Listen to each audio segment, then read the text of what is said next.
Right, I do believe we are live. Hello, hello, hello. Today, we are going to be talking about Jeffrey Epstein because what we did was we took all the drops that had to do with Epstein. There were 69 of them, right? But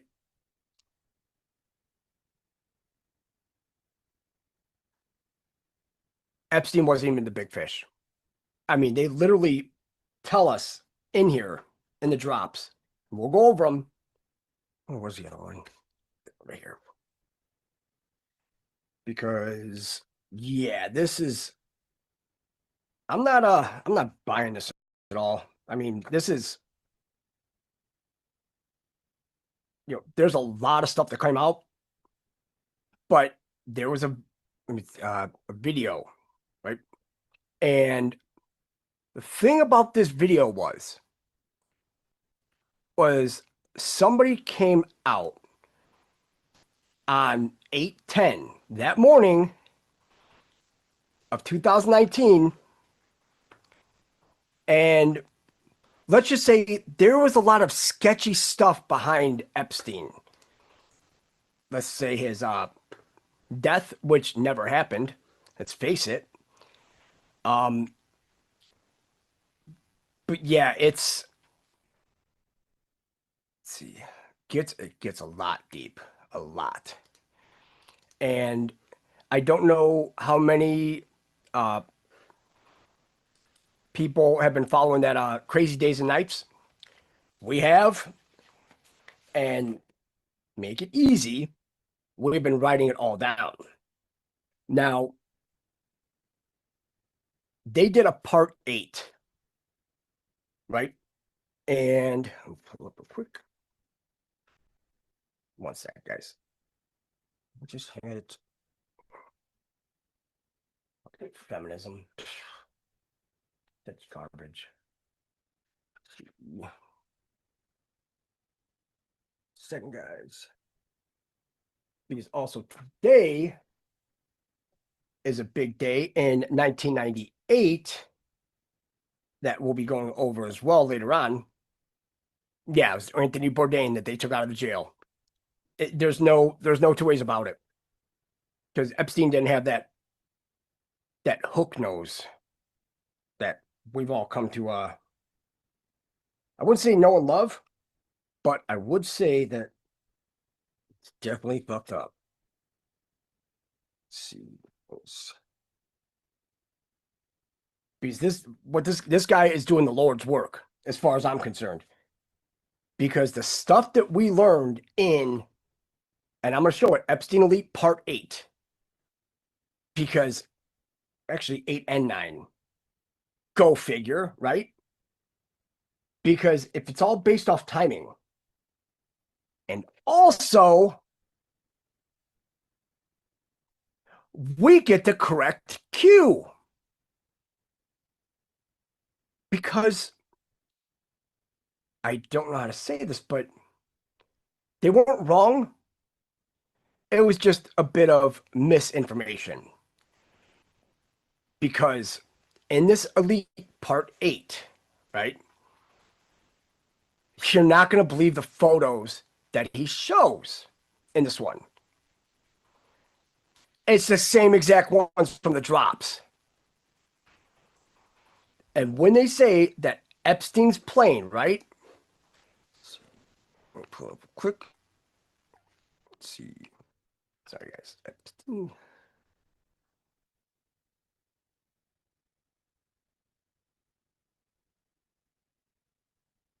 Okay, we're going to bring this up. Okay, all you do is type in Epstein in the search bar. You get 69 posts, right? Now, there's a bunch of these that are real sketch. Like a lot. 4803, October 1st, 2020. Well, you know what the funny thing about that is that if we use the 3.0 as a base, right? So October 1st, 2017, what happened that night? It was the Route 91 Harvest Festival in Vegas, the mass casualty event. But it says October 1st, 2020, fake doctored image video dropped here, re Epstein cell cam, explicitly designed to ban, terminate any Twitter users reposting. Do not take the bait, use discernment. Because why would they release it then? Why would they release it on Twitter? They wouldn't. Nobody would. Then we know who got fired today, Maureen Comey, but it gets a little deeper because her husband is the one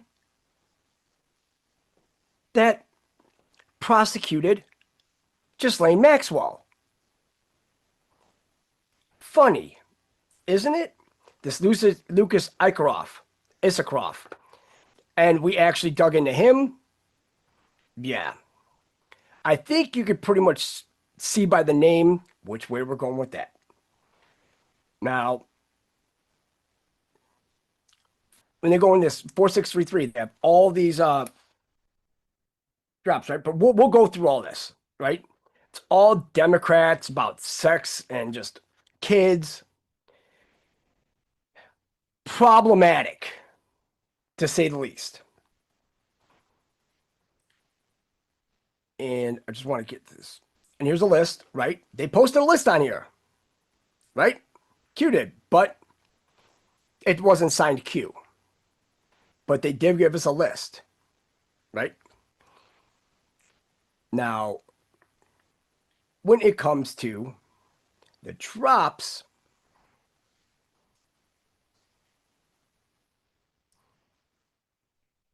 let's see, pictures. No, not that one. No.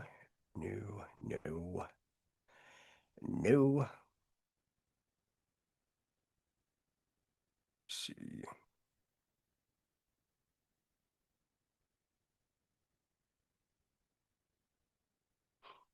Oh, okay, now. First placeholder, right? July 8th, 2019. 6 years ago. Also, 6 years, 8 days ago from today. Now, comes down here and it says, is stage set for drop HRC, but then George Nassif came in and this placeholder population start August 2019. What day did he die? Die in August. August is the 8th month. It was the 9th day. Population start August 2019. So this was well ahead of his suicide, right? This right here. See where it says Epstein's plane? Who is she? Foul friends? We got that picture. I just want to make sure that that picture is in there. Let's see. This one's in there, right here. And that's it. So they do show the pictures, but it's not Epstein's plane. I know a lot of people are going to be like, oh, there's no way. I mean, cute. Hey.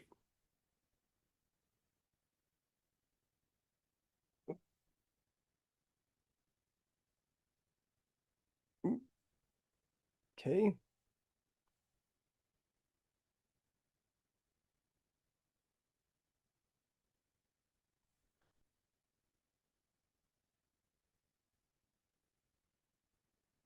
All right. So we're going to let this fly. It's 13 minutes, 11 seconds, but there's so much information. Now, we have the information written down. So if you want to write it down, you can. If not, no problem, because we're going to go over it. Because I really think that all this Epstein stuff and why it's happening, and then it all points to Sessions and Huber. All right. Turn sound on. Hey, everybody. Welcome to another episode of the podcast.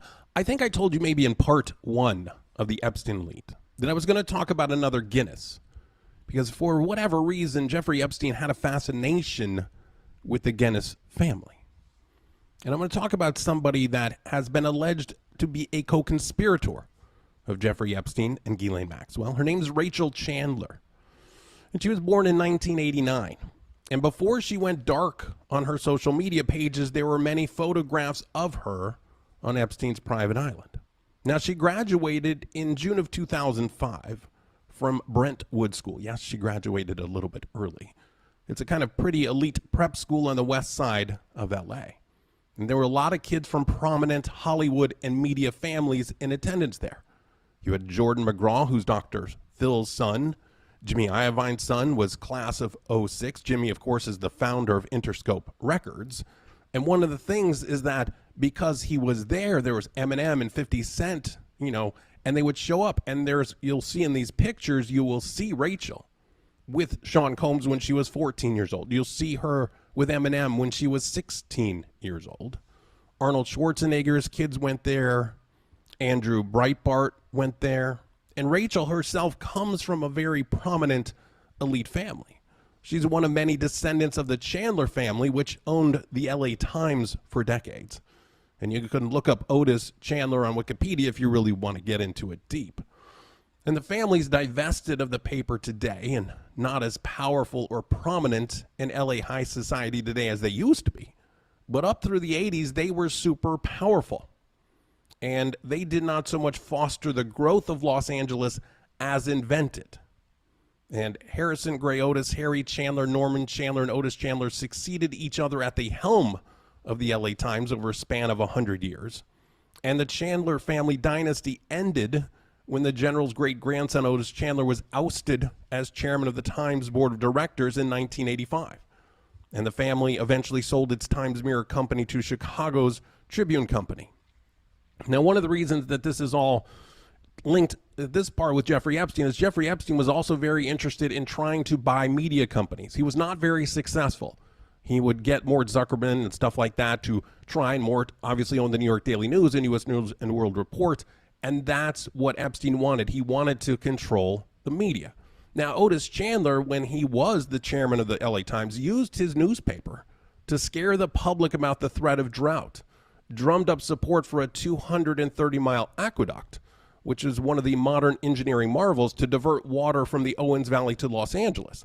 And he was part of a syndicate that also included Les Wexner that bought vast tracts of barren land in the San Fernando Valley with the inside knowledge that the Los Angeles aqueduct would bring water there. And this scandal later inspired Roman Polanski's award-winning film Chinatown. And we know the history of Roman Polanski. So Rachel is the heiress to the Chandler family fortune. And you have seen photos of her. I have them up here with her, like I said, with Sean Combs and also Paris Hilton. And she knew Paris Hilton for a long time. They were friends since Rachel was about 13 or 14. And Rachel was known for frequently going clubbing with Paris, hitting up movie and TV industry parties, going to fashion events, presented herself as an aspiring model. Now, nobody really knows what was going on during those events, but she was there, always partying with famous celebrities, rolling everywhere with Paris and Nikki Hilton. She was rumored to be a very big drinker and drug user and struggled academically. At this school, everybody graduates. And this, during the high school when she was there was an incident where Paris Hilton's phone was hacked and her contacts were posted online. That was one of the first major celebrity hackings that ever really became a big news story. And Rachel was about 15, maybe 16 at the time, and her phone number was one of the ones that was leaked because she was in Paris's contacts list. And during her teenage years, she knew a lot of celebrities, media industry insiders, and was going to a lot of parties that most kids at her school could never gain access to. She was someone who, quote unquote, matured quickly. And at the age of 18, she had a boyfriend who was considerably older than her. He was probably in his early 30s. There is also, of course, the tangential connection with the Rothschilds because Nikki Hilton ended up marrying a Rothschild. And a couple episodes ago, we talked about how the Rothschilds and Epstein had this partnership and they tried to hide it, but with documents that were released, we found out about it. And also, Rachel had a much deeper connection to the occult artist Marina Abramovich than most people are aware, because Rachel was the primary photographer for an artist named Terrence Coe, who frequently collaborated with Marina. It's very scary. And then in the mid-2000s, Rachel moved from Los Angeles to New York, where she studied art history at New York University's Gallatin School. She also interned for several art organizations, including the Whitney Museum of American Art, and for photographers such as Patrick Demarchelier. And he's best known for his portraits of Princess Diana, and also he was accused of sexual harassment by 7 or 8 models. There was one time that Demarchelier asked a teenage model, "Can I lick your yes?" and indicated he would make her famous if she said yes. And the model who detailed the exchange said no and left the shoot just right away. And Rachel also worked for as a DJ for the Standard Hotel before going into photography on a full-time basis. And the owner of the Standard is, of course, Andre Balazas, who is in Jeffrey Epstein's Black Book and who also owned the club's Area for Area 51 and MK for MK Ultra. And the Standard obviously has its own issues, and if you go on the podcast, I did several episodes on the Standard Hotel. Now, in 2013, Rachel married Tom Guinness, heir to the Guinness fortune and great-grandson of Diana Mitford. Tom Guinness is actually the son of a Guinness and then his longtime mistress, and I think the mistress ended up having more children than Guinness had with his, actual wife. And Rachel and Tom Guinness, their marriage kind of disintegrated because of all the stuff that came out about Rachel and Jeffrey Epstein. And at the age of 29, Rachel began a modeling company called Midland Agency in 2016 with a guy named Walter Pierce. And Walter Pierce is known for his photographs basically celebrating the devil. And it should be remembered that the Chandler family has a long history of worshiping the devil, especially the devil at Bohemian Grove. So the fact that Rachel is a devil worshiper should not come as a surprise. And Midland Agency's portfolio featured photos of young teens and children who looked drugged and beaten and dirty. It was very, very bad. And featured among the models were some girls from Jean-Luc Brunel's Paris-based agency. And obviously Brunel, who we'll get into in a later episode in more detail, was funded by Epstein and was a front for trafficking foreign-born models to the United States and other countries. And that gets into, hey, he's not just trafficking them for Jeffrey Epstein, he's trafficking them for clients. Again, the client list. And Brunel obviously was found hung in his cell back in February of 2022. His death was also declared an unaliving. And although Midland was immediately featured in all the top magazines such as Vogue and W and others, it mysteriously vanished.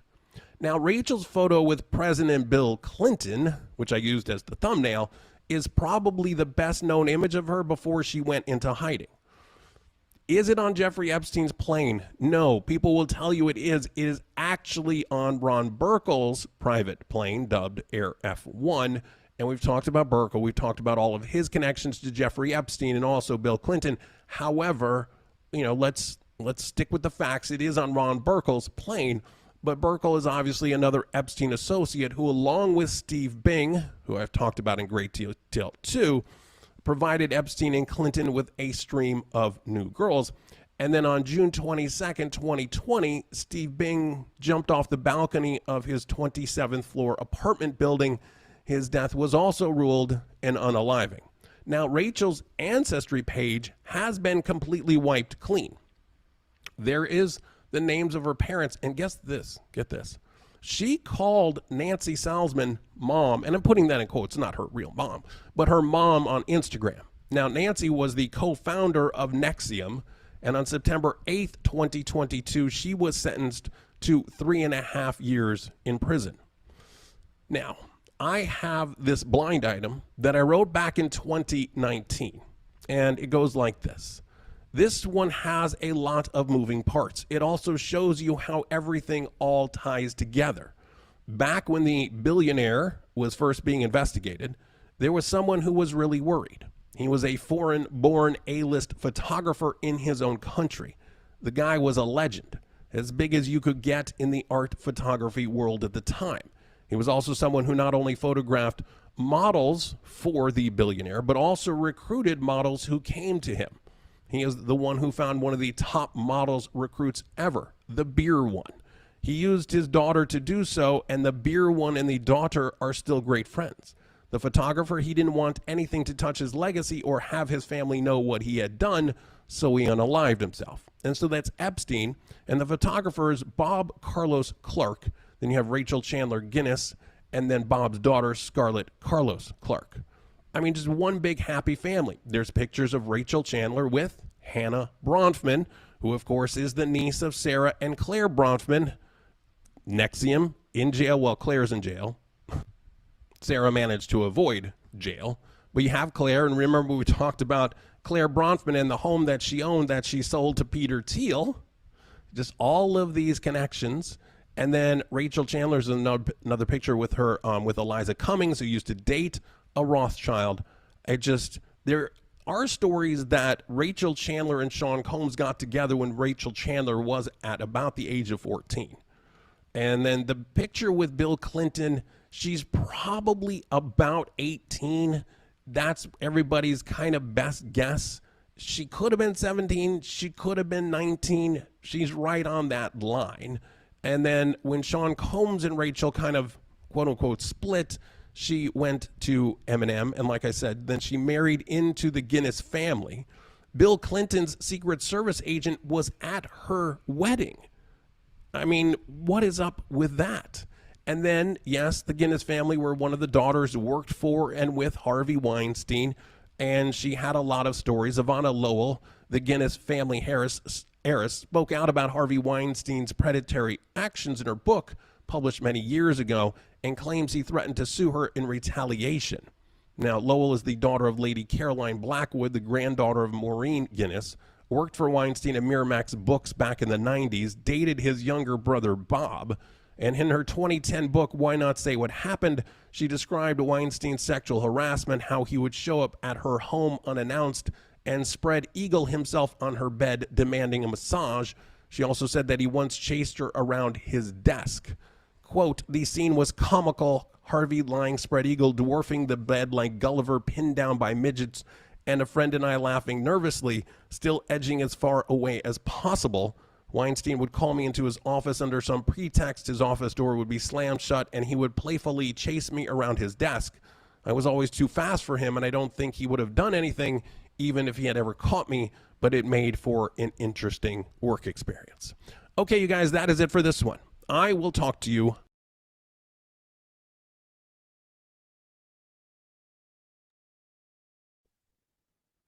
All right. So, I'll unpack there. Right? So,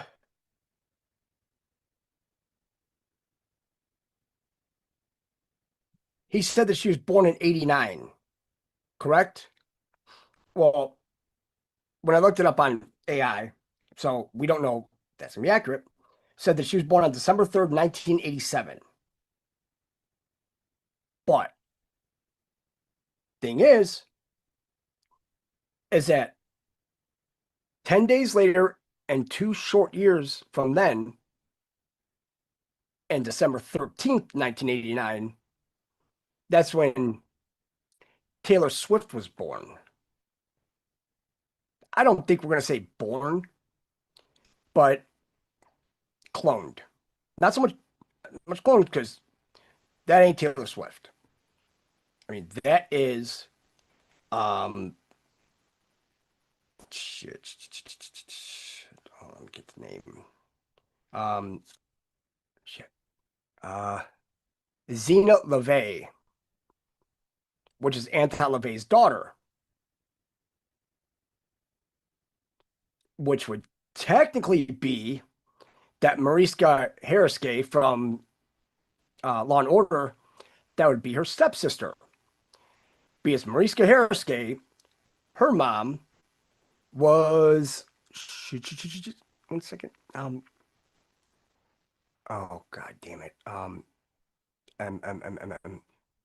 It's coming to me. Come. They named the bar up for shit. Oh fuck, come on. What's the bar that they name remember she got beheaded in a traffic Jane Mansfield. Thank you. Jane Mansfield. Remember, they were all high priestess in this. Remember, they all worship Satan. So now, when he mentions Ron Burkle's plane, not Epstein's, right? And yeah, Ron Burkle's all over those flight logs as well. But he had his own private plane, too. But we are going to go into, lost her head. Perfect analogy. Perfect. So this came out yesterday. And the shock. Oh, one second. Oh. Right. This one, though. That's why, I mean,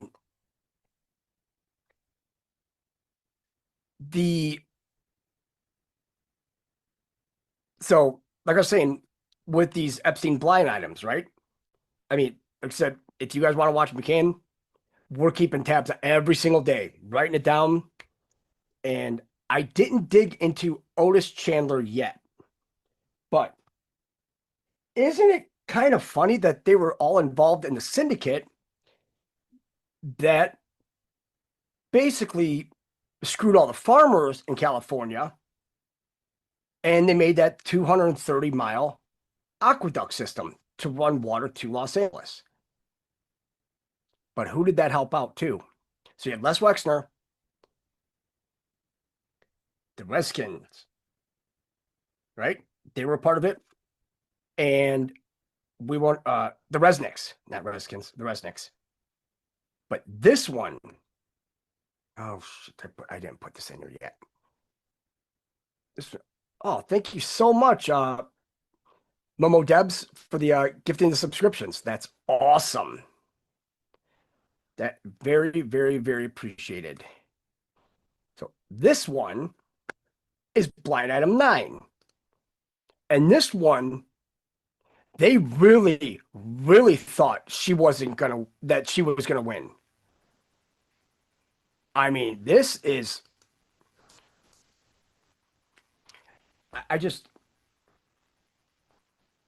because if he's an entertainment lawyer, he knows these people. He knows who's tied with who. Right? So we'll watch this one. Hey everybody. Welcome to another episode of the podcast. So why is it that we don't want to see the client list? Well, obviously we want to see it, but why don't politicians want to see it? Why don't, people in the know want to see it? Why don't the elite want to see it? And I got this thing in my head talking about Jeffrey Epstein working for the CIA, working not for Mossad, but maybe as a go-between. Now think about this. Somebody asked me about the whole Saudi Arabia thing. And there's people who obviously have posted the flight logs, but why exactly did Epstein go to Saudi Arabia that one time during the 2016 U.S. presidential election? And, no one ever comes back and kind of fills in the blanks. It's just like, Epstein went to Saudi Arabia, during the 2016 U.S. presidential election. And that's the way it goes. Now, the theory is back in the late 80s. And remember, this is when Epstein's really getting going, the late 80s. But in the late 80s, Israel was concerned that future American presidents would push for peace between Israel and Palestine.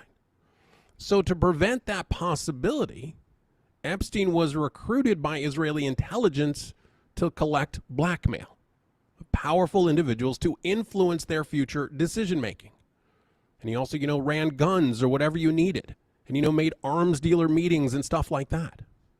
And if you think about with Epstein, if you consider his early relationship with government officials, U.S. government officials, he was always going to be, a double agent with deep American interests, or these people wouldn't have entertained him. I mean, they're not stupid. U.S. intelligence obviously works with Israel all the time. They team up to accomplish tasks. And I don't think that there would have been the sweetheart deal for Epstein had he not been, kind of this agent that was working, for the U.S., but also for Israel. He was a middleman for U.S. government officials, Israeli officials. And it explains why he returned home to the U.S. to face charges. Operatives, they receive funding and contracts and long leashes and assistance getting out of jams. It happens all the time. If you watch, I've talked about it before, but if you've ever watched Lord of War, it's based on real life. And all the time, got caught selling arms. Well, you get out of it because they need those kind of people. Governments need those in-between people. And we talked about the Iran-Contra last time and the funneling of arms. And this is Epstein doing it also with the Israeli government and acting as the go-between. And that's why Epstein, everybody always talks about the people on his flight logs. But let's talk about the people that aren't on his flight logs, that would be, that would meet with him in the Virgin Islands. It was mostly arms dealers. That's what he was there for selling arms. But these people wouldn't fly on his plane, so we don't have them on the flight logs. And, assets are used at arm's length for information or on an as-needed basis. There's no contracts or anything like that. He's just being paid. He's not being paid by the government as an employee. It's more of a free agent kind of thing. That's the kind of thing about it. So, Epstein was there. And prosecutors reported that the flight records indicate that Epstein traveled on this private Gulfstream to Saudi Arabia on the eve of the November 2016 U.S. presidential election. Right on the eve of it. Why is Jeffrey Epstein going to Saudi Arabia right before we have a presidential election? I mean, immediately before. And then what was Trump's first trip after he took office? Saudi Arabia. And he met Mohammed bin Salman and then spoke to King Salman by phone. Now, Mohammed bin Salman, if you don't know, he's got he had a signed framed photo that was up in Epstein's house in his Manhattan mansion. And then when Trump goes over there, there's that massive weapons package deal. And now presidents on both sides of the aisle had utilized Epstein's services in the past. That's just something was done. That's why Epstein got the sweetheart deal from the Bush administration. He's obviously cozy with the Clinton administration. And like I said, he had that framed picture of Mohammed bin Salman. Now, the prince had visited Epstein a lot. You're talking about a guy in Epstein who's supposedly working for Israeli intelligence, as a go-between, an asset, not working like as a government employee. But he's got this connection to Saudi Arabia and arms. It's all about arms and guns and things like that. And the Black Book reflects that he had a generational friendship with the Salman family. Links to intelligence. And you have Khashoggi in the arms dealing. Khashoggi obviously is in the book. And the fact that Epstein traveled to Saudi Arabia ahead of the presidential election was just kind of, solidifying this relationship deal. And don't forget, we had that Austrian passport that listed a Saudi Arabian residence, a false name in his photograph. And he, his lawyer said, oh, it was just because he was Jewish. What? But that way he could enter multiple countries in the 80s, including Saudi Arabia. Now, he didn't need to have a separate passport because he was Jewish, because Saudi Arabia would have given him protection for whatever else he needed. Now, the interesting point is Trump made the deal with Saudi, but I'm telling you that Hillary probably would have made the same deal with the Saudis and sell them arms. That's just kind of the way it goes. And it's also interesting because the Saudis had given a lot of money to the Clinton Foundation, right? And Trump was all over that saying, oh, you got to give that money back. But as soon as he was elected and dealt with the Saudis, all of a sudden he stopped talking about that. Now, the only time that I can think about Epstein documented going to the Middle East was to Dubai, right after he hosted Bill Clinton on that multi-country tour of Southeast Asia. And the time that he went to Dubai, it was May 29th, 2002. And on that same day, Arab leaders endorsed a historic peace initiative that offered Israel normal relations with its Arab neighbors in exchange for land and the viable Palestinian state. and a solution for the Palestinian refugees, the same day that Epstein goes there. And don't forget, the former Israeli Prime Minister Barak visited Epstein all the time. He's in the Black Book, so many different numbers. And then Epstein appearing in Dubai on the eve of this historical political event, and then the presidential election. He was a middleman. And there was a New York Times columnist in August 2018 who went and paid Epstein a visit at his Manhattan house because he thought Epstein was a guy who could shed light on Elon Musk's ties to Saudi Arabia. And the writer explained he was investigating Elon Musk because Elon was in trouble with the SEC over the tweet that announced that he had secured funding to take Tesla private and that the money was coming from Saudi Arabia's sovereign wealth fund, which at the time had obtained roughly like a 5% stake in the company. Now, Elon got in a lot of trouble for that.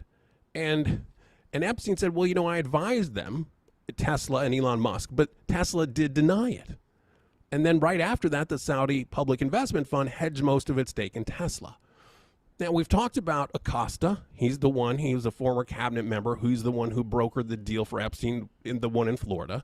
Then we have Larry Summers, okay, the former Treasury Secretary under Bill Clinton, Barack Obama's director of the National Economic Council, all over the book. And Larry Summers went on to be the president of Harvard. And of course, Jeffrey Epstein gave a ton of money to Harvard, liked people to think that he went to Harvard when he actually didn't graduate from any college at all.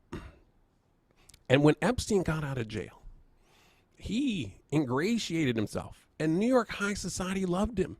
And he hired this woman named Peggy Siegel, who's all over the book. She's a Hollywood party planner, and she assisted Epstein's social reintegration by including him on guest lists for exclusive parties. Now, considered a social power broker in New York and Los Angeles, Siegel allowed Epstein to attend a film screening she organized in Southampton in 2010. And the event also attended by Rudy Giuliani, Stephen Mnuchin, Wilbur Ross. So another cabinet member, Stephen Mnuchin, another cabinet member, and others took place just 2 months after Epstein had got out of jail. And then in 2011, Siegel threw a dinner party at Epstein's townhouse. It's a fairly well-known party. It had Prince Andrew, Katie Couric, Chelsea Handler. So you have all of these people. And the thing is that Epstein and Wilbur Ross and Leon Black, they're all buddies at this Southampton movie screening. They came together because it doesn't matter. It just doesn't matter. It's just like, it's the power and the control. So that's why nothing gets done. And Wilbur Ross, of course, was the Commerce Secretary under Trump. And here he is, best buddies with Epstein, never said, oh, I don't want to be friends with you or anything like that. But here's the thing, and this is where it gets crazy. It's up to reporters who don't seem to want to do anything. It's up to bloggers. It's up to people who read the court filings and who listen to YouTube. It's up to everybody to scour the internet and look to the point where there's so much pressure that something has to be done. All right, you guys, that is it for this one. I will talk to you later.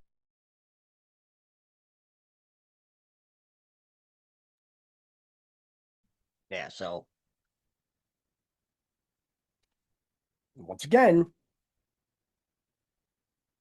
so Epstein's jet landed in Saudi Arabia on Election Day 2016 at 6:35 p.m., November 7th, and left on November 9th, which is 9/11, 2016 at 3:17 p.m. He went from Paris to Saudi Arabia back to Paris. Now, you got the sweetheart deal from the Bush administration, right? Now, there's something funny about this. That this was, and he went to Dubai on May 29, 2002. It was the only time Epstein was documented in a trip to the Middle East, right? May 29th, JFK's birthday. Now, when they said that the Saudis gave the Clinton Foundation tons of money, it wasn't Mohammed bin Salman. He wasn't part of that. This goes back to Alawid bin Talal, which is all over the drops. Now, he went to Dubai on May 29, 2002, after he went with Clinton on a multi-country tour of Southeast Asia. And on that same exact day, the Arab leaders endorsed a historic peace initiative that offered Israel normal relations with its Arab neighbors in exchange, define exchange, for land and a viable Palestinian state and a solution for the Palestinian refugees. That was in 2002. And where are we now? It's 2025, and they're still slaughtering them. And of course, he brings up Larry Summers, right? Because after watching the one video with that Eric Weinstein, now I've got to go back and try to find this video that we had, and I didn't save it, so I'm gonna have to find it. But I found it funny that, and I'm gonna try to go off of what I remember. So it was on 8/10, and it was 7 something in the morning, right? I forgot the exact time, but they said that at about 4 a.m. that Epstein was handcuffed in the front and put on a wheelchair and wheeled into an awaiting van that this person that was working there, because it was just a couple hours after all this went down. So it's still fresh in everybody's head, but why would he post this a couple hours after? And he said that there was somebody in this van that had a green military suit on. They didn't know who it was, but he had a green military suit on. They loaded Epstein up and they got him out of there. So this can go either way right now, because Mossad wears green uniforms, so does U.S. Army.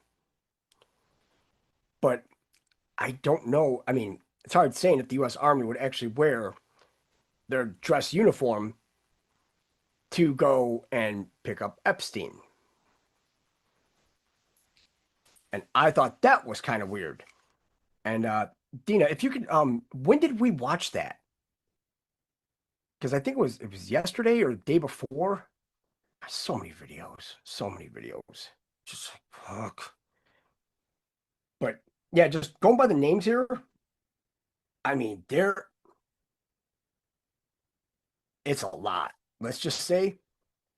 And I think that a lot of it has to do with I mean, you have all the houses, or clean house is necessary, right? Well, when we look at these coats of arms from all these different houses, and like I said, we have to go through all of them, and we have to find the ones that have the blue and white horizontal lines on it. 2 days ago, thank you. So now that's Tuesday. Because this is, I mean, I could not believe it.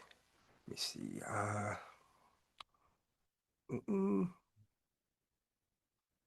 One second, guys.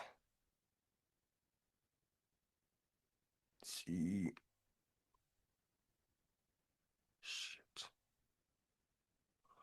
Yeah, I'm gonna have to find this because, damn it. So yeah, so we're gonna go over some drops, and what's right here? 1 second, guys. 1 second. Oh God, we've got some doozies.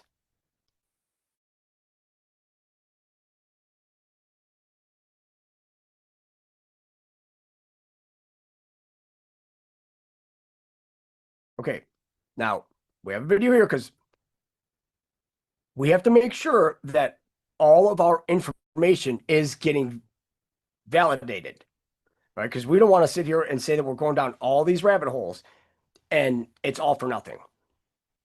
We're not like that. Because once we dig far enough and we start seeing that, well, we try to see how it's all connected. And a lot of times you're trying to do it in your head and it's like,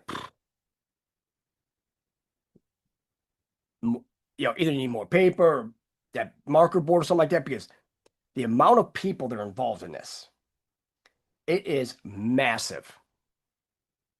Massive. But this video, we mentioned this a long time ago. Bombshell confession.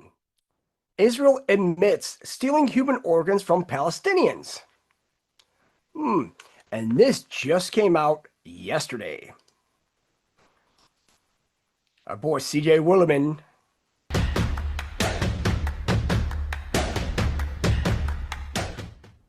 Hello, I'm CJ Williman, and in this episode, we reveal why Israel must face trial for illegally harvesting human organs that are removed without consent from the bodies of Palestinians. But first, please remember to like and subscribe to our show. Now let's get into it. Palestinians are telling reporters that lining up for food and humanitarian aid in Gaza is like participating in a scene from the hit television series Squid Games, in which contestants play a deadly game called Green Light, Red Light, whereby contestants are shot and killed on the spot if they continue to move forward after a red light appears. One Palestinian mother described how aid distribution centres flash a green light to signal they're open and a red light to signal the opposite. As Israeli snipers shoot any starving or injured person who moves towards an aid distribution centre after a red light appears. There's a new category of victims in Gaza: aid seekers. People are being forced to travel to a handful of distribution sites that are backed by Israel and the US to get food. And they're coming under fire. Mainly, it appears, from the Israeli military. Comparisons between Gaza and the Squid Games don't start and end there, as new evidence emerges to suggest that Israel is continuing to sell organs that were removed from Palestinian detainees and resistance fighters. But if you think this is some crazy conspiracy that belongs only in the deepest corners of the internet, then it's only because the mainstream media totally ignored a recent report by the European Parliament, which identified Israel as one of the central countries in organ trafficking. And it comes at the same time that a major human rights organization says that Israel must face trial for doing exactly that. The Israeli army is being accused of organ theft in Palestine's Gaza. A report by the Euromed Human Rights Monitor expressed concern over allegations that the Israeli army confiscated dozens of dead bodies from Al-Shifa and the Indonesian hospital in northern Gaza, as well as from the safe corridor Israel had implemented and subsequently targeted. The report suggests that the Israeli army took Palestinian bodies from a mass grave in one of Al-Shifa's courtyards, a claim backed by the Director General of the Health Ministry in Gaza. 15 years ago, an Israeli pathologist came forward to confess he harvested organs from dead Palestinians without the consent of their families, saying he and his colleagues harvested skin, eyes, hearts, lungs, livers and kidneys from Palestinians and foreign workers without permission from relatives. These allegations were confirmed to be true by the Israeli military in 2009, although it is also claimed it had ceased this illegal practice a decade earlier, a claim that was flatly rejected by the European Parliament and human rights groups. It's worth repeating that Israel confessed to stealing organs from Palestinians who were killed by Israeli forces during the first intifada of the late 1980s and the early 1990s, making Israel a criminal syndicate in the illicit organ trafficking trade.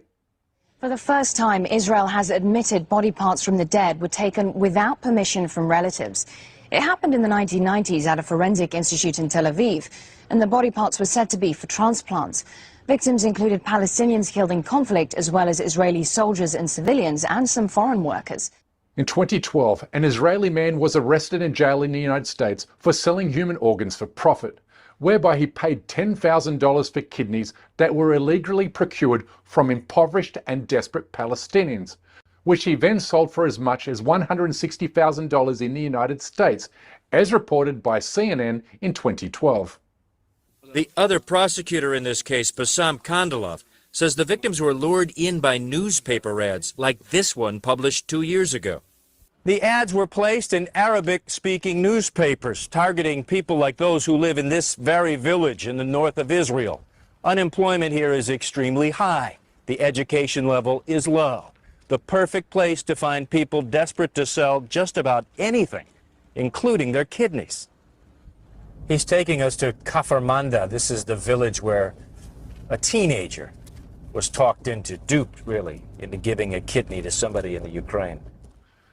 Earlier this year, a human rights organization called for an independent international investigation committee into organ theft suspicions, saying it has documented the confiscation of dozens of dead bodies from 2 hospitals in the northern Gaza Strip.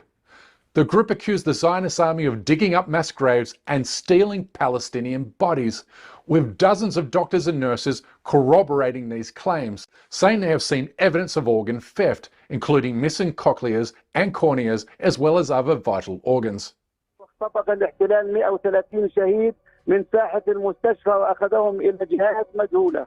الاحتلال عاجلنا وفاجأنا ودخل مستشفى الشفاء وأخذ هذه الجثث الملقاة في ساحة الشفاء والموجودة في الثلاجة باللون الأزرق. You now see why Israel has a long history of holding onto the bodies of dead Palestinians. It's accused of holding onto the remains of 641 Palestinians killed in 2024 alone. Their surviving family members are now asking devastating questions, as in why are they keeping the bodies of our loved ones for up to 5 days before letting us bury them? What happened to their bodies during that time?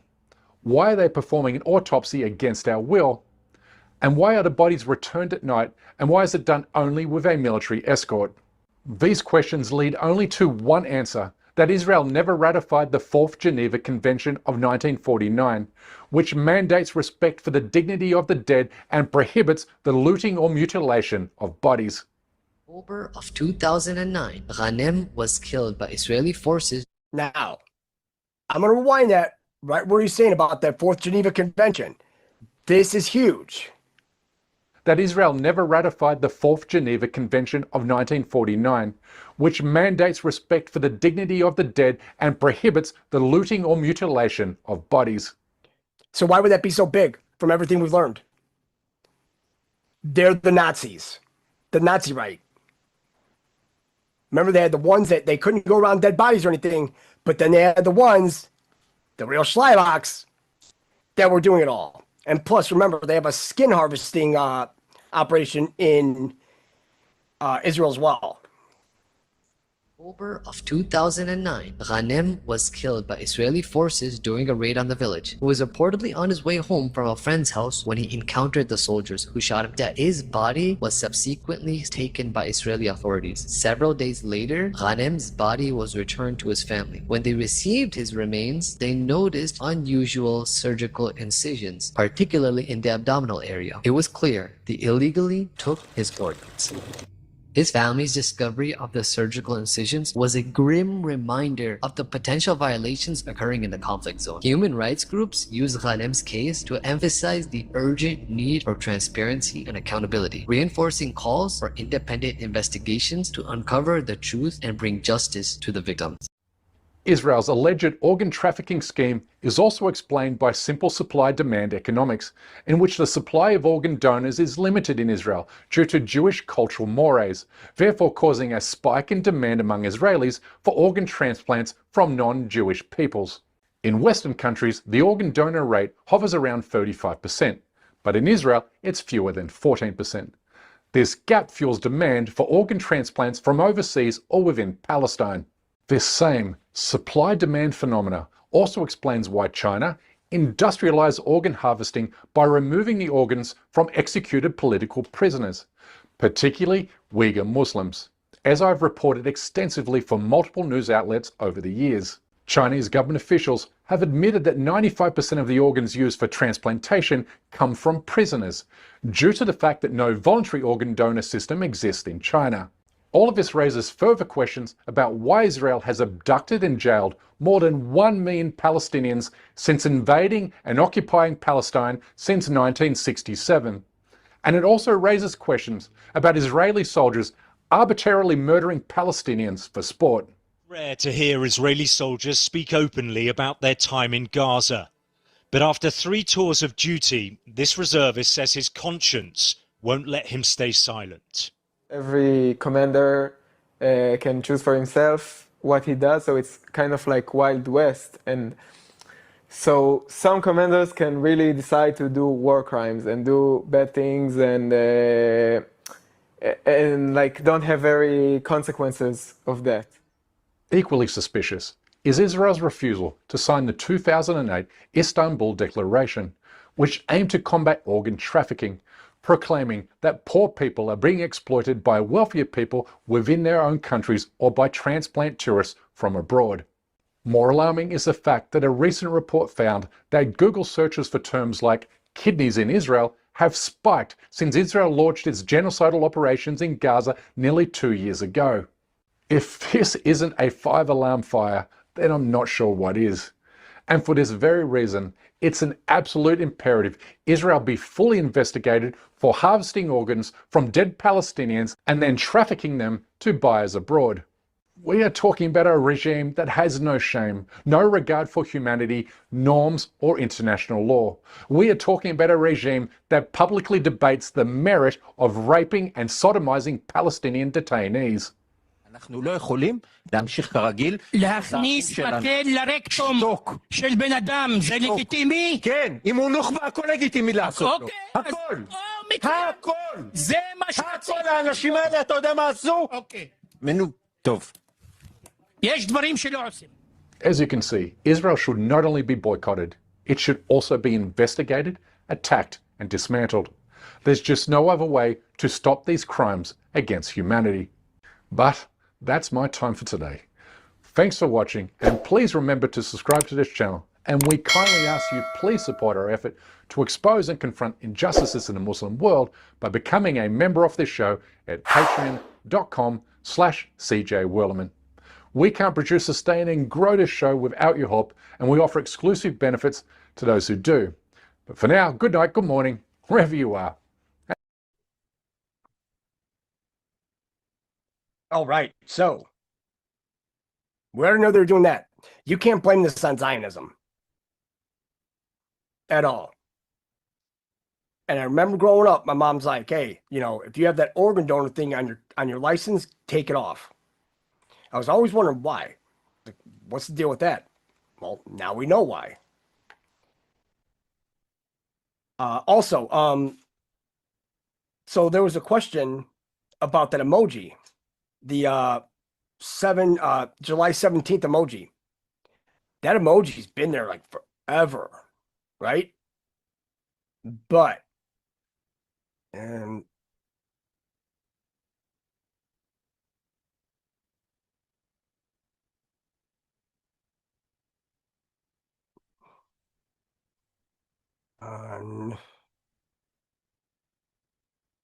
oh shit. Sorry guys.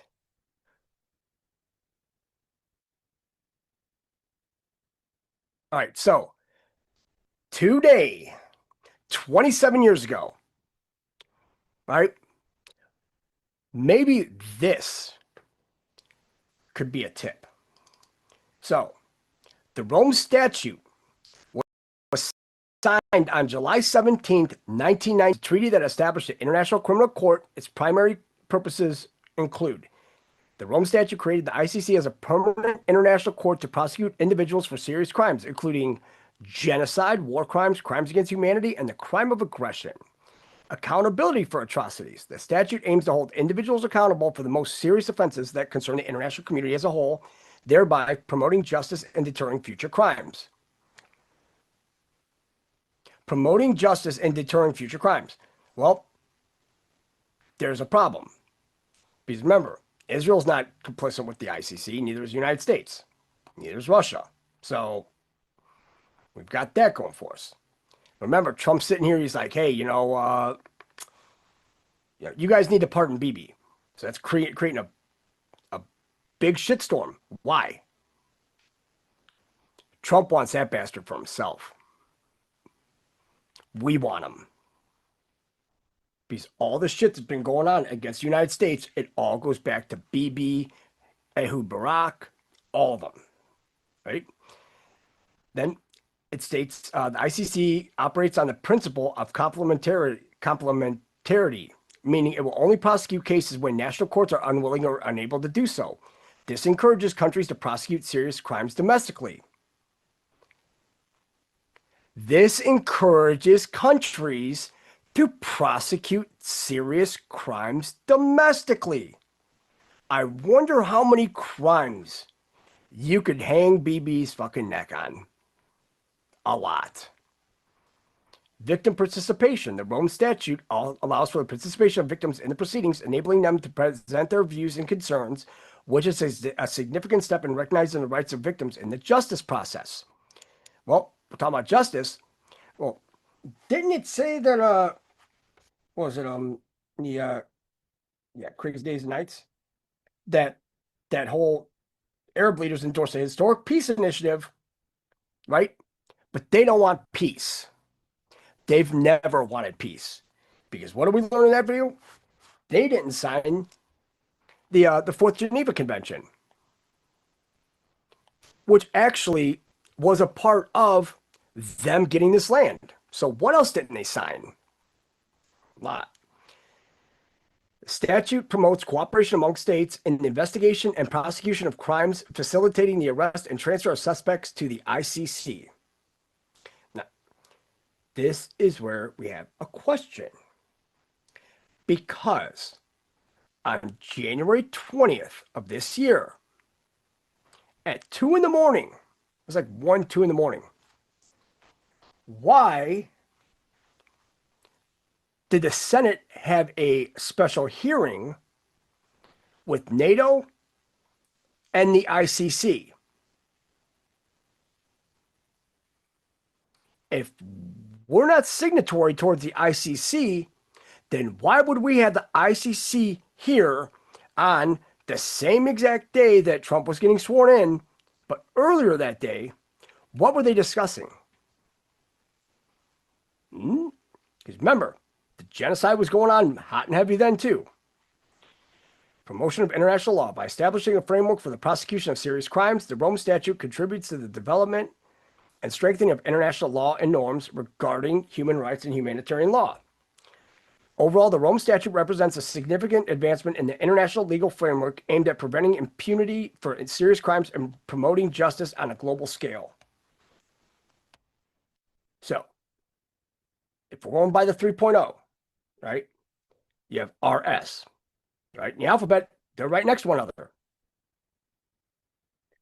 What's on opposite sides? You have the Q and a T. On 7/17/98. So 98, there's another 17. July, there's your 7. And then your date is 17.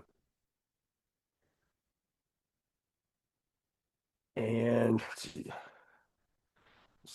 One more thing here. Shit. One sec, guys. Yeah. I went on that. Right. So now we are going to do some digging. I just want to make sure that out. Oh, no, you know what? So, oh my God, this is great. Now, Elmo kind of went on a little tirade. They said he was hacked, but he went on a little tirade about a certain group of little hats. Right? I don't know if anybody's seen it or not, but yeah, this is epic. So I'm going to show this one, and then I'm going to go, because I'm writing down all the drops and everything and all the dates, because there's something with this, because it's just like Rachel Chandler, right? Child handler. And then they mention another name, Chelsea Handler. Same thing. They're child handlers. And got one funny clip. Actually, we've got some serious clips. Actually, there's a couple, because there's one. In fact, we'll show the first one first. We'll show the anti-genocide Superman. God damn, the Superman thing is just, because this one shows you how truly delusional these bastards are, right? Because I mean, we know they're cuckoo. See, look, I ratioed this guy. Check it out. And the time of this video is 5 minutes and 55 seconds. Because this Rathbone, I love this Rathbone. I mean, he goes hard at them because, well, if you have the information and you can just spread it out there like we do, you're supposed to. It's in the risk book. I mean, there's like certain rules that we're supposed to follow. We just didn't know where these rules were. And if I could find that, well, actually, I could just pull up the book and then we go through it right online. Because when you see these rules, then you'll understand what I didn't even know until later on what these rules were. That global game of risk in the book of Total Diplomacy, How to Win at Risk, right? Because what's Trump using? Total diplomacy. He's not going in and saying, oh, we're going to bomb them, and then go and do it. But I know a lot of people are like, well, why is he saying this stuff to Putin? It's like, you have to lead these pricks on as far as you can. And then at the last second, right? Because we talk about movies, right? And they mention in drops, what makes for a great movie, right? You think great acting, and they put a question mark behind it. What if it's not great acting? I mean, you've got plot twists, like everything. So we know we have great acting going on, but there's just a lot more on this. So we'll show this because when you see where they supposed that Superman came from, it's actually beyond humorous. This is how narcissistic and psychopathic they are. See, look, I ratioed this guy. Check it out. This guy says, I am a man boiling with rage. Yesterday, I went with my son to watch the new Superman movie. Superman, the ultimate superhero. A character created by two Jewish immigrants, Jerry Siegel and Joe Shuster, in the 1930s. The character is supposed to represent hope, justice, and light. The actor playing Superman, he's Jewish. The studios, they're owned by Jews. Even the character of Superman himself, symbolically and historically, is considered to have Jewish roots. He's from Krypton. Well, also, where did Clark Kent work? Yeah. Was it the Daily Planet? Like a news agency? Can't make that up. What the f does Judaism have to do with Krypton?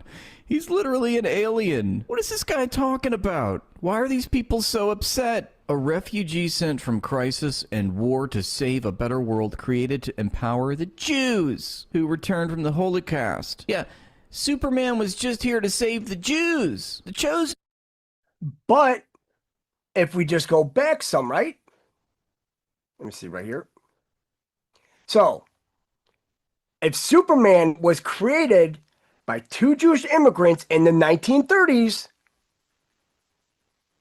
how can they sit here and say that Superman himself symbolically and historically is considered to have Jewish roots, a refugee sent from crisis and war to save a better world, created to empower the Jews who returned from the Holocaust? When was the Holocaust, guys? I mean, the dates that they tell us, it's like 1940s, right? It was like 39 to, 45? So how did they know in the 1930s about this whole Holocaust, right? Alien. What is this guy talking about? Why are these people so upset? A refugee sent from crisis and war to save a better world, created to empower the Jews who returned from the Holocaust. Yeah, Superman was just here to save the Jews, the chosen people. And what did the pathetic progressives in Hollywood do? They trampled all over this. Instead of presenting a character who defends the weak and fights for justice, they turned it into a disgusting political caricature. We're Israel under a different name. How do you know it's Israel then? Feeling guilty? Shlomo? Why are you so guilty, Shlomo? Israel is portrayed as a fascist state, a warmonger, and a close ally of the U.S., which supplies advanced weaponry to fight poor and miserable farmers, the good Palestinians, with pitchforks and stones. Really? Oh, you know what they say?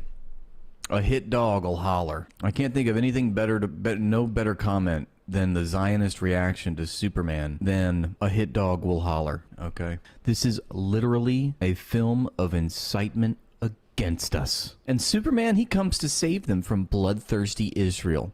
I sat there next to my son watching how the film had one purpose: to brainwash the world. They were, yeah, this Superman figure was concerned with saving people, and specifically those people were poor, and that offended me. When Superman saved all those poor people, that was really offensive to me. They took the ultimate childhood hero who was supposed to represent absolute good and turned him into a one-sided, distorted, superficial propaganda tool. They ruined my childhood.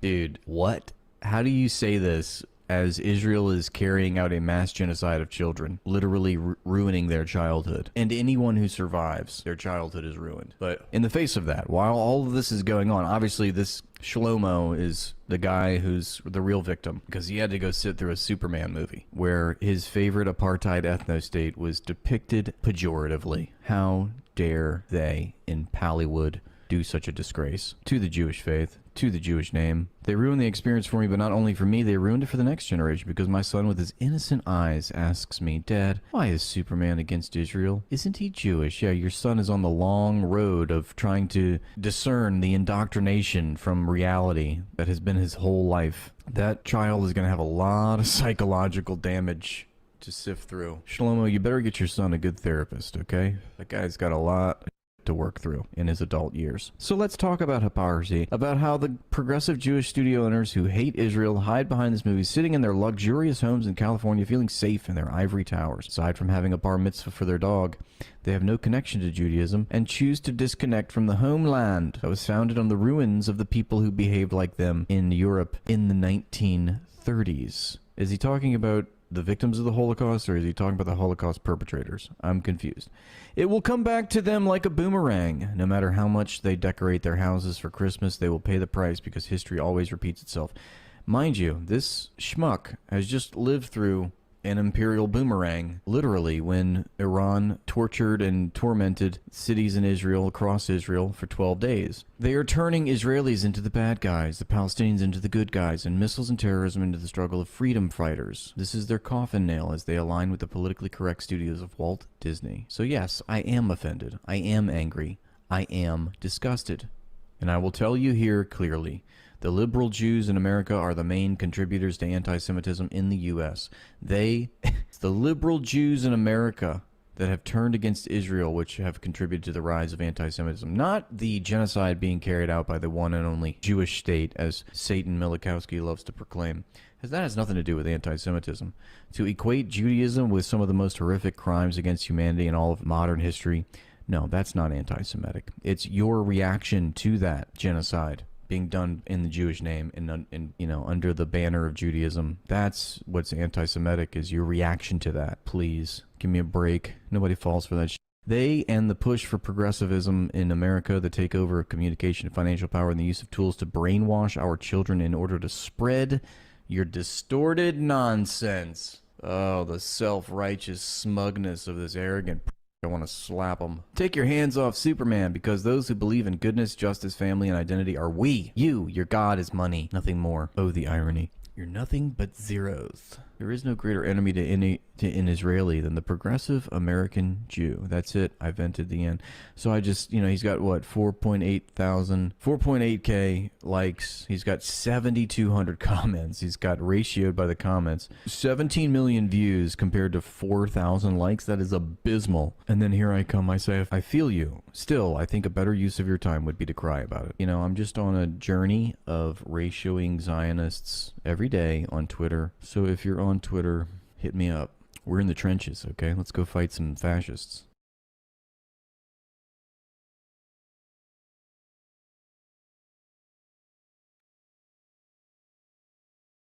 You see how everything they want to take, right? Even on the Superman and all this. But we have to look at this whole thing, right? So Jews are pissed because they went to go see Superman, right? And it was all about, you know, this anti-genocide and everything. But isn't it funny that Trump also made a meme or whatever that shows him as Superman? Now, if he's going to be anybody, be Batman, because he's the billionaire. Remember, he said, I am Batman. I am Batman. Sir, you're Batman. Now, Elmo, I love Elmo now. Right? Because this is, whoever did it is just beyond brilliant. Let's face it. Because this is hands down one of the funniest clips you'll see. Because who would have thought that a cartoon character, right, could go completely just ballistic against them?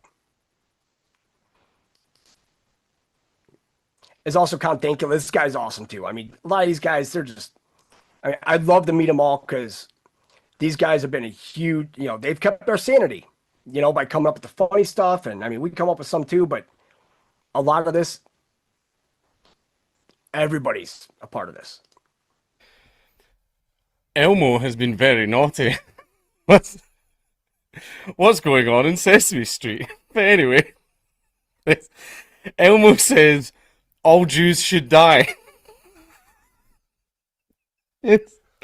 Elmo X account goes rapid and calls for genocide after alleged hack. I mean, they're saying alleged hack. I'm pretty sure it got hacked. I'm fairly certain that it got hacked. Yeah, the official Elmo account got hacked and started saying some stuff. But anyway, the Elmo account claimed Jewish people rule the world. Why is that in quotes? But anyway, the word of the day was hacker for the Sesame Street team on Sunday when the X account for beloved Muppet Elmo posted troubling content after it was allegedly compromised. Social media hacks are not an unusual occurrence, whether they stem from leased passwords, data breaches, or leaving an account logged in on a public computer. It remains unclear who posted the explicit remarks, and while Sesame Street has produced very questionable content in recent years, neither broadcaster PBS nor production company Sesame Workshop will be standing by what Elmo said over the weekend. Alright. I'm just going to compose myself. At around 7 PM Eastern Time on Sunday, disturbing posts from the Elmo account were captured by multiple outlets that first included "Kill all Jews," a post which was initially viewed by at least 100,000 X users. I did see that one got taken down. 3 minutes later, the account spouted out, "Release the files, Donald Trump, child fucker," seemingly referring to the Jeffrey Epstein files, and I am inclined to agree. 7 minutes after that, as reported by Pravda, the allegedly hacked account abused the caps lock and accused President Trump of being controlled by Israeli Prime Minister Benjamin Netanyahu. Elmo says all Jews should die. Fuck Jews. Donald Trump is Netanyahu's puppet because he is in the Epstein files. Jews control the world and need to be exterminated, the account wrote. Why are you being such a racist? I bought you back when everyone wanted an Elmo doll for Christmas. In response to AF Post, another outlet that captured images of the wild Elmo rants, an ex-user posted a screenshot of an alleged reply from the account. After a user with a transgender flag and gay pride flag in their name said they were muting Elmo because of the recent statements, the Elmo page allegedly replied, "Fuck you and your tranny dog." N-word.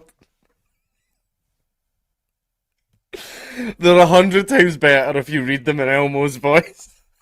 Sesame Workshop told CNN in a statement that Elmo's X account was compromised by an unknown hacker who posted disgusting messages, including anti-Semitic and racist posts.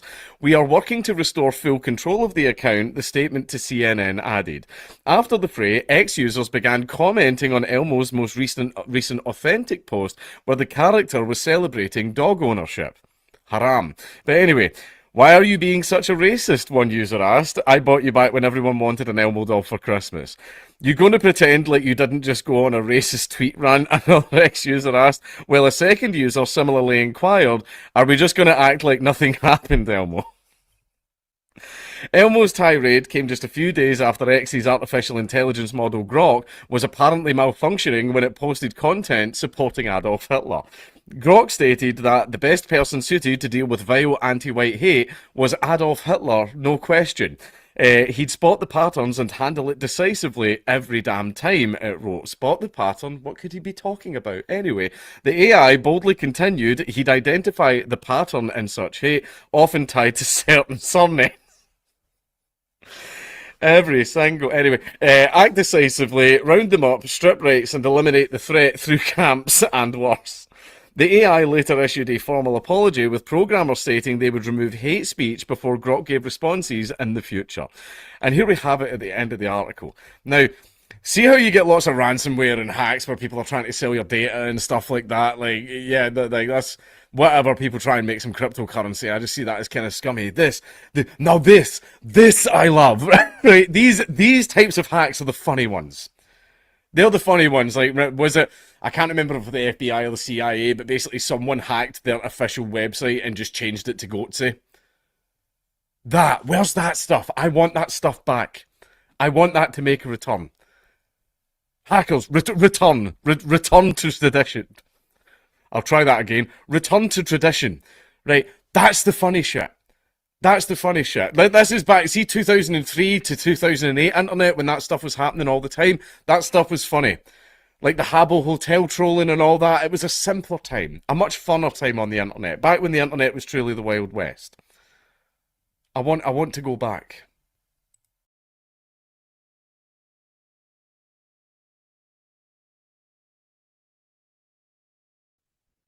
There's only one way to go back. They need to get Tom Anderson back. Bring back MySpace, right? I mean,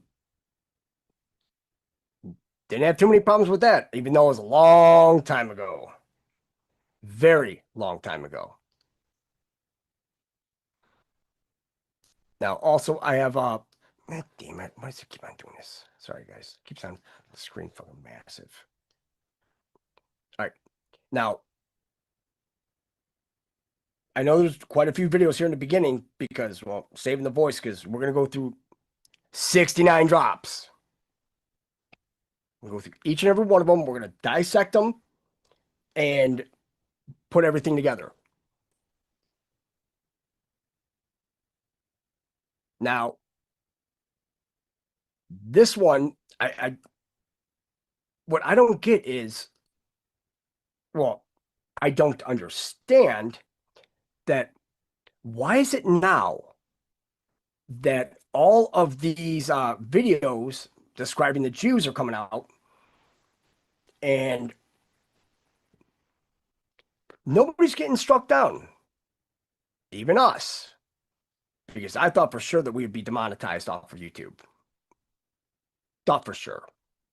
But here we are.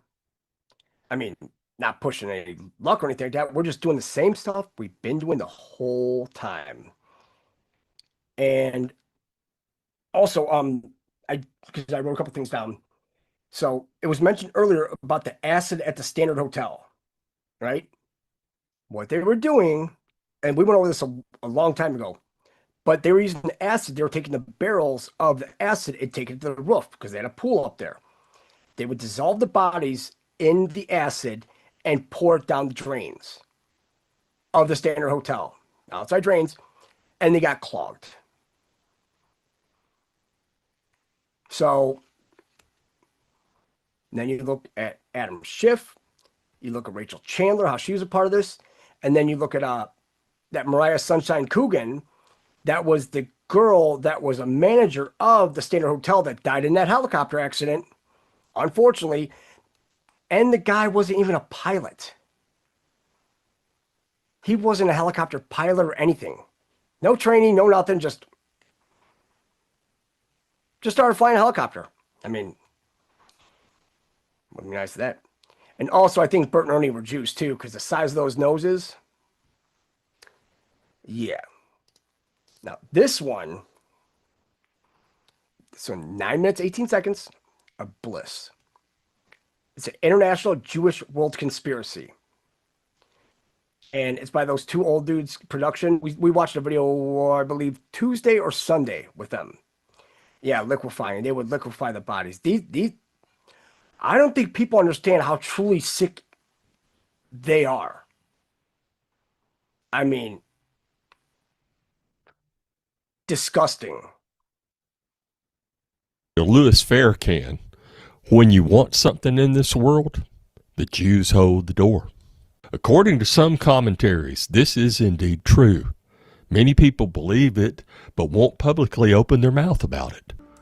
So like a curious traveler on a quest, we embark upon a journey of information. Stay with us for a ride into knowledge.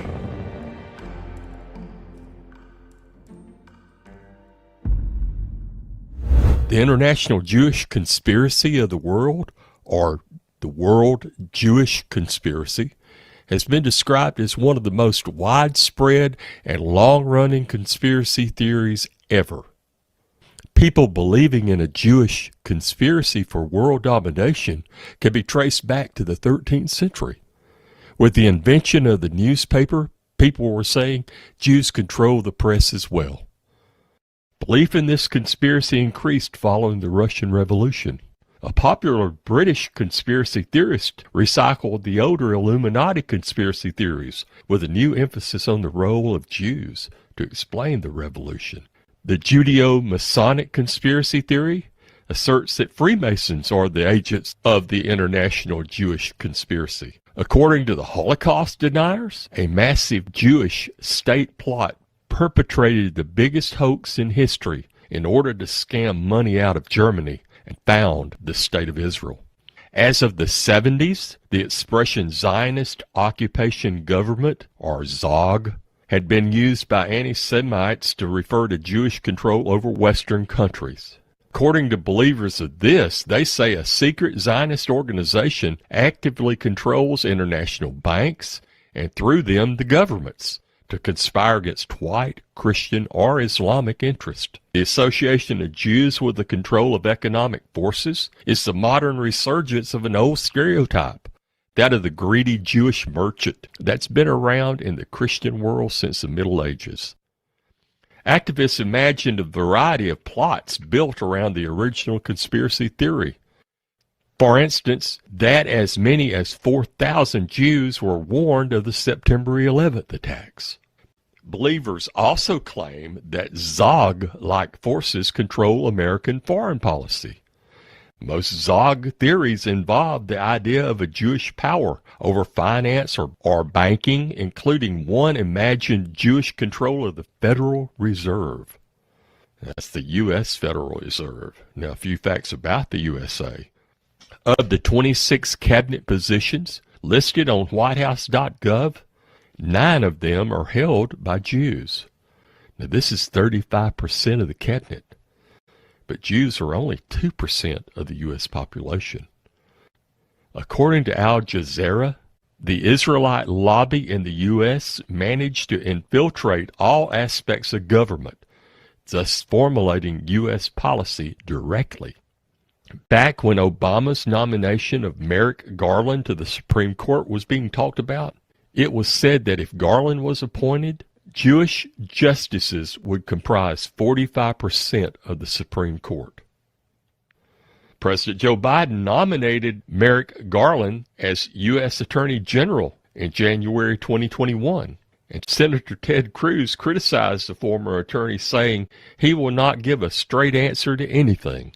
He is the legal equivalent of Anthony Fauci. Fauci says, I'm the science. And Merrick Garland's response is essentially, I am the law. Cruz says they're both wrong.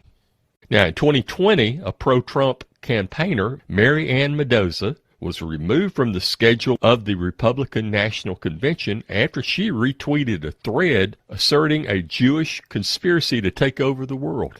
But now, just recently, it seems Trump is prepared to abandon Israel, or that he is applying intense pressure on Netanyahu anyway. Now, this is even after establishing that U.S. embassy in Jerusalem.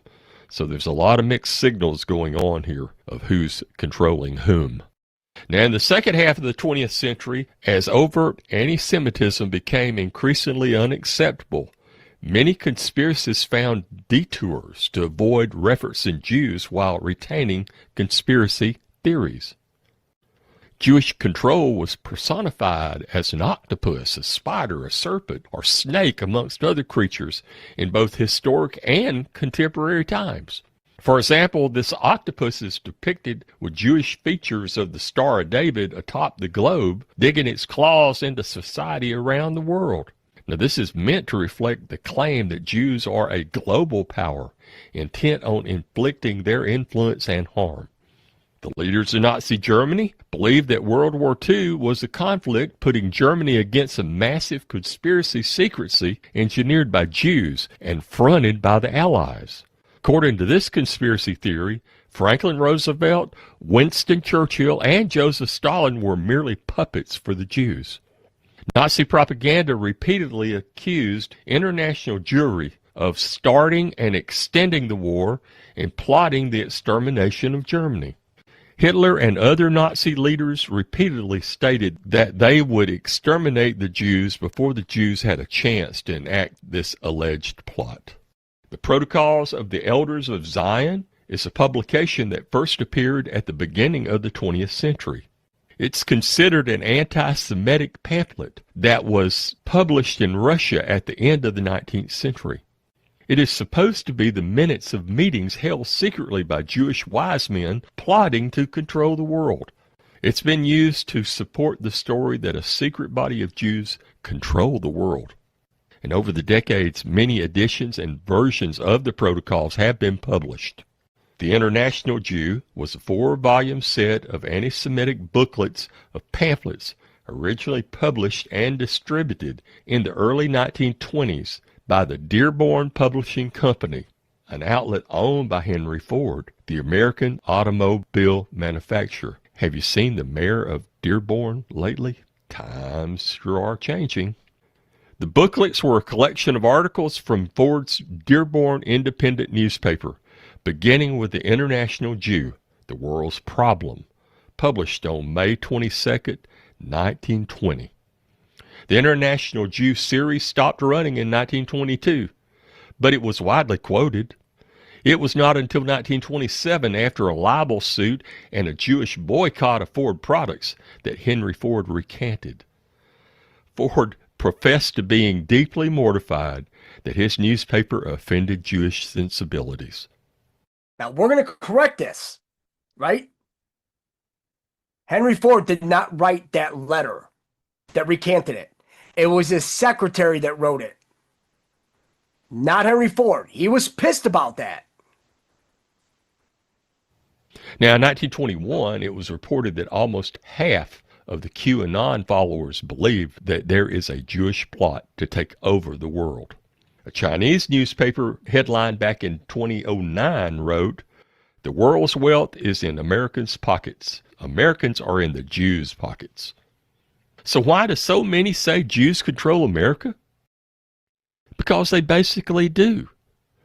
Sheldon Adelson, Bernard Marcus, and Paul Singer, all Jewish, were Trump's biggest supporters. They really are in a position to dictate what his foreign policy is, in particular in regards to the Middle East. And this influence is not exclusive to the presidency. They have influenced all types of politicians as well as the media. Now, I read where a guy once looked up who owns YouTube. It said Google does. He then looked up who owns Google. It responded Alphabet Incorporated. So who owns Alphabet Incorporated? That's owned by a couple of Jewish men. Now, let's think about this to end this up. Even Abrahamic religion technically belongs to the Jews because Christianity and Islam have their roots in Jewish religion. And you know what? That's crazy if you think about it. Just more food for thought.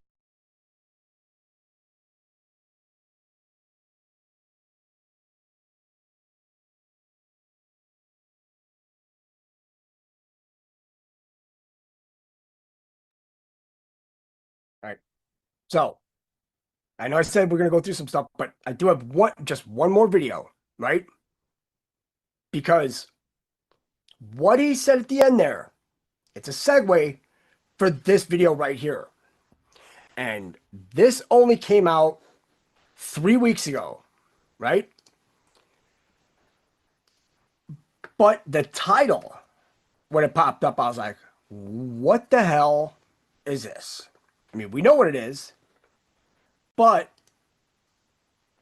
we've been saying it for a long time about the cross, that the cross isn't really a cross, right? It's a cube. Correct? Also, guys, you guys are putting some ass-kicking stuff in the chat.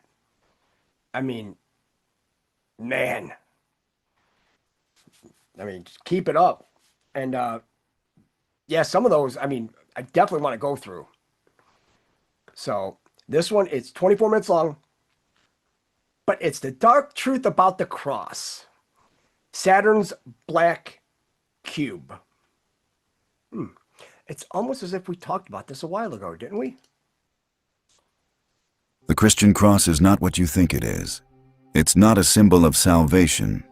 It's the blueprint of a prison. A two-dimensional map of a cube. The cube of Saturn, the black box of time, control, and karmic bondage. Christianity didn't reveal the truth. It hid it in geometry, in symbols, in rituals. And at the center of it all stands a God mistaken for the Most High, Yahweh, El, Saturn, Yaldabaoth. Stay with me. Maybe you've sensed something's off. Now you'll see why. We've been taught to revere the cross. It hangs over altars, around necks, on flags and tombstones, a symbol of redemption, of sacrifice, of hope. But what if this sacred shape hides something else? Something older and far more sinister. Take a cube, 6 sides, total enclosure. Now unfold it. What do you get? A cross. The Christian cross is the cube made visible. A 3-dimensional prison turned into a 2-dimensional sigil. A flattened map of confinement, passed off as the path to salvation. This is not just about a shape. It's about a system, a code, a geometry of control that traces back to Saturn, to El, to Yahweh, to a force that binds not just matter, but soul. If you've ever felt the weight of invisible chains, you're not imagining it. What you're about to see may not be comforting, but it will be revealing. To understand Christianity's deception, we must first confront the shape that binds it. A cube is more than a simple object. It is the most complete and total form of enclosure. With 6 equal faces, 12 rigid edges, and 8 sealed corners, the cube creates a domain where nothing escapes. No light, no air, no ambiguity. Within a cube, everything is defined, measured, limited. It is the ultimate container, not just of space, but of perception. This is why the cube is used in prisons, vaults, server rooms, and safes. It reflects the human obsession with containment and order. It is a symbol of structure, but also of control. Now take this perfect box and unfold it. Imagine each face peeling outward along its edges. Laid flat, the cube's 6 faces transform into a very specific shape. A Latin cross. One central square with 4 squares reaching outward, top, bottom, left, and right, and a final square anchored behind. This is not speculation. It is basic geometry. The net of a cube, the way it unfolds into 2 dimensions, is quite literally the cross that adorns every cathedral, Bible, and crucifix. The sacred symbol of Christianity is not just reminiscent of the cube. It is the cube, opened and exposed. Yet no one speaks of this. Churches do not teach it. Devotees do not question it. But the shape has always spoken for itself. The cross we kneel before is the flattened face of a cube, a prison that has been hidden not through secrecy, but through symbolism. This changes everything, because the cube is not neutral. It is not innocent. It is the signature of something older than religion, deeper than doctrine. A force that binds not just bodies, but souls. A planetary archetype whose gravity can still be felt in our systems, our calendars, our laws. The ancients called this force Saturn, and the cube was always his throne. You've seen the cross unfold from the cube, but the deception goes deeper, because the cube itself is not just geometry. It is a sigil, a spiritual brand, and it belongs to Saturn, the ancient god of time, restriction, and control. Saturn isn't some mythological relic.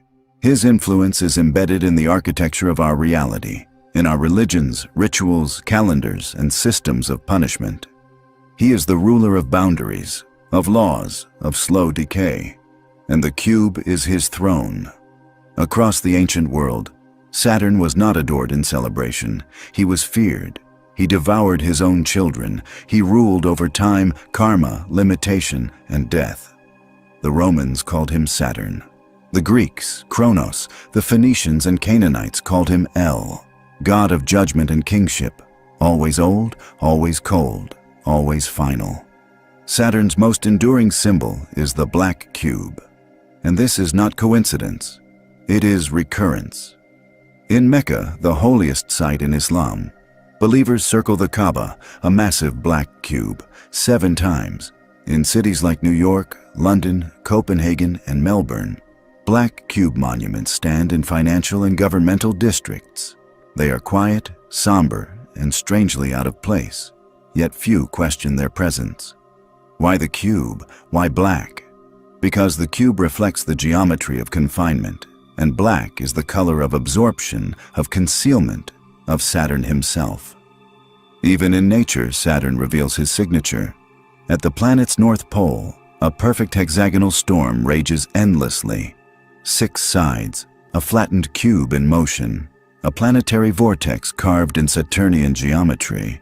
Science doesn't explain why it's so precise, but esotericists do. Saturn is the god of time, and time is the ultimate trap. You age, you forget, you decay, you die. These are not punishments, they are mechanics, and the cube is the architecture of those mechanics. It is the prison of time made visible. But Saturn's influence doesn't end in myth or astronomy. It echoes in our very systems. Our calendars carved into 7-day weeks. Saturn's day is Saturday, the final one, the day of rest, death, inertia. Our cities, built from cube upon cube. Our offices, our cells, our homes, our coffins. Cubic structures, boxed lives, boxed deaths. And worst of all, we revere it. We call it holy. The black cube is not just a shape. It is the seal of Saturn, the stamp of limitation, a geometry that governs how consciousness is divided, structured, and sealed within the material world. And somehow, it made its way to the center of our faiths. Next, we'll explore how Saturn, as El, was absorbed into the very identity of Yahweh, shaping the God of the Old Testament into something far more ancient and far more controlling. To understand the deeper trap, we must trace the name. Before Yahweh, there was El, the supreme deity of the Canaanite pantheon. He was not just one god among many. He was the father of gods, the high ruler, the architect of fate and kingship. And El was Saturn. Not in metaphor, but in direct correspondence. El embodied the same cold authority, the same remote judgment, the same hunger for obedience. This is where things begin to merge. As the Hebrews emerged from the Canaanite world, they absorbed many of its religious elements. El didn't vanish. He was renamed, recontextualized, and eventually merged with Yahweh, a regional storm god of the southern deserts. Over time, El and Yahweh became interchangeable, and Yahweh inherited Saturn's throne. He became the sole, jealous god, the lawgiver, the punisher, the one who creates, binds, and demands worship. This was no mere theological evolution. It was an encoding, a transference of archetypal control. The name Israel itself reflects this blending. Isis Ra-El, Egyptian goddess, solar god, and the ancient high god of judgment. The name carries the signature of an inherited pantheon, one that cloaked Saturnian order in the illusion of monotheism. But the symbols betray the truth. Take the tefillin, two small black cube-shaped boxes worn during Jewish morning prayer.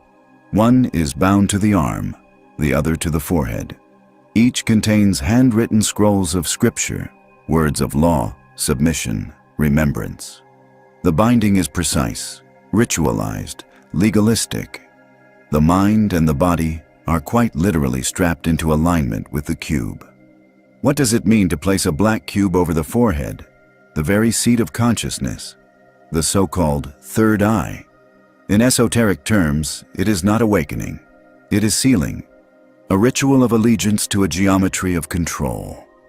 Even the locations are significant, the arm and the head.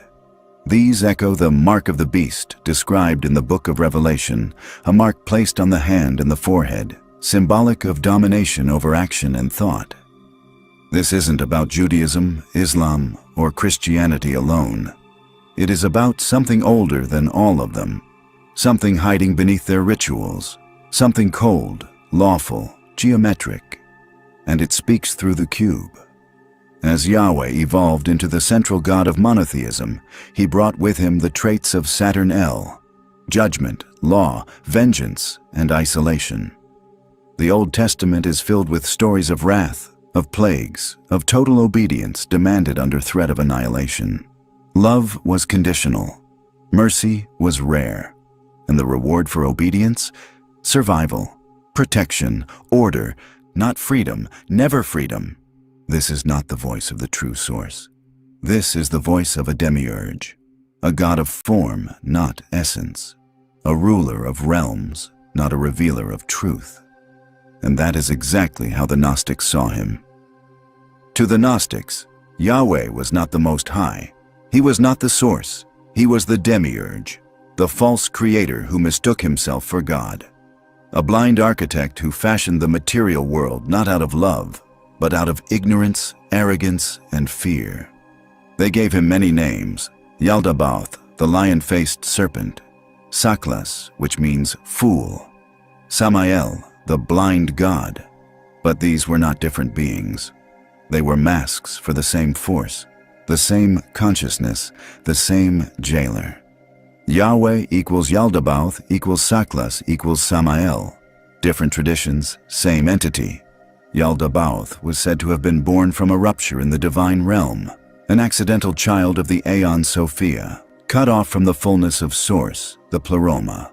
Cast out into chaos, he looked upon the void and declared, "I am God, and there is no other." And in that moment, he revealed his greatest flaw: blindness. He did not know he was not the first. He did not know he was not alone. He created not in harmony, but in isolation, not in wisdom, but in panic. And from that panic, he formed the world. He built it from structure, from law, from time, from death, all the tools of Saturn. And in this world, he trapped fragments of true light, the souls of beings far older and more luminous than he could understand. He wrapped them in flesh. He bound them to karma. He taught them fear, obedience, and sin. The Gnostics understood. The God of the Old Testament was not the supreme being, but the architect of limitation, and the world he made is not divine, but a prison disguised as creation. Yahweh demands worship, obedience, sacrifice. His voice is thunder and law. His rewards are safety and order. His punishments are total. And yet we are told he is love. But love does not imprison. The Gnostic texts describe the archons, lesser rulers and enforcers of the demiurge's system. They operate beneath him, shaping false realities, spreading illusion, and feeding off the spiritual ignorance of the masses. They embed themselves in religion, politics, education. Wherever structure exists without truth, they thrive. The cross is one of their symbols. So is the cube. These are not doors out. They are keys that lock the cage. The cross teaches that redemption comes through blood, through agony, through the surrender of will. That salvation is found in suffering. This is not divine. This is Saturnian. The cube unfolded, the prison glorified. It is not liberation. It is loyalty to the warden. The demiurge does not guide you to awakening. He guides you to submission. He wants your devotion, not your freedom. And he convinces you that the cell is sacred. But deep beneath the lies, the divine spark still flickers. It is what the demiurge fears most. The Gnostics taught that this inner light, the part of you that remembers the source, cannot be extinguished, only buried. When it begins to awaken, the cube starts to crack. The symbols lose their power. The voice of Yaldabaoth fades into silence.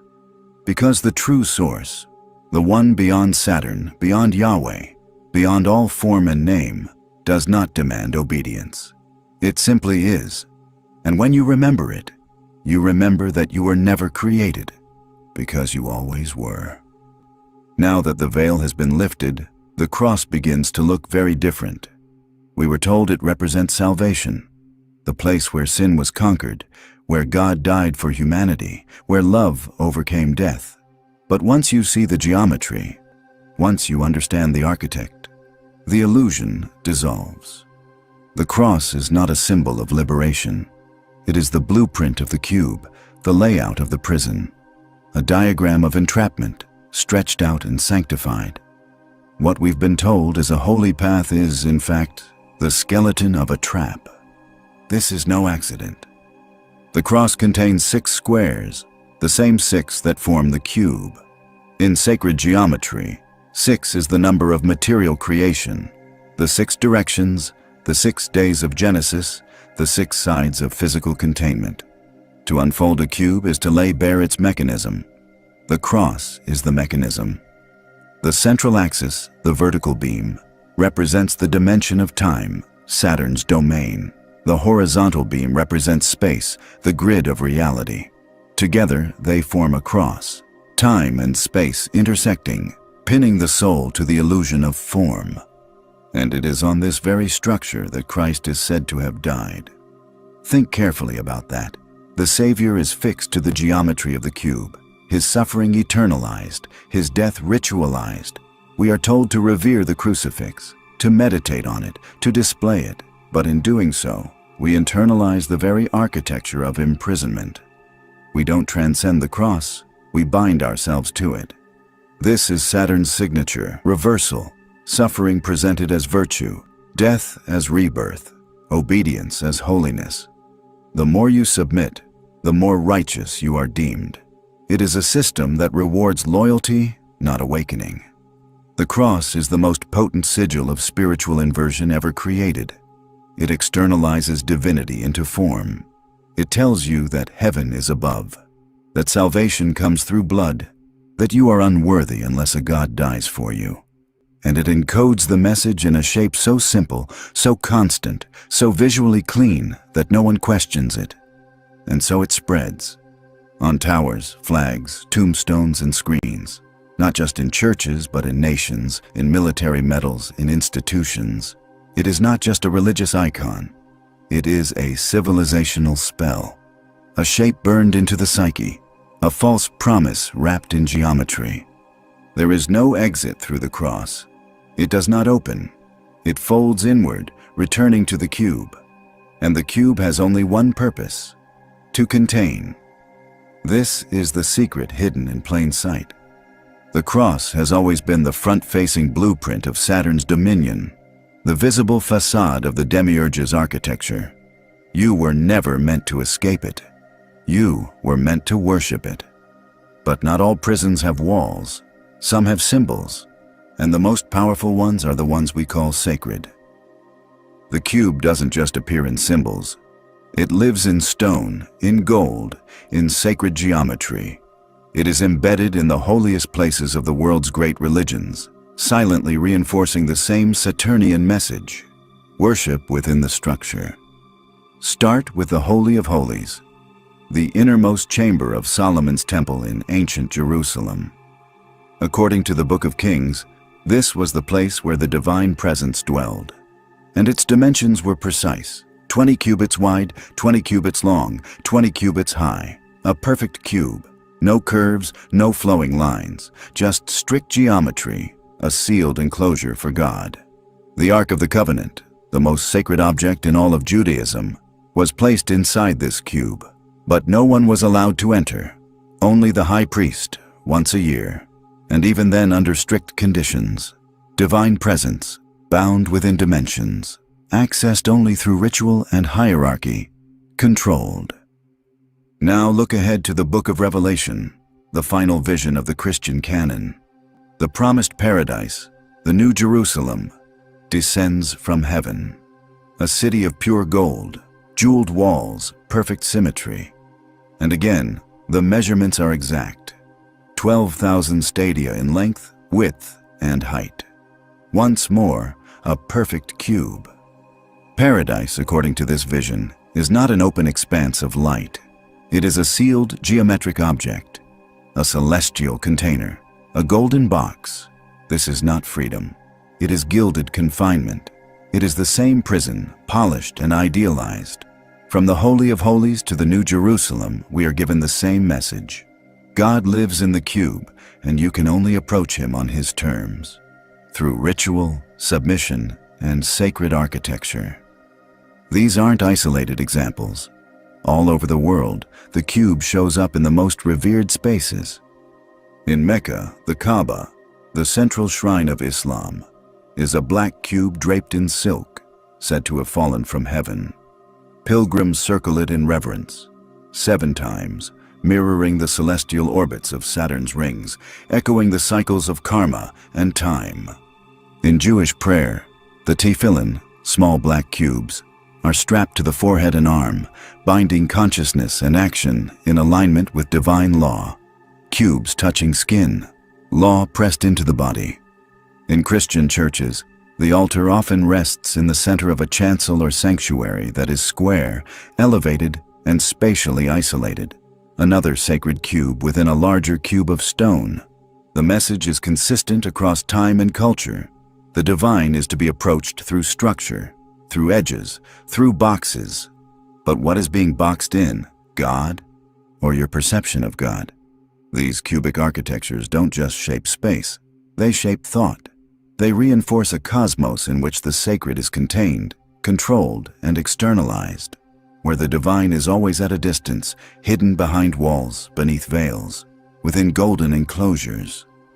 The cube becomes a mirror of the demiurge's theology, orderly, hierarchical, inaccessible, not a field of light, but a room with walls. This is the grand design, a world where the soul is conditioned to associate divinity with structure, holiness with limitation, and freedom with blasphemy. The cube does not reveal the divine, it disguises the absence of it.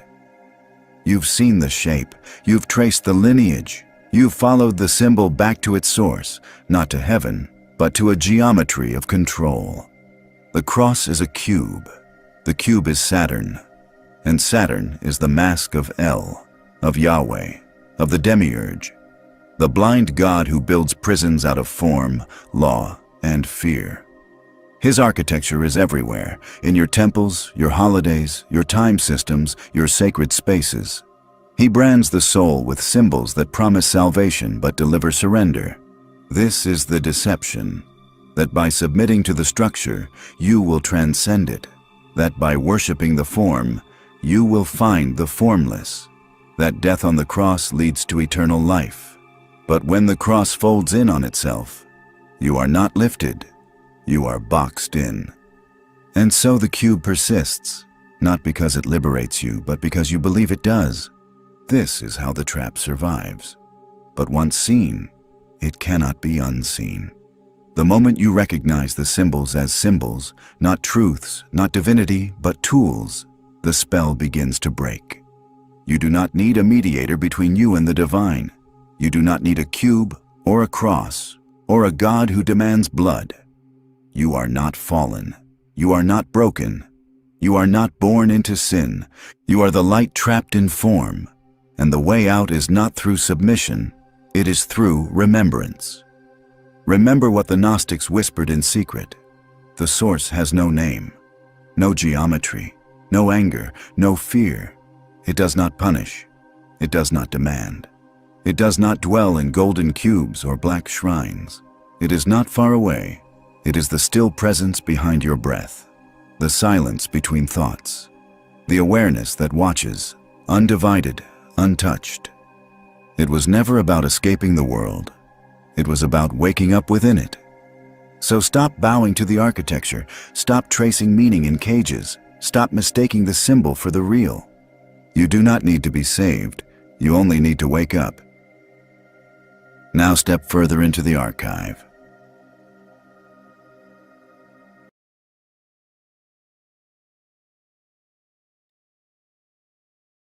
Yeah, that was pretty in-depth, huh? And the thing is, the one that, because I noticed something about Hexeth, right? Hexeth has a Jerusalem cross on it. Just 4 sides. That's it. Why is that the correct one? Easy. Math. Because the Jews, they don't use the plus sign. They just use a vertical line and one horizontal line coming off. Cute, right? Now, a couple things. I do want to point out that I'm going to pull up that Crazy Days and Nights again, because I noticed somebody mentioned Maria Farmer in the chat, right? So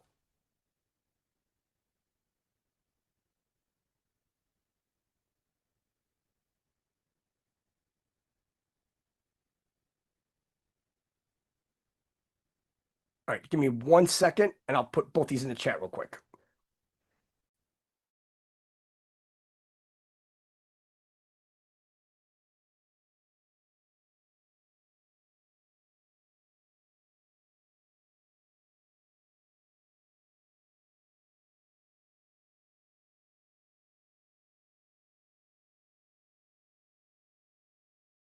All right, so what I did was I put 2 videos in there. We're not playing them here because they're 50 minutes long each. But these came out 5 months ago and 2 days ago. A Conversation with Maria Farmer Part 1 is 51:26 long. And then a couple days ago, A Conversation with Maria Farmer Part 2 came out. That's 50 minutes and 23 seconds. I'm telling you, this guy is fire. Because some of the stuff that we can't find, he already has. Right? Also, one more thing. This is a biggie. Yes, if we can spell.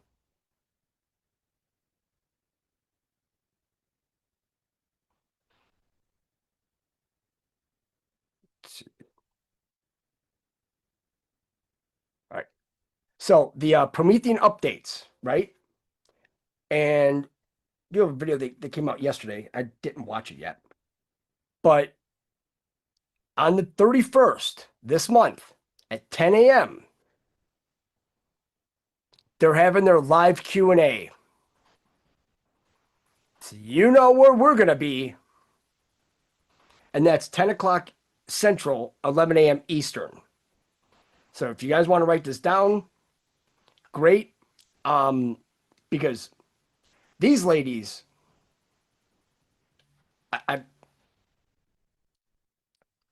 I don't have enough adjectives for them. These 2 women are hands down some of the greatest researchers out there. Hands down. 50 years plus in this, and how they tie everything back to everyone else. It's little things like that, that finding this stuff, it just opens everything up for us. I mean, this is beyond like anything we thought. So what we're going to do is we are going to start at post 133. Now, Let me pull this up real quick. Date. Figure something else here too. So 11 5 217 2 oh shit, 2 10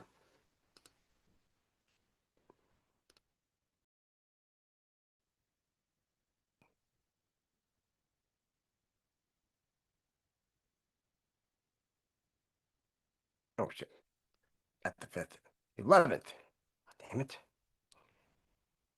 All right, so what we noticed is the dates, right? So post 133 that mentioned Epstein Island was on November 11th, 2017, right? The last one, which was post, let's see, this down, post 4921, which is a 16. So if you notice, 133 is a 7, and then 4921 is a 16, which is also a 7. So you have 7 7, right? Now it is 1,076 days. I know. Can you imagine they had that many drops in that many days? We were just everything Christmas. What day again? It is July 31st at 10 a.m. Central, 11 a.m. Eastern. Now, I'm gonna try to get some questions together so we can ask on there because you never know. So the time between these, right? You have 1,076 days, which is a 14, which is a 5. 2 years, 11 months, 11 days, which is a 6. You just add up the numbers, right? 35 months, 11 days, which is a 10, because 3511 is a 10. 153 weeks and 5 days is a 14, which is a 5. So let's add this up, shall we? So you have 1 plus 4 plus the 6, the 2 years, 11 months, 11 days, plus the 1, because you do not count zeros in inclusive counting. And then the 153 weeks, 5 days is a 14, which is a 5. You add up the 1, 4, 6, 1, 1, 4, you get 17. Again. These guys throw them everywhere, right? So let's get down to some good shit, huh? Okay. November 11, 2017 says, hard to swallow, important to progress. Who are the puppet masters? You have the House of Saud, Rothschild, and Soros. Focus on the above 3. Public wealth disclosures, false. Yeah, because they're worth a lot more. Way more. Many governments of the world feed the eye. Right? Think slush funds, a feeder. Think war, feeder. Think environmental pacts, feeder. So what are you exactly feeding? You're feeding us to them. Triangle has 3 sides. Eye of Providence. Follow the bloodlines. What is the keystone? Does Satan exist? Does the thought of Satan exist? Who worships Satan? What is a cult? Epstein Island. What is a temple? What occurs in a temple? Worship, also sacrifices. Why a temple on top of a mountain? How many levels might exist below? A lot. And they have some kind of ancient artifact down there or some being that they go down there and worship. What is the significance of the colors, design, and symbols above the dome? Why is this relevant? It's a golden dome. You have the blue and white. It goes all the way back to the Middle East and all their shit that they worship with. It was what was it? It was in Syria, Turkey, Lebanon had some. But if you notice, all that is around a specific mountain, Mount Hermon. That's where the fallen angels fell, right? So the UN built a base on Mount Hermon, closed it off. But then Das Juden decided to go over there recently and say, oh, we have to take control of Mount Hermon so that we could see, you know, if they're coming to invade us or anything. Nobody's invading you guys. Nobody has invaded you. But yet you still pull all the same shit. Who are the puppet masters? Had the puppet masters traveled to this island? When, how often, and why? Vladimir Putin, the New World Order worships Satan. And he's actually correct. Now, we go to, and this, from what we've learned in the one video on Tuesday, I believe, about Peter, right? The chair serves the master. Who is the master? P equals C, right? The chair, Peter's chair, serves the master. Who's the master? Well, isn't it Peter? That hybrid that is underneath the Vatican, what, 70-something meters? But why is Epstein, now the H is in here, because why is Epstein spending $29 million to bury the tunnels underneath his temple on Epstein Island? Problem, phones were allowed in. These people are stupid, right?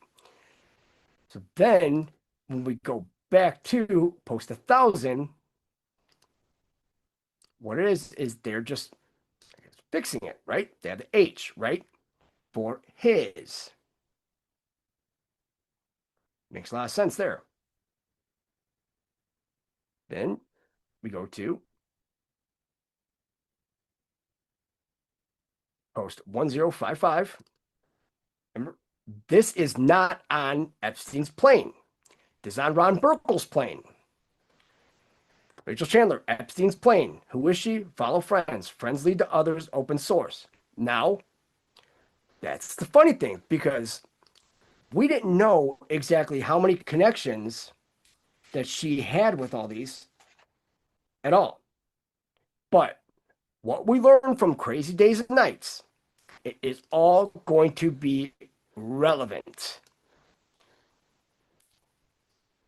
Because now we go to 1056.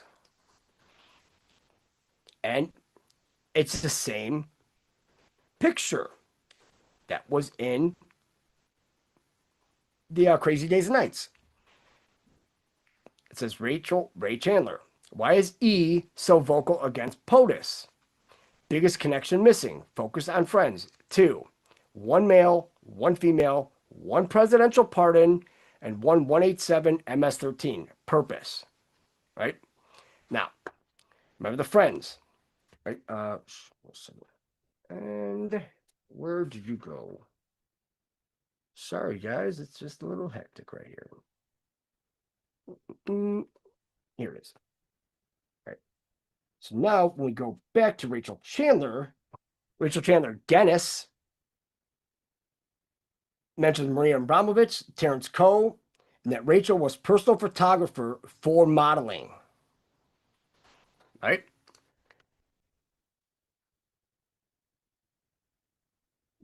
I'll go up one more. Okay, now this one, actually, no, I don't want to go that one. I want to go to 1516, right? Let me see. Make sure. No. Nope. We're going to go 1515. Let's see. I have to put this one back in. Totally forgot the bottom. So, 1515, they have all these reporters, right? A lot of reporters. Then it gets to here. The Bridge. Podesta Group. Bridge between media, FBI, DOJ, HRC Plus. Why the Podesta Group close? Public charges? No, then why close? Right? Because they were getting close to getting caught. But also, remember, Podesta started up another group. That was the Center for American Progress, CAP. Stop the CAP. When did Huber start? November. John Podesta, Huma in November. Right? 11-3, 11-4, right? And then went 11-5. Now, sealed. Do they know? Remember, everything's sealed. All the indictments. Literally says it right here. All the sealed indictments are under Huber, because Huber got the case from Jeff Sessions. Why is that so big? Right? Because when we look at Jeff Sessions and how he left, right, we know the guy's basically a saint in Congress. Total saint. He didn't have any, he didn't take any money or anything. But by him picking Huber, that means that he trusted Huber with all of this. But where did Sessions go? Sessions, remember, he was a captain in the Army. Also, he's a prosecutor. So he can prosecute these crimes. So you have Huber, special prosecutor, but then you also have Sessions. Why did the Podesta Group close? Why no leaks? Who else knows? HRC deal request. Why? Remember, HRC requested a deal. We said no. Eat shit, right? IG is greater than Huber. Can the IG, which is Inspector General, disclose evidence in pending criminal cases in public disclosures reports? No. Because you taint the grand jury. As we've seen, all of these juries that have been about with New York, what's the problem with that? Now remember, guys, Diddy, I mean, he's locked up right now, but basically Diddy walked on all of his crimes. Who's the one person that didn't really walk from his crimes? Trump. Why? Because they're wanting to get him out any which way. And also, yesterday it came out that that fucking Tanker 2, that would be Letitia James, is suing Trump for like $4 or $7 billion, which is completely retarded and asinine, if you ask me. Now, we're going to go to 1516. Right? Now, we're going to skip through the whole front, the whole top, because it's the same as 1515. Let me use this. 1 second. All right. So it says JP Huma, November. Huber, recent reveal by Sessions, November start. HRC panic deal required DEC in December. Think Huber. Nope. Coincidence? You have more than you know. News unlocks past. Map. Minor attracted persons. Now, are all of these, because they're all covering up, all cover up their crimes. Every one of them. Because when we start having doubts, we have to go back and look at the drops, because we could trust the drops by now. I mean, there's no doubting this. So when we go to post 1884, right? So I thought it was kind of funny that 1884, if you think about it as a year, right? August 15, 2018, right? But it was August 15th, 1884. What happened 13 years prior? That letter from Albert Pike to Giuseppe Mazzini outlining all 3 world wars. The feeders. You have Saudi Arabia access closed, Epstein Island access closed, Haiti access closed, North Korea access closed, China access closed, Russia access closed, Cuba access closed, Sudan access pending, government, Saudi Arabia, U.S. push, Syria access pending with their government. We all know what happened to their government now. It would fucking batshit crazy. Yemen access pending, government, Saudi Arabia, U.S. push. What's going on in Yemen right now? A lot of battles, right? What if they are actually taking out all these child traffickers? Libya access pending, main port closed, limited. Somalia access pending, Saudi Arabia, U.S. push. Now, is it Saudi Arabia or is it South Africa?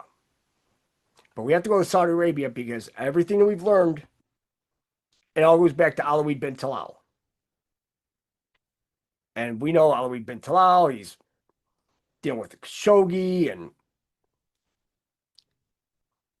now we go to post 3050, March 13th, 2019. States an anonymous 4chan user recently posted new photos of Jeffrey Epstein's infamous Lolita Pedo Island. Lolita's crossed out.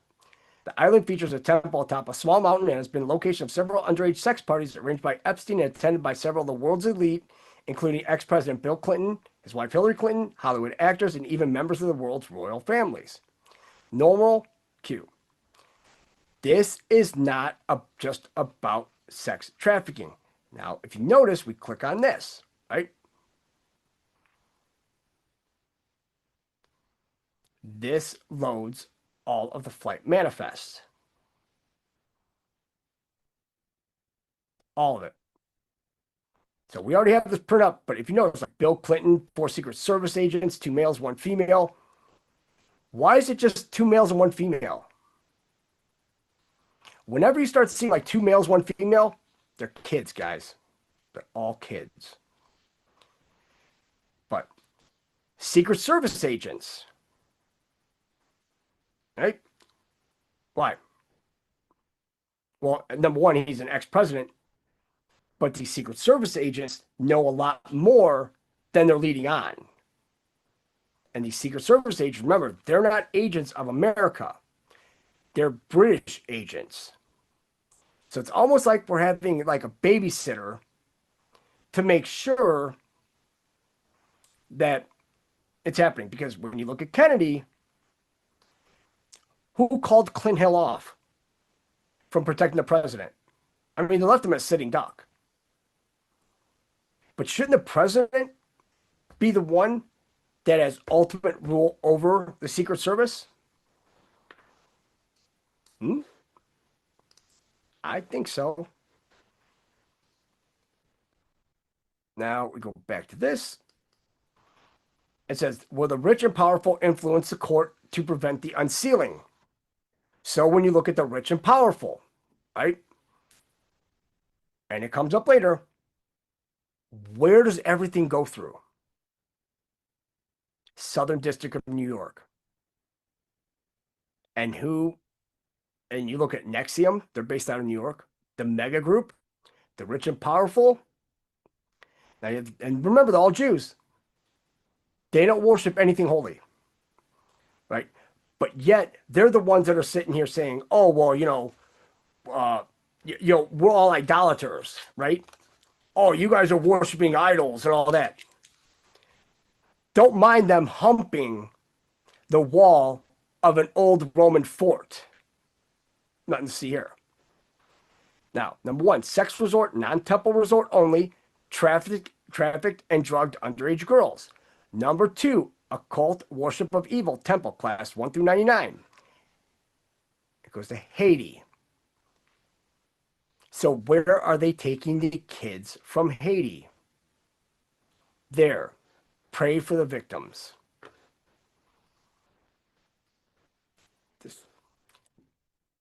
Honestly, we look at this stuff, it's like, how in the hell did they even get all this information? I mean, it blows my mind. So we're going to go to post 3131, March 20th, 2019. As we see, there's Tony Podesta. There's Clinton. I think, I'll have to check, but in the next post, we're going to have to do some digging on some certain areas. But it says drop 3050, right? Will the rich and powerful influence the court to present the unsealing? Notice how it's in the kill box. It says follow the attorney. Which attorney? Dershowitz? Who took the picture? Who was located behind the camera? Sex trafficking is real. Rachel Chandler took that photo. Right? Remember, she's a professional photographer. Well, I wouldn't say professional, but, it's just like the Gettys. Right? How you see all these Getty images?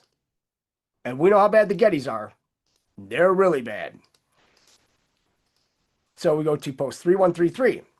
It's a mirror of this one, right? It says, starting digging on the PICQ post to try to figure out who took the pic. Doing a search on TinEye, the first article pops up is from True Pundit last March. One thing that popped out, going to dig further in a bit, was the location the pic was taken. It says Clinton is seen here kicking back at a beach date in January 2017.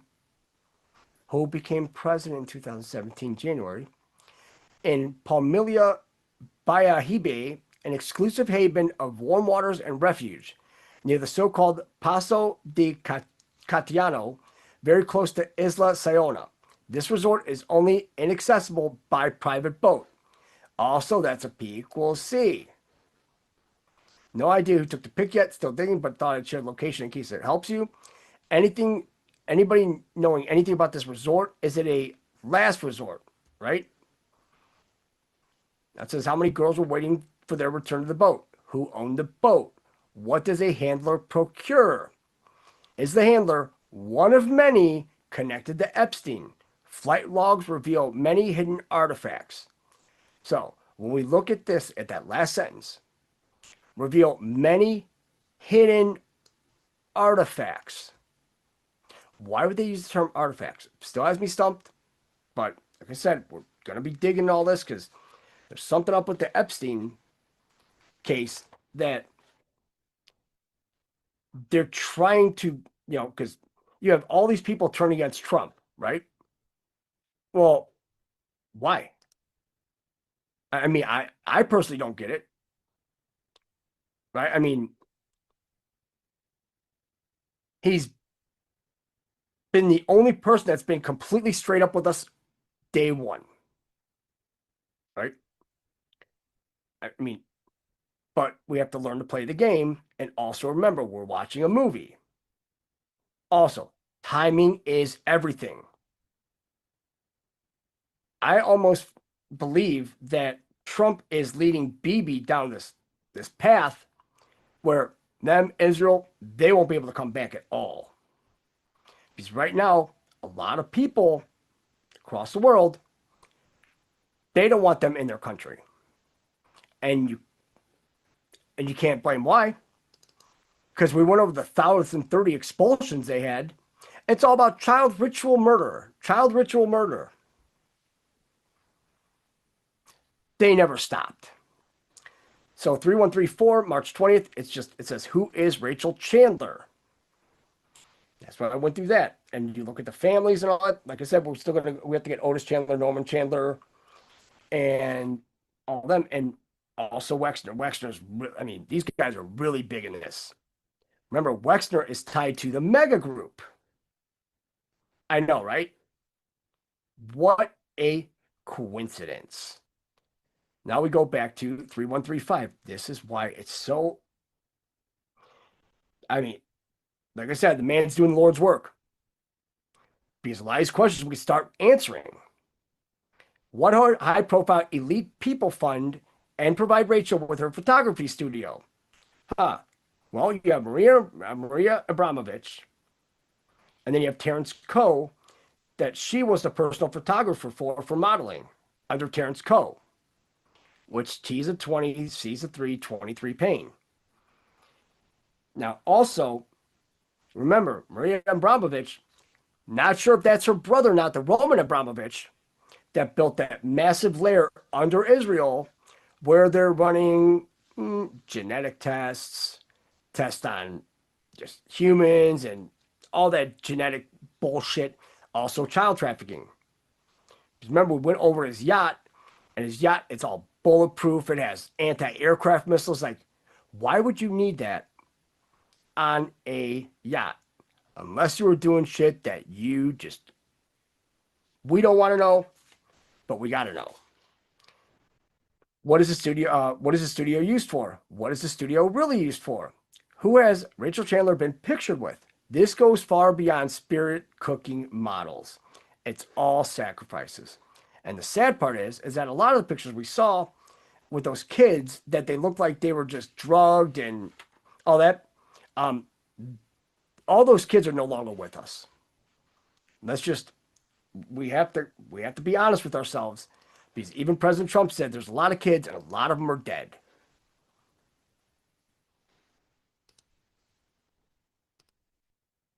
Post 3140.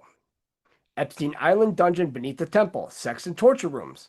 Openly flaunt across social media. Untouchable. Remember, untouchable It's going to come up later.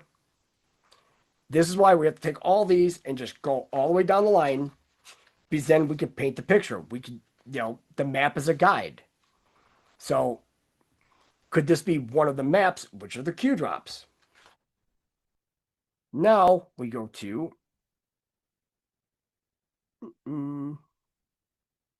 seven. March 20, 2019, right? It says Rachel Chandler had the possible Epstein Island security cam pic on her Instagram, right?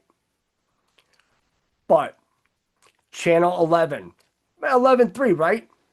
Who's that? We know who that is. That's Hillary. But remember, these people are sitting here naked on buckets. Are they eating somebody? I mean, this gets, we went through a lot of this, but diabolical. No, this is beyond diabolical. 3153, March 20th.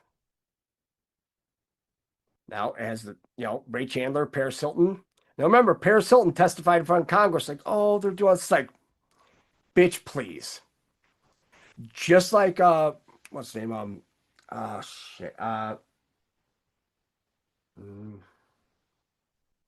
Why am I forgetting his name? Fuck. The asshole from that 70s show. God, I cannot believe I'm fucking forgetting his name. Somebody's got it. Let's see.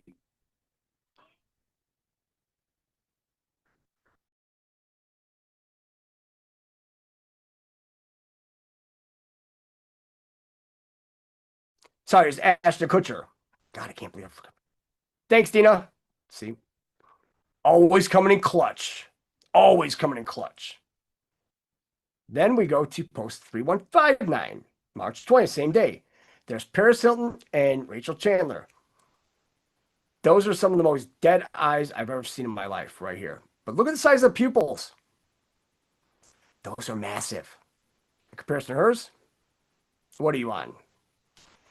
Who did Nikki Hilton's sister of Paris marry? James Rothschild. Another Rothschild.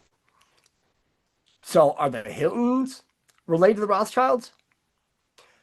Because remember, the Rothschilds, they have this big thing where they have to intermarry within themselves so that nobody else gets the money. Right? Let's see. Then we go to post 3183. You can't pull up the article. Comes up 404. It's a political story about the judge in the Jeffrey Epstein case mysteriously died. Do you believe in coincidences? Not at all. Not at all. Because we don't. Then 3362, Fox News U.S. billionaire sex offender Epstein once claimed he co-founded Clinton Foundation. Connect the dots. Right? Because for some reason, a guy that never finished college was a professor, was some,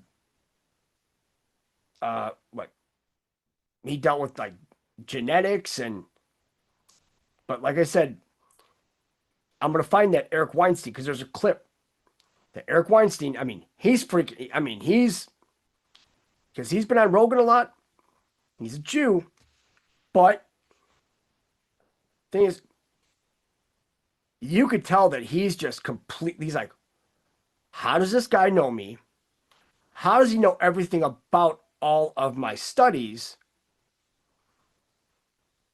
And yet, because he taught at Harvard. Well, how did Epstein get into Harvard? You have Larry Summers, and they said that he was connected to the Harvard math department. Well, when we dug into all that with Harvard, because remember, Harvard they're the ones that created the Russian oligarchs, the oligarchy. They're the ones that created it. Now, also said that Epstein was trying to buy all of these media companies. And let me see if it's in, which one's in one of these. It's never written down. 1 second here. Which one is it? Shit. I think it's part 7, part 6 or part 7. Because part 6 deals with 3 people only: Peter Thiel, Alex Karp, and William Burns.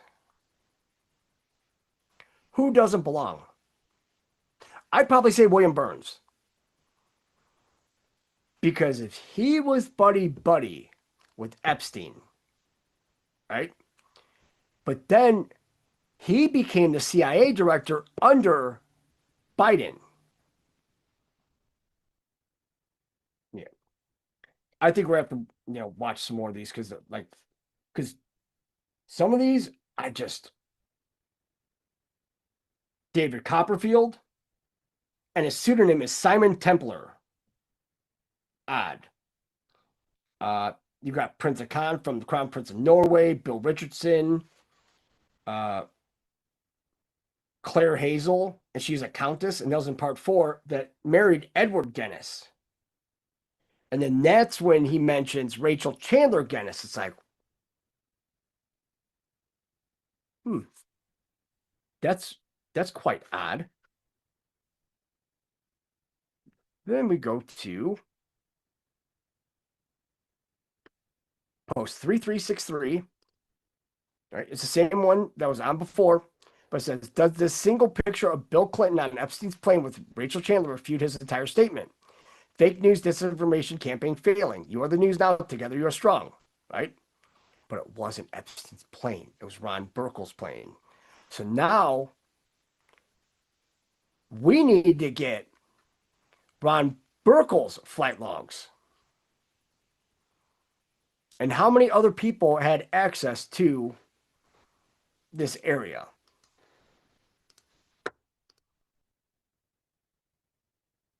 Now is where we're getting into the thick of it. 3370, July 8, 2019. Sessions began the Epstein investigation. When that is revealed, those who doubted may see the light. The wheels of justice turn slow, but when they turn, they are powerful.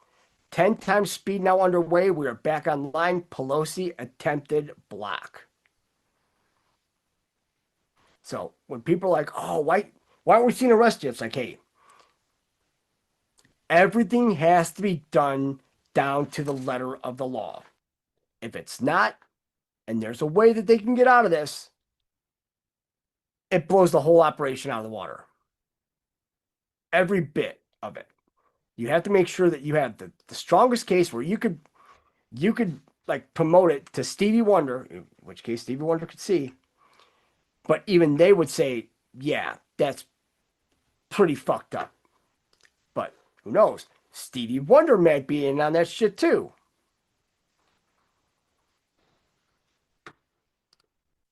Then we go to 3371, which we did go over before. It's the one with Peter Schweitzer found one single member of Congress against whom no allegations could be held, who has never taken a dime that was not his, had never cut any backroom deals, had never simply played the game. It was Sessions. So who can you trust with this case? The same person that cannot be bought at all. That's why Sessions was one of the first ones to come out and endorse President Trump back in 2015. Quintessential Eagle Scout, he followed the rules down to the last subclause and will not make a move until every T has been crossed and every I dotted. Right? So it says, sometimes you need to take one for the team publicly before you are vindicated as a hero. And we mentioned that before on another show, that everything going on now with Trump, Cash, Dan, Pam, all them, they're taking one for the team publicly. Because all these wannabe influencers on it, they're the first ones to jump. Oh, see, yeah, Trump's fucking kids is like, you will never hear that come out of our mouth. And that's terrible. To actually say that that man that's doing so much for all of us, that just because something didn't come out because they said they don't have it, that everybody has to throw a fit. Well, then who's got it? Right? But the funny thing is that remember President Trump also said back in 2015-16, he was asked a question about Bill Clinton. He's like, yeah, he's got a lot of problems on that island. You don't think that they were watching all of this, that Trump doesn't already know all of this? But just because he knows it, and you can say, yeah, this person. But you need the evidence. But also, you need all of the players. If you let anyone slide, we're fucked. Capital F. Now, we're going to 3376. July 8, 2019. Flynn News coming, holy shit, the first placeholder, right? So it mentioned you guys grabbing real vids, and that was the last one. Yep. That's what happens when you got Kuru. When you're eating brains. It says stage set for a drop HRC, raw vid 5.5. We have it all. Nails in the coffin, and this post 854, which is also a 17, by the way. Counting it home. Impossible to defend, liberal undo, right? What is impossible to defend and toxic to those connected? How do you get this? Why did she have a hole in her tongue? Why, when she was drinking water at that one rally that she was at, watch the water. What actually fell into the water? Or, you don't know. Just, We must work together. We are as only strong as your voice. You must organize and be heard. That's what we're doing. We're organizing, being heard, and putting out the, as much correct information as we can. Like I said, there's going to be some information that it just doesn't connect. But on our side, if it doesn't connect, we just put it to the side. Because if it don't connect, it can't be a part of it. If it doesn't connect, though, we keep that on the side, because if something else connects to that, then we know it all connects. This is why they keep you divided and in the dark, weak. Now think, divided in the dark and weak. Think about the video we just saw about the cross. Notice that Trump never wears a cross. Never. Right? We're here to unite and provide truth. Dark to light. Evil surrounds us. We are fighting for you. Where we go one, we go all. The choice to know will be yours in the end. It says George Nassif. Round 2, look for these arrests coming, including NXIVM cases related to Epstein. Stormy Daniels, her attorney, which was Avenatti. Anthony Weiner, Huma, Hillary, evidence from the insurance files on Weiner's laptop. 3 videos. Watch the dominoes fall, recruiting teen girls for NXIVM. Because who was brought into NXIVM? Stormy Daniels was brought into NXIVM. Because she's branded. So when they talk about arrest with Stormy Daniels and all that, Stormy Daniels, remember, she went and this whole thing about her screwing Trump and all that, and him calling her. Stormy Daniels is not the horse face. The horse face is Claire Brockman. Because even though Stormy Daniels does own horses and everything, Claire Brockman actually rode them and showed them internationally. Soon to be entered evidence, can't legally show them here. Video 1, underage teen boy giving blood transfusion direct to HRC. White coat doctor present, operating room setting procedure. Well, you're not giving blood transfusion. There is no transfusion. Right? Because the other blood isn't going back into the boy. It's like when you get your transmission changed, right? They have that machine that hooks up so you don't have to drop the pan or anything. Yeah, the new stuff in one and the old stuff in the other, right? When new stuff starts pushing in, the old stuff starts pushing out, right? But the other one's coming from an outside source, the child. This is what they do. It's disgusting. Remember, they even had a thing on Time Magazine that Google's doing it. It's just fucked up. Video 2, human HRC sex with underage girl, bedroom setting. Yeah. Video 3, HRC human surgeon cutting off female child's face and nose with scalpel, approximately 8 years old. Huma and Hillary taking said child's face and placing it on their own, dancing around the room as if celebrating. So, do you really think that, we want to see that? We want those that we trust. The military, because remember, the military intelligence has the same access to all of the other agencies post 9/11. 9/11 really fucked them. It definitely damaged the United States, but it let the military intelligence have access to everything the CIA, DIA, FBI, that they all have as well. Then, when we look at that, these aren't just average people.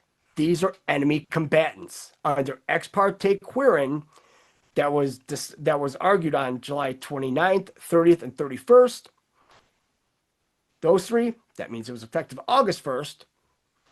But then there was another opinion that was October 29th, which is the next day after October 28th, the first drop. It says, while they best leave our patriots Sarah and SOL alone, Fox, former FBI official indictment of Jeffrey Epstein as a placeholder. Expect dozen more charges in the near future. Placeholder population start August 2019. What day in August did the placeholder population start? Was it August 10th, 2019? Remember, August 9th is when they said Jeffrey Epstein killed himself. But like I said, you got to go back and find that video because they have the post in the video. And it was from 4chan. And it was like a couple hours after all this went down. So that's why it's like, hey, that's pretty damn solid right there. Now, post 3385. You didn't think the Epstein investigation began a few months ago, did you? It was all under the direction and oversight of AG Jeff Sessions. Expect a lot more to become public and unsealing, right? So when we look at President Trump and all that, they're like, oh, well, why isn't he lashing out on it? Well, what if they brought it all out? And then, well, you've got the Samson option, you got 1.0, 2.0, 3.0, but also you have all of these agents within America. Mossad agents, everybody's worried about Iranians and Chinese, which we should, but it's the Mossad that you really have to just, not so much worry about, exterminate.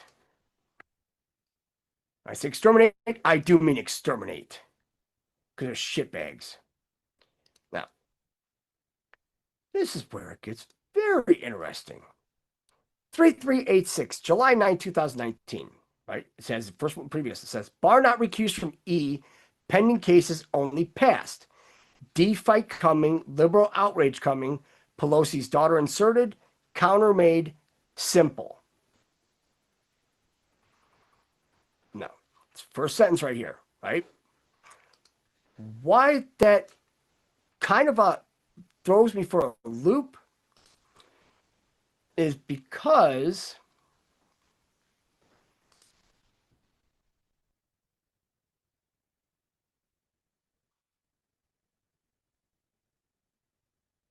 so if the first Epstein post 133, was on November 11th, 2017, And it just stated in there about Barr not recused from E, pending cases, only passed. Well, if that's 133, if we go back to one POTUS Net Sec E briefing, 3:02 a.m., please stand by. I always thought emergency election. What if it's Epstein? 3:02 a.m.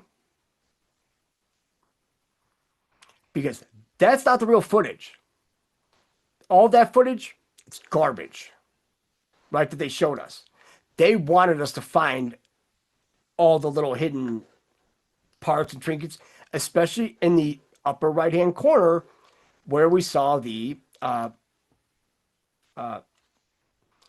they had like the legend up there, right? Like, what is a map? What is the legend? Up in that right-hand corner, after 12 o'clock, that disappeared. But now they're saying that there was like 2 minutes and 54 seconds. That's missing. Well, how could it be missing when the timestamp was down there? They manipulated the time. They manipulated the videos. Who made the video?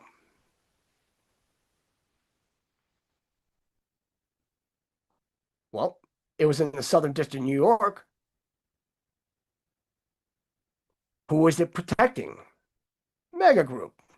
All the Jewish billionaires, right? They cannot lose any power. 3396. Read Bill Clinton, Rachel Chandler, Epstein plane pick. The FBI DOJ interview Rachel Chandler. They might even fucking have her. We don't know. When did public awareness grow across social media? Classified 1 through 99. What age is Rachel Chandler in the picture? Under the age of 18? They put 15. Now remember, Crazy Days and Nights is like, I don't know if she's 18 or 19 or 17. But it makes sense that when we looked at the birth date, right? That her birthday, they said this 87. Now, Crazy Tonight said that she was born in 89. Right? So those 2 years, it's a big difference between 17 and 15. Who posted the picture? RC. Who posted internal security cam pics? The Temple, IG. Untouchable mindset by all involved. Who believes they're untouchable? The little hats. They always think they're untouchable. Because for every time somebody has an accusation towards them, either through a blood libel or they call you an anti-Semite. Blackmail, power, top-down protection, plain plus temple plus XYZ picks equal witness, witness plus classified 1 through 99. Why did RC, Rachel Chandler, form a modeling talent agency? Why was RC Epstein and the M temple highlighted in the past? Is that Masonic temple? Dark to light, these people are sick.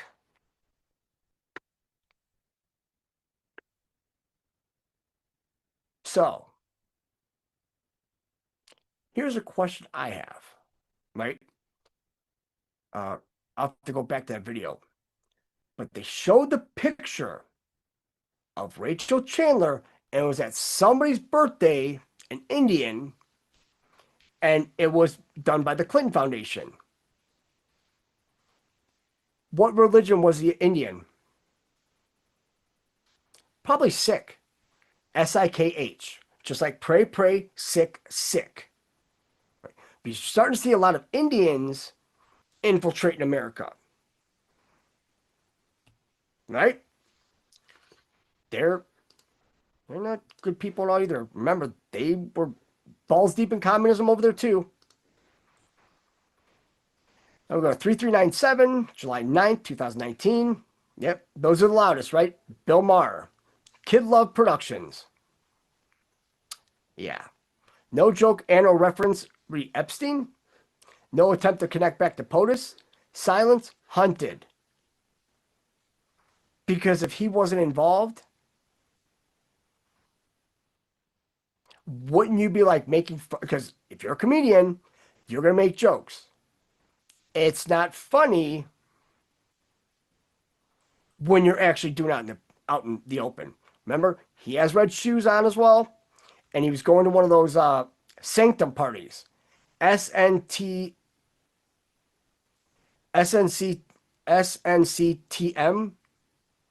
That's one Gwyneth Paltrow and all them are part of. This massive blood orgy sex death cult. These people are something else, huh? Yeah, everybody's like, oh, well, why is it happening now? Why is it taking so long? I don't know. You know, there's still a lot that we haven't even found.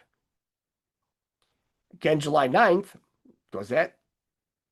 There's a picture of him. Not so funny now, huh?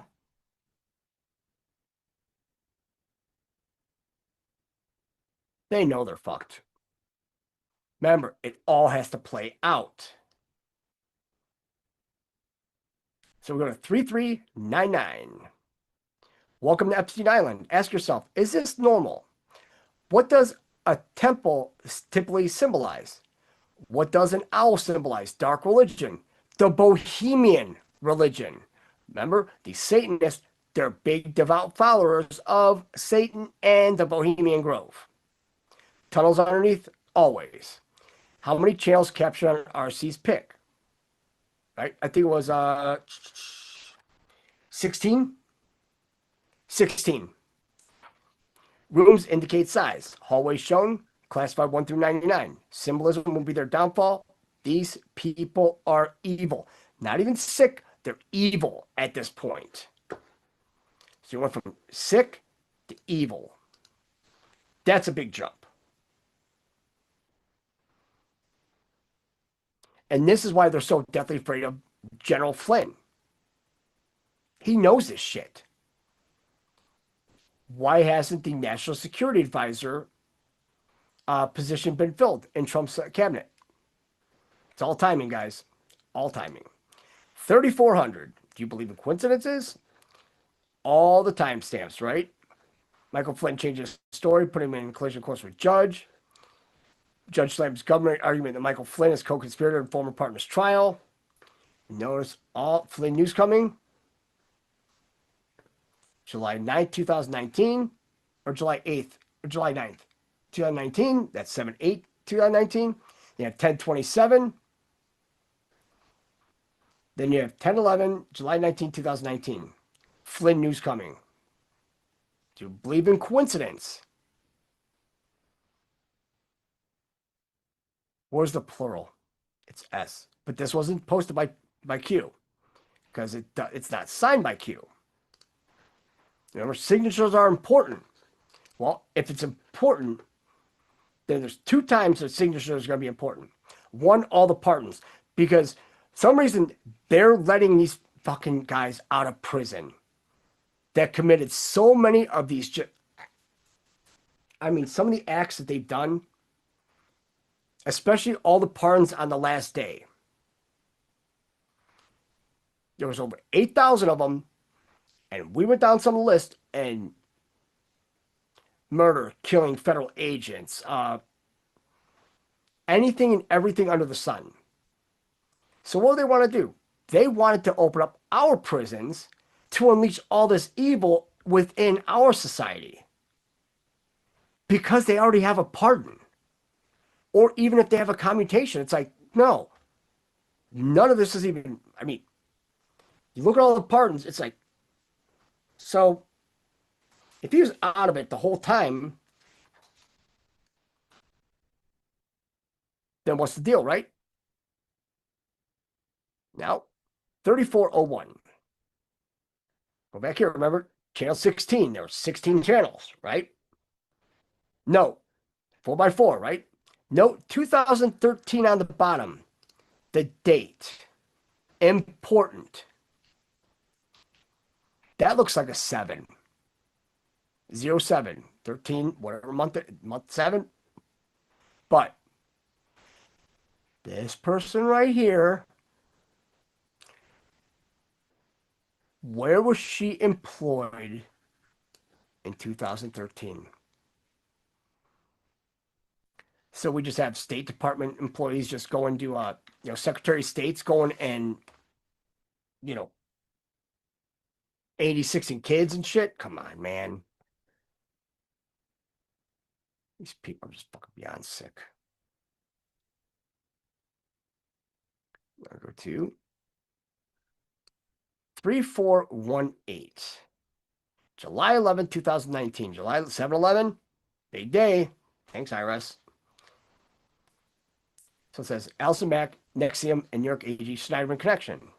Alison Mack, Nexium arrested date. When does a bird sing? Schneiderman resigns date. Coincidence? Eyes wide open. Who will be next? Watch NYC. Watch California. CA.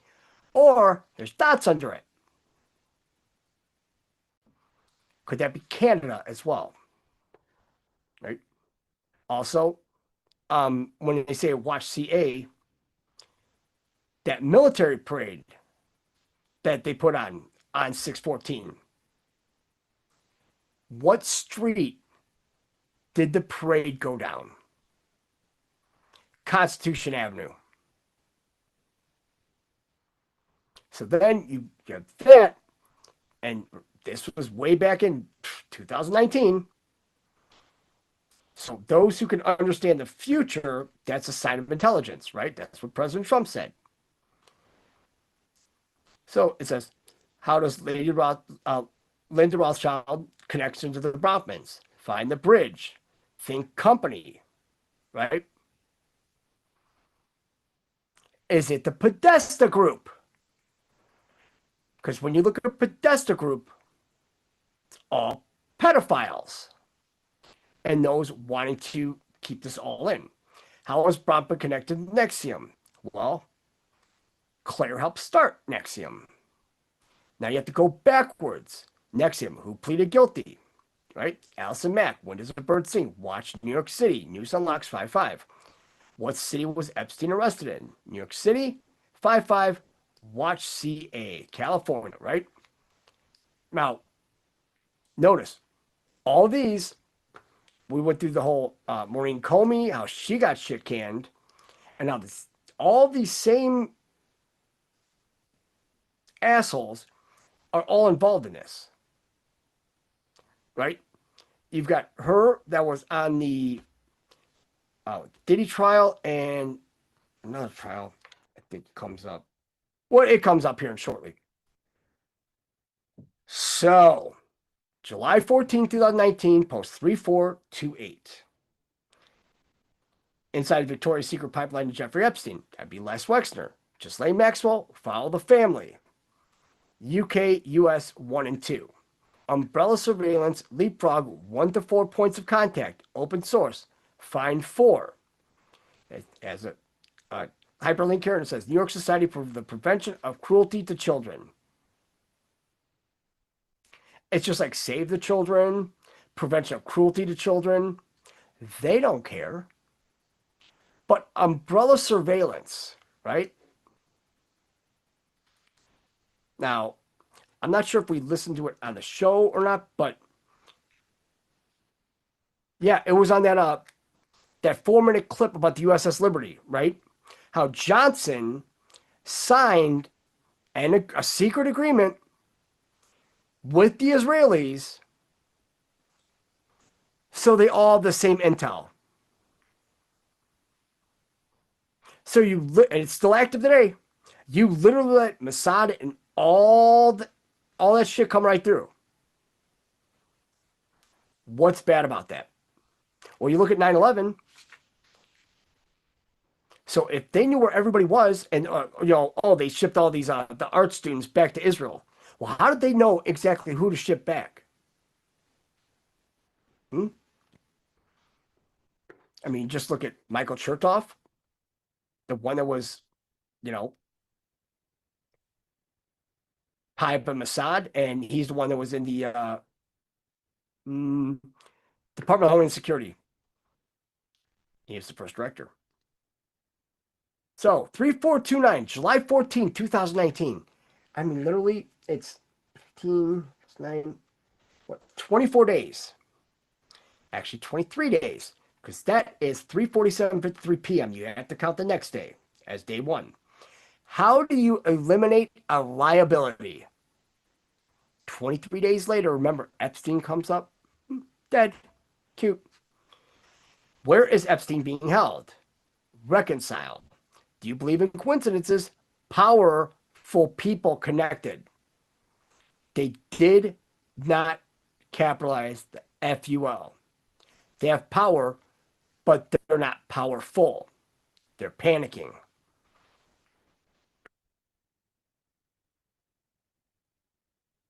Three, 4, 3, 1. I think hopefully it came up.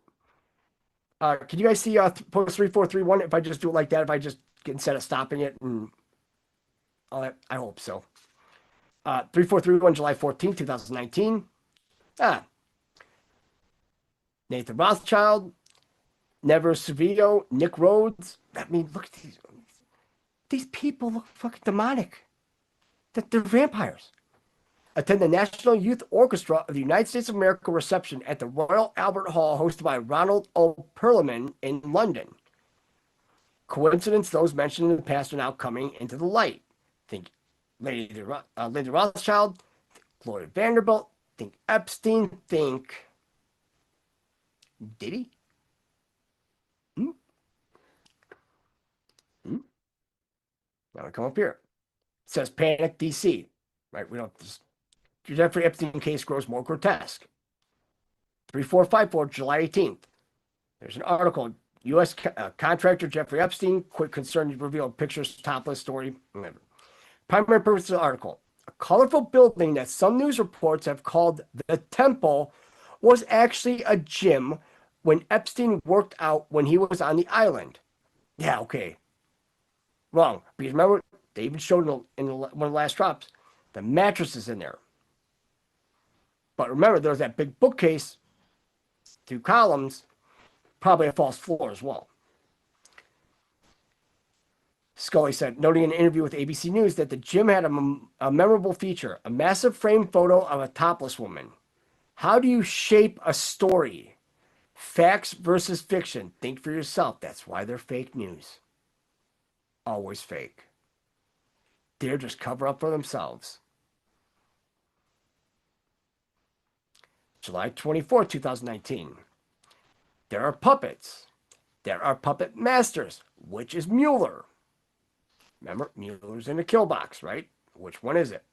Attempt to replace James Comey as FBI director failed. Attempt to regain FBI control.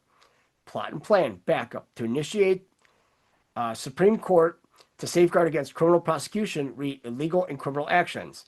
Supreme Court to blockade. Supreme Court loss of FBI command and control safeguard.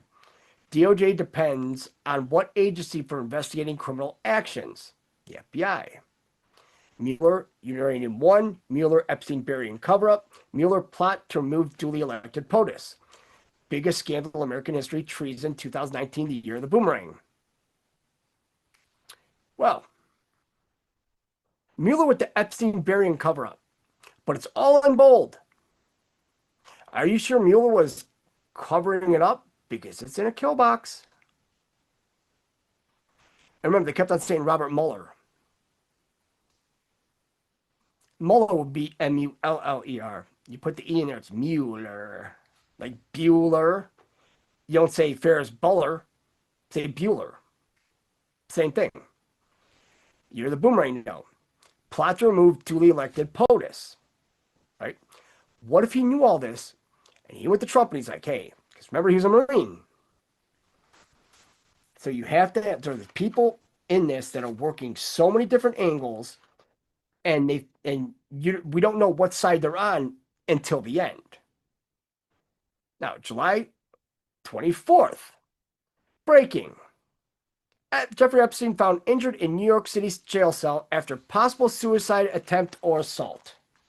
So, see this?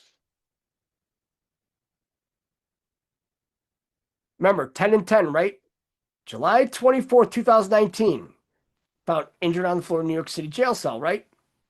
Well, post 3429 is exactly 10 days away.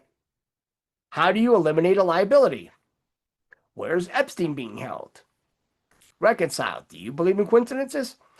I don't, because in 10 days, they go eyes on, right? Everything done twice. So 3492. Inside there, post 3429. It says Jeffrey Epstein found injured marks on his neck. It says painfully obvious or willfully ignorant. B. 3496 says, does a person who fights hard for bail, then appeals the original decision, the attempt to overturn, attempt suicide prior to the ruling of appeal? Logical thinking. No. Because if we sit here and think that Jeffrey Epstein and Diddy them are at the top of the shit, no. They're a liability to everybody above them. How high does this go? 3504, July 25th. A video game says Anon's going to play the new Save the Children from blank, blank, blank video game released. The cast of characters should be interesting. Very much so. Now, 3505, July 25th. It's all coming out soon. Nunes to receive a special package from Barr. So, Bill Barr, remember? But, which Barr? Because just yesterday, back in 1999, remember, we look at everything having to do with Tim Walz, right? And the whole that guy was going around and how Tim Walz hired him to kill Amy Klobuchar in order to get a Senate seat. Wow.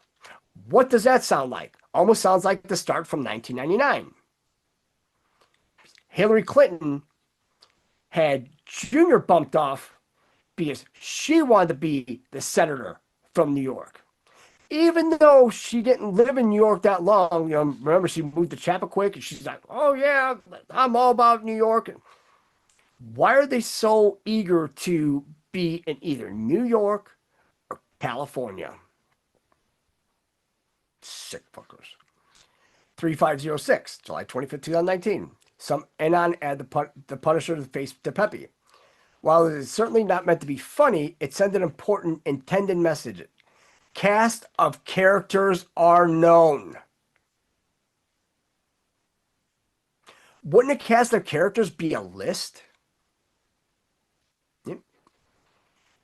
3508, July 26th. Says photo image depicting William Bill Clinton, pilot Ghislaine Maxwell, boarding plane, airplane, possibly Lolita Express.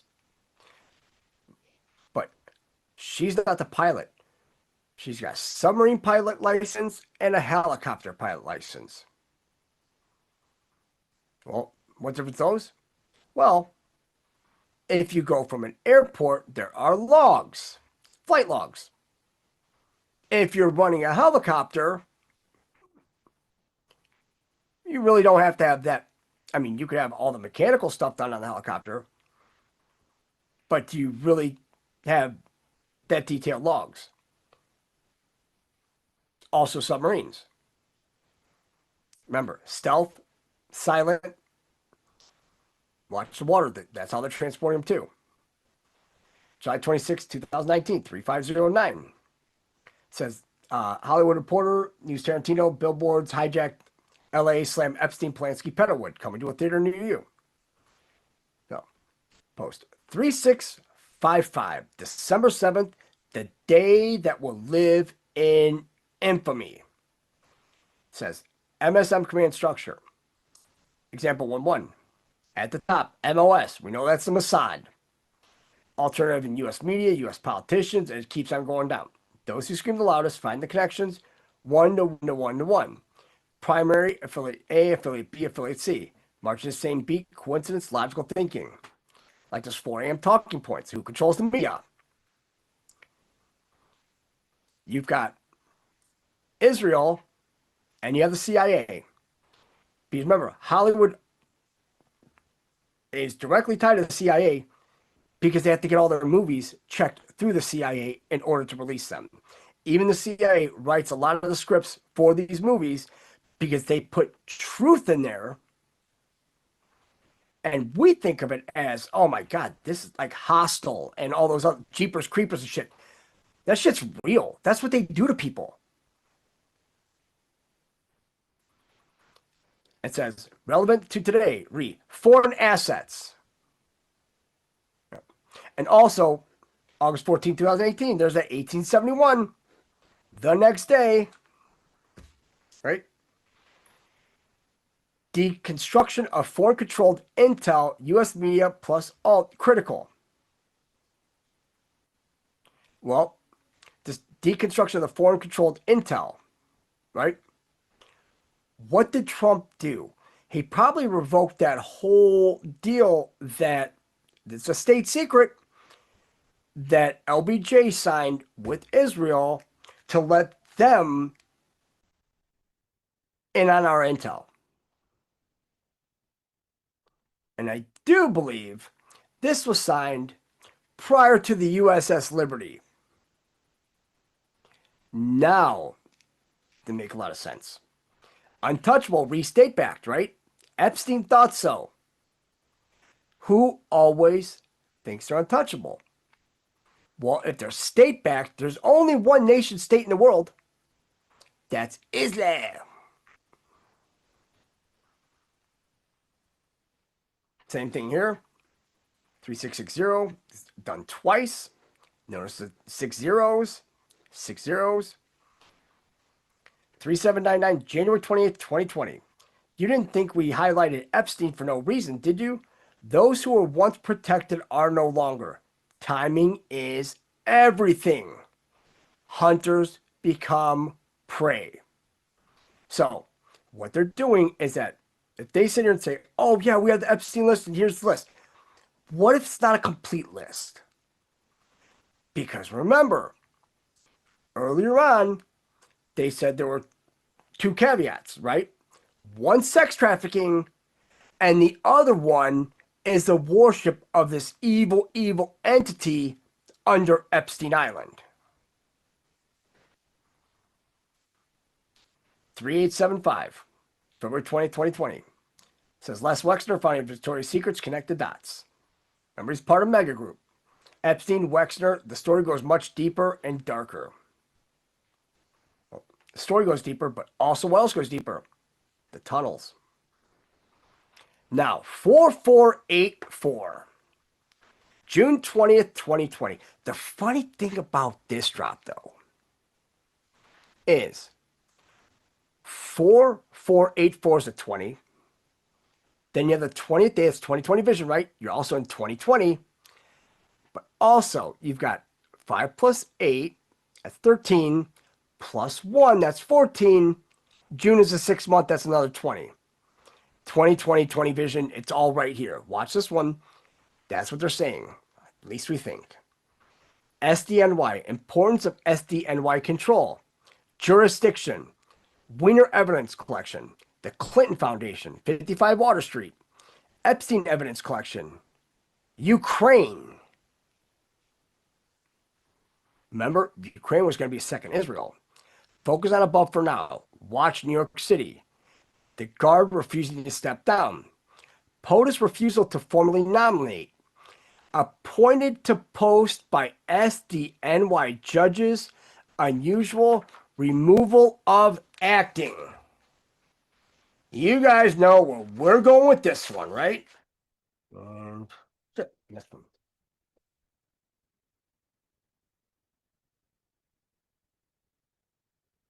Who was appointed to a post by an SDNY judge? Juan Merchan, right, by Ann Fau. Unusual, the removal of acting. Remember, he was put in there because they have a 10 or 12 year election cycle for New York judges. Well, when he was appointed, he never went through an election cycle. So when it came up that it was his turn and it was against Trump, remember, his daddy's from Colombia. I think he's from Colombia too. A lot of communism, right? But why is the removal acting? Because he couldn't be an acting judge in the President Trump case because he was never voted in by his constituents. He was placed there by Ann Fowl just for a certain amount of time, and then you have the election, and then you have to have an election for that seat. But they just removed acting. They just kept them in. So by the time that case reached Wamershant's bench, he was already ineligible. Stakes are high. They will fight Super Bowl greater than a puppy show. Now, 4562, July 2nd, 2020. Red alert, Ghislaine Maxwell arrested. Right? And it's happened, right? Then they start putting these Q drops, right? SDNY. Because where did they send her? Yep. Southern District of New York. Right? So, now, 4565, very, very interesting post. Possible. Epstein was a puppet, not the main persons of interest. Financed by who or what foreign entities? Well, I find it to be slightly coincidental, no so much such thing, that when you look at the post, 4565, right? It's 4 numbers, and you have to do everything twice, and you split it in half, right? 4 5s and 9, 6 5s and 11. So, financed by who or what foreign entities? Israel? Primary. Gather blackmail on elected politicians, dignitaries, royalty, Hollywood influencers, Wall Street, and other financial top-level players, other high-profile industry-specific people, etc. Feed an addiction. Controllable. Right? What is the addiction? Because if it's in a kill box, that means it's uncontrollable. I'd probably say adrenochrome or just the molesting of children. Maxwell family background. MI5, MI6, Mossad. Because whenever we have the Mossad, we have to have MI5 or MI6 involved too. Because if Britain helped create Israel, why would just Israeli intel be involved? Remember, England's a part of Five Eyes as well. So now, pretty much gave the Mossad carte blanche to get all of the intel from all the Five Eyes. Robert Maxwell history, intel, agency, wealth, class 1 through 99. Sometimes it's the people in the background that are of greater significance, like the mega group. We have pictures, right? July 2nd, 2020. You've got Harvey Weinstein, you got Epstein, and you got the fucking whore, right? It says Songbird Red X, right?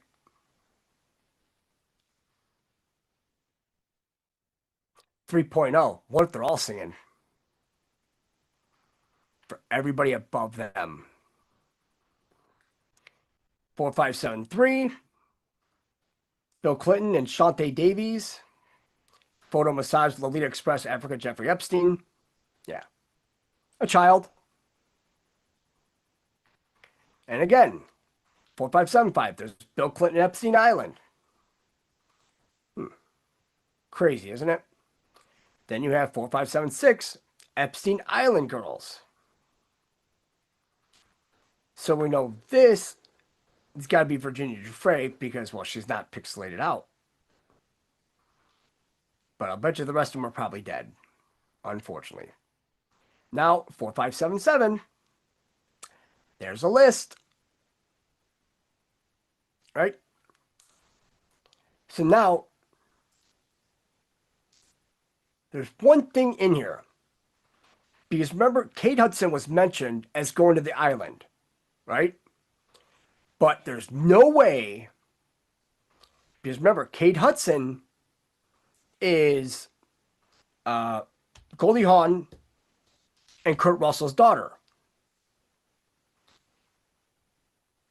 Katy Perry's real name is Catherine Elizabeth Hudson. There's your Hudson. They have Adam Perry Lang, Akon.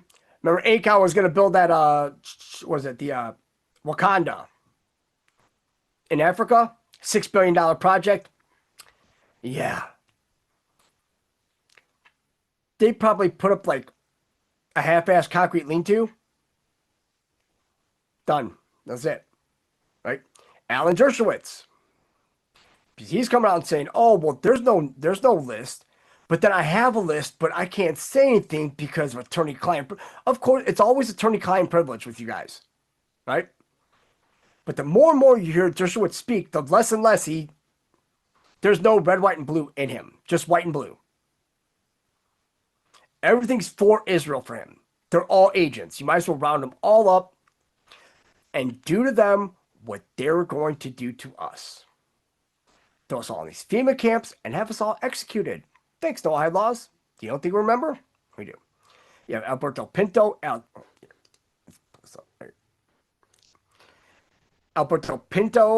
Baldwin, Alyssa Rogers, Anderson Cooper, Andrea Mitrovich, Andres Pastrana for Columbia president. Now, is that Columbia University or is it Columbia Music? Don't know. Anthony Kiedis, Audrey Rampal, Barack Obama, Ben Affleck, Beyonce, Bill Clinton, Bill Hammond, Bill Murray, Brian Affleck, Karen Casey, Casey Wassman. Yeah, Casey Wassman, huh? That is Debbie Wassman Schultz's brother. Charlie Sheen, Chelsea Handler, C. Handler, Chris Tucker, Chris Wagner, Chrissy Teigen. You guys get the point. All the names are here. You got Larry Summers, Laura Wasserman, Will Ferrell, Will Smith, they're all, Woody Allen. I mean, they're all part of this. Remember, they said that even Gwendolyn Beck, she's mentioned in she's mentioned in part 7 of the Epstein files. Gwendolyn Beck. Because her and her sister, Kristen Beck, both of them were trying to run for Congress. I mean, I don't know why you'd want people like that running for Congress and then end up in a, I don't know, one of the, House committees for like intelligence. Just like the Gang of 8 with Adam Schiff, who's leaking? They always do. It's always them. Quentin Tarantino, we know he's a massive pedophile. 4578, July 2nd. Notice how they have Channel 11, 11.3. There's Hill Dog right there. Now 4589. It brings up this.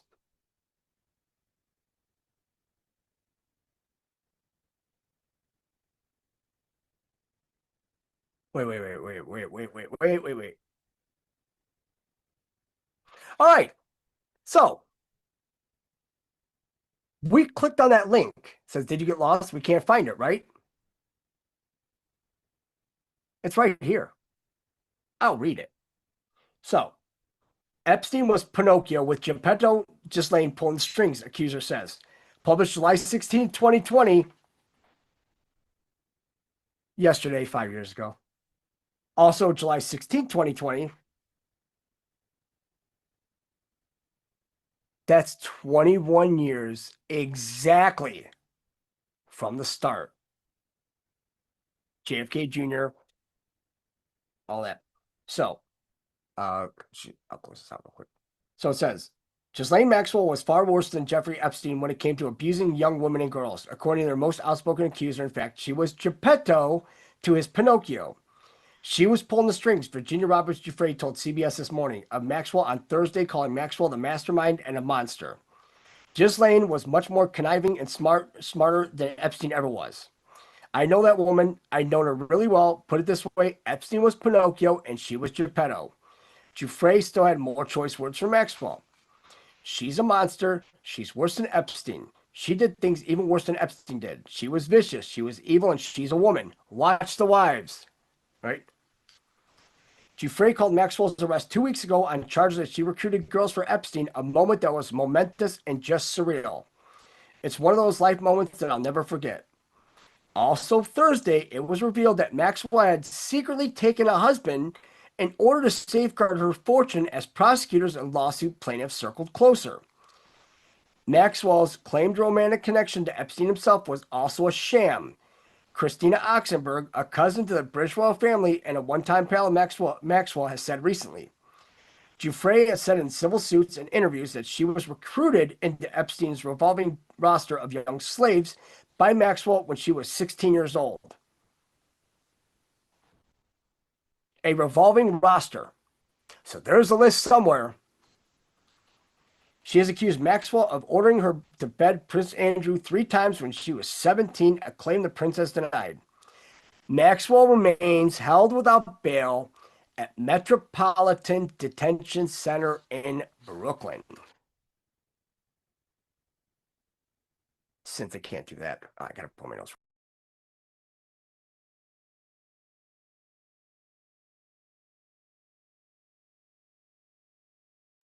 Ooh. Sneezer. Shit. Thought I had to. I don't want to sneeze on camera. It'd be kind of sick. Also, that was post 4589. Split them in two. 45, we know 45 is. 89 is a 17. But 45 is a 9. 8 plus 9 is 17. 1 plus 7 is 8. 9 plus 8 is 17. Go to 4623. Epstein Island. Who owns the surrounding islands? Close proximity. Unique skill sets of Maxwell. Submarine pilot. Unusual. Helicopter pilot. What benefit might that serve? Well, especially with the helicopter, you could go in places that nobody else can. That's why the Epstein flight logs are one thing.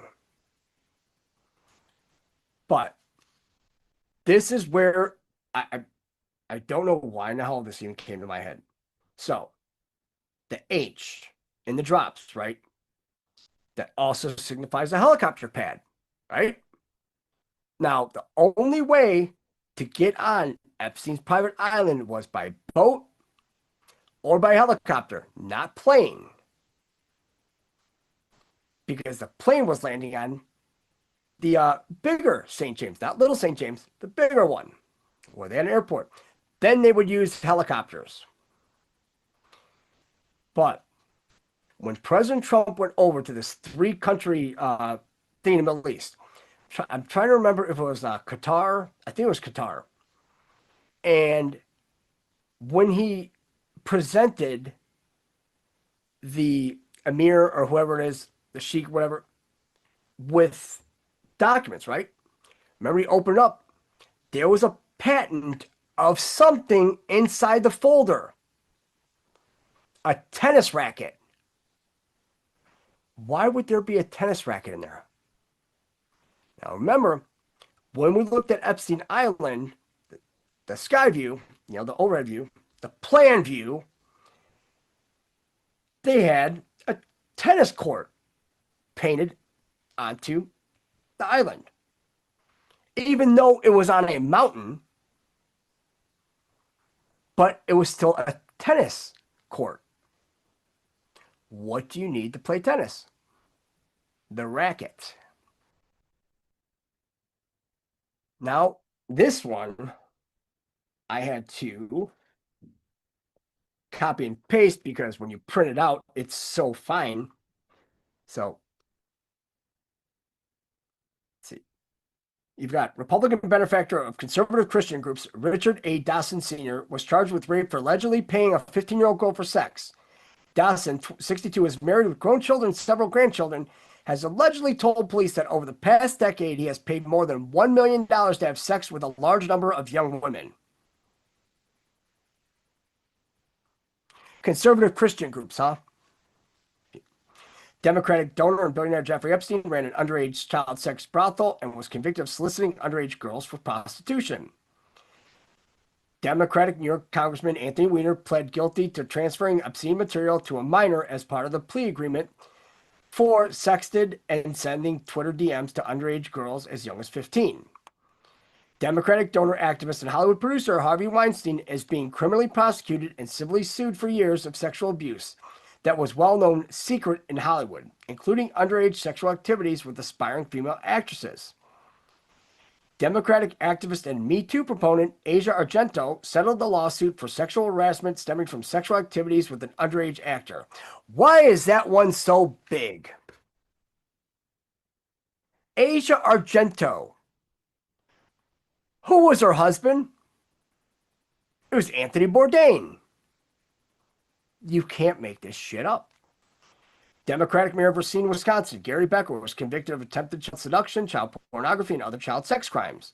Sounds like there's a pretty big fucking Democratic problem. Democratic Seattle Mayor Ed Murray resigned after multiple accusations of child sexual abuse were levied against him, including by family members. Democratic activist and aide to New York City Mayor de Blasio, Jacob Schwartz, cute Irish name, was arrested on possession of over 3,000 child pornographic images. This shit just makes you fucking sick even reading this. Democratic activist and actor Russell Simmons was sued based on an allegation of sexual assault for sex. You sure it was Russell Simmons the actor, or was it Russell Simmons, Def Jam?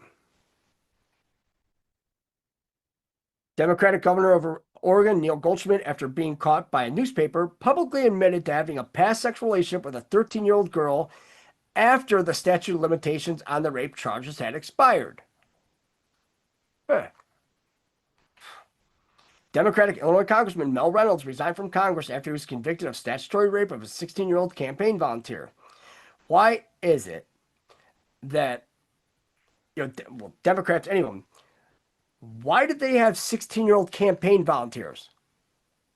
How old do you have to be in order to vote? 18. So why would you have children around you? They don't have a say. Democratic New York Congressman Fred Richmond was arrested in Washington, D.C. for soliciting sex from a 16-year-old boy. Democratic activist, donor, and director Roman Polanski, remember he's mentioned in Q-Drops too, fled the country after pleading guilty to statutory rape of a 13-year-old girl. Democrats and Hollywood actors still defend him to this day, including Whoopi Goldberg, Martin Scorsese, Woody Allen, David Lynch, Wim Wenders, Pedro Almodovar, Tilda Swinton, and Monica Bellucci. Democratic State Senator from Alaska George Jacko was found guilty of sexual harassment of an underage legislative page. Once again, why do you have legislative pages working for you that are under the age of voting? Right? You should not have anybody under the age of 18 at all. I mean, honestly, I would say 25. Because some of these people, they could slide those minors in there really easy, as we know through the tunnels. Democratic State Representative candidate for Colorado, Andrew Myers, was convicted for possession of child pornography and enticing children. Democratic Illinois Congressman Gus Savage was investigated by the Democrat-controlled House Committee on Ethics for attempting to rape an underage female Peace Corps volunteer in Zaire. The committee concluded that while the events did occur, his apology was sufficient and took no further action. I guess a simple sorry works for everything. No. Because they still have to answer to fucking God. Either way, they're fucked. Democratic activist, donor, and spokesperson for Subway, Gerald Vogel, was convicted of distribution and receipt of child pornography and traveling to engage in illicit sexual conduct with a minor. Just like Subway, he probably said he had a 12-inch long, but when you measure the bread, it's 10 and some change. They've been fucking us for decades, guys. Department official Carl Carey, under Hillary Clinton's State Department, was arrested on 10 counts of child porn possession. We're right here. These are the ones we're going right now. Democratic Maine Assistant Attorney General James Cameron was sentenced to just over 15 years in federal prison for 7 counts of child porn possession, receipt, and transmission. Why do you even give them prison? Just take them out back, throw them in the wood chipper, and go back in and resume daily business. Make it easy.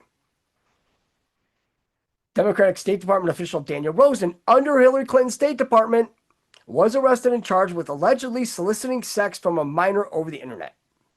Democratic State Department official James Cafferty pleaded guilty to 1 count of transportation of child pornography. What do you mean 1 count? This shit's just stupid. Democratic State Department, Democratic radio host Bernie Ward pled guilty to 1 count of sending child pornography over the internet. Democratic Deputy Attorney General from California, Raymond Liddy, was arrested for possession of child pornography. It almost seems like they just can't get away from screwing kids. Here's this one. 3 sex abusers, this is 4682, which is 20. Attempts to normalize will fail. Who will be next? What are they normalizing? Pedophilia. And it's all done through these LGBT bullshit that we've been saying for years. But, oh no, we just want to get married. No, you don't. Then we have this one. 4796. And it's a post within a post. So, it says, just click on it, all right? So it says, Dear Judge Learberger, I write respectfully to inform the court that I will be leaving the United States Attorney's Office. Accordingly, I request the entry of an order terminating my appearance in this matter. My colleague, AUSA, Lucas Itchkaroff, has entered an appearance on behalf of the defendants and will continue to handle the case. I thank the court for its consideration of the submission. So, Audrey Strauss, she was the acting United States Attorney for the Southern District of New York, which she left. So then they brought in this asshole, Lucas Itchkaroff, which is Maureen Comey's husband, to go over it, to prosecute the case. But who is the case against? New York Times. Why is that so big? Who owns the New York Times? Carlos Slim. Now, U.S. Attorney Bessie NY steps down and Lucas Itchkaroff steps in. Comey's son-in-law married to Maureen. Right? And of course, with a name like that, you already know what he is, right? So it says right here, there's a biography. James Comey's daughter, Maureen Comey's husband, is taking over for Aubrey Strauss, the U.S. Attorney for Southern District of New York, who indicted Ghislaine Maxwell. Well, just by the name Aubrey Strauss, that's a 119. Math on that. Eyes on, follow the family. Now, September 30, 2020. James Comey daughter inspected missing Epstein suicide footage.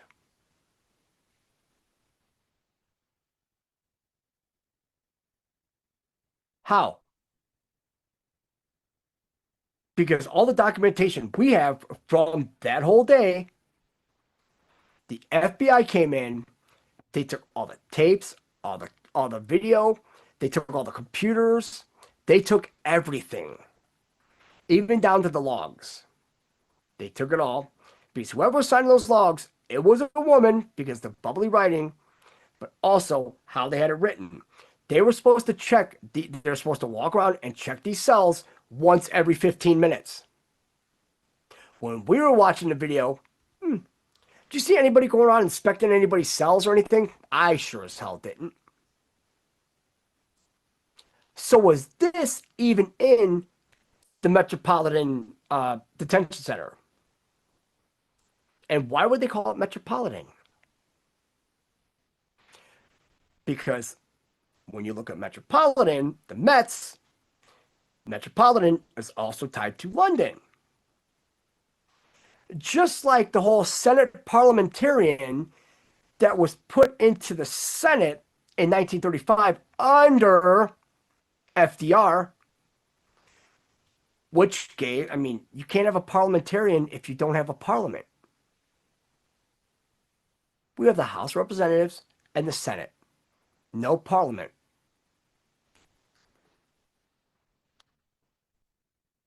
(4803). I find this to be quite amusing. October 1st, 2020. So that is exactly 3 years from the shooting in Vegas. Faked doctored image video dropped here. Epstein cell cam explicitly designed to ban, terminate any tweet user reposting. Do not take debate. Use discernment. Right. Well, too bad that we couldn't see those images, because then we could cross-reference it with the video they gave us now and show that it doesn't even work. It's 4907, October 21st. You didn't think we highlighted Epstein for no reason, did you? Those were once protected and no longer. Time is everything, 100 becomes prey. That's from 12820. But it's also 4907. But it is exactly 1 week to October 28th. Here's one. It's October 21st, 2020, 4911. That's the 15. It says ABC News told us it was just a gym inside of a temple. So, how many mattresses do you usually have on a bed? You have a box spring and a mattress, correct? Now, do you keep them all encased in plastic? No. But you notice those aren't box springs. Those are actual mattresses. So what, did they just lay them out and have their little fucking whatever in there? 4921, October 21st. Remember, it's 1 week to the 28th. There's a meme of Jeffrey Epstein and Ghislaine Maxwell overlaid with the text from Q Post 4915. A deep, dark world is being exposed. The truth won't be for everyone. Have faith in humanity. So, the truth being exposed. Who's the one that'll blow the lid off it? Why is Ghislaine Maxwell no longer in New York? They put her in municipal security prison, whatever. It's like, hey, just keep her there. We're going to use her when we need her. I mean, these fucking delusional. Swear to God.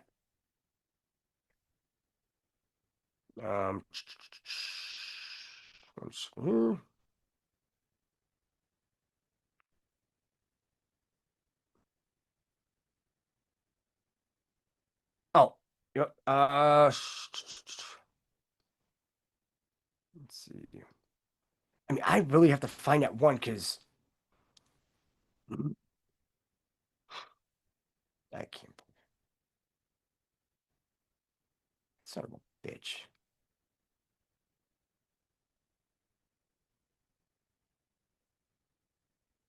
One second, guys.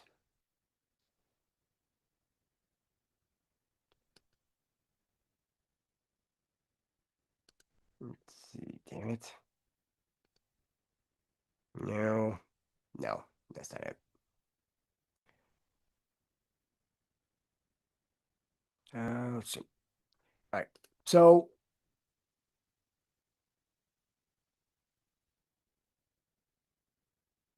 all right. Yeah, I got one right here.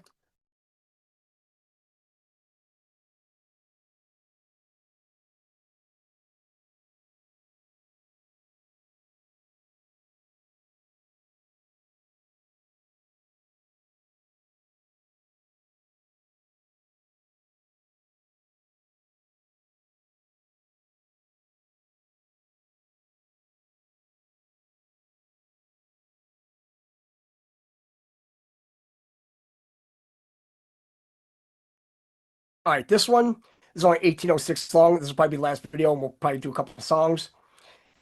This one is why Israelis can't handle the truth about the evil they commit. Now, I do have some other videos. I mean, we can save it for another day. Because that GDF, let me see. Is it? Let me see 1 second. Hold on 1 second. Yeah, GDF. All right, so what I'm going to do is the second one I'm going to put in the comment section, but we're not going to play this one because this one is long. It is about an hour, 59:15. And it just came out, I think, yesterday, or 6 hours ago. Why you should care about AIPAC. Now, here's the cover page. This is not a theory of global domination or control of the U.S. government. The pro-Israel lobby is completely irrelevant to most American domestic and foreign policy. Evangelical Christians comprise the bulk of American Zionists. Some of the most vocal and influential pro-Palestine voices in the U.S. are Jewish. Right? So, when we think about pro-Palestine and them being Jewish, remember the Palestinian flag, right? You have people waving the flag, which should be an American flag. That's it. That's the only American. That's the only flag that should be fucking flying in America. Period. But the Palestinian flag does not have a fist in it. But it seems like all of these universities and all that, they all have all these pro-Palestine voices with the Irv and Shelley Rubin fist in it, and that's from Cockanism, Conism, whatever that cock, the KACH. That's what they're doing right now. These are the Nazis. They're just all of them. Oh. But this one is only 18 minutes long. Go figure. And it's why Israelis can't handle the truth about the evil they commit. Well, when we think about that question, they have zero compassion, zero empathy for anyone or anything. And yet we're supposed to be like, oh, well, well, you can't say that about Israel. It's like, so what do they call you? Goyim? Oh, shit. But remember when they're just, I'm getting mixed up because I did watch an interview earlier and this bitch was just going on. They are so fucking retarded. I swear. And I'm using it with the hard R too. When I say retarded, I don't mean, people with handicap that are handicapped. Those are handicapped persons. If you're a retard, that means that, well, consensus says that you have the ability to not be a retard, to be normal, but yet you choose to be a retard.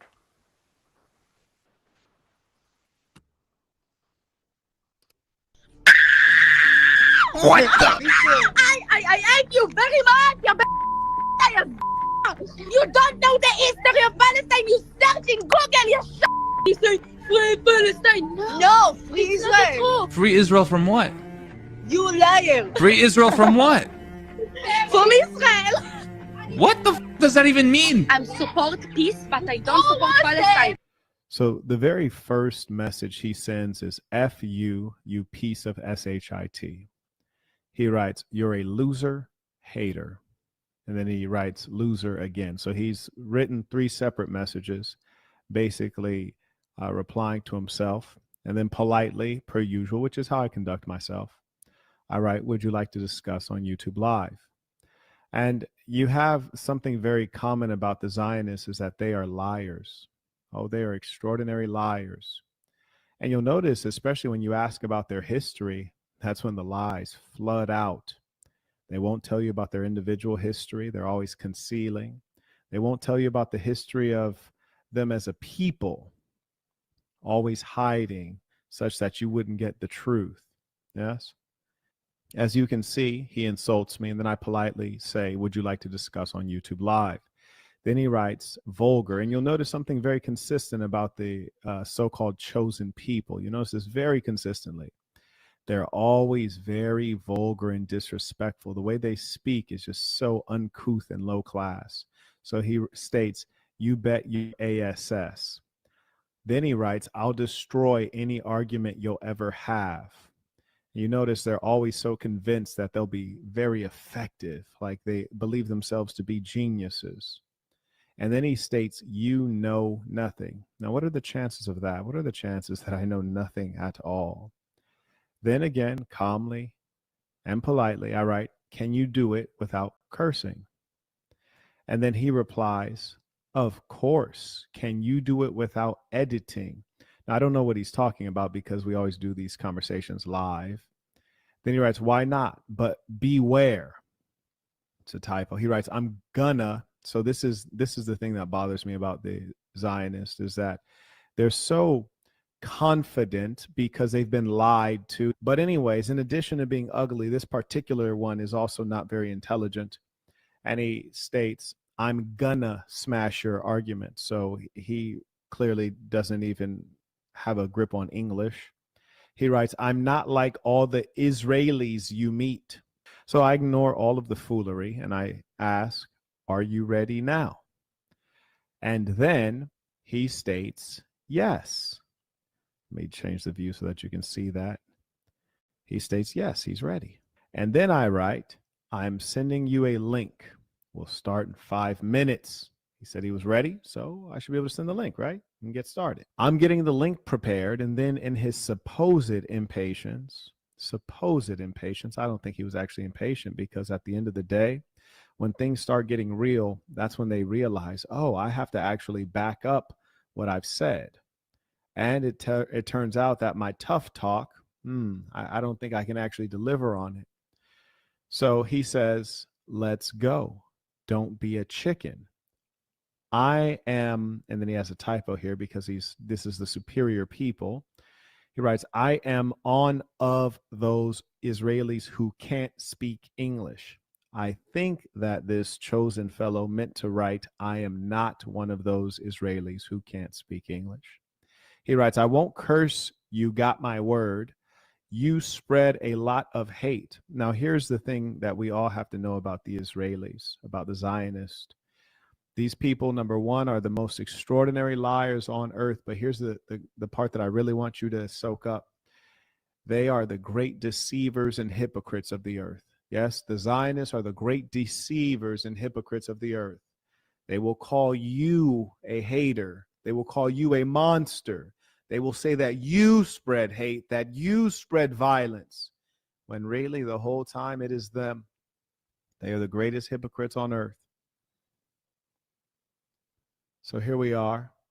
He says, "You spread a lot of hate," which is extraordinary because you guys would have to concede that in all of his words, you've only seen hate, right? He started off the very first one. He states, "F you, you piece of shit. You're a loser. You're a hater. You're a loser." That's hate.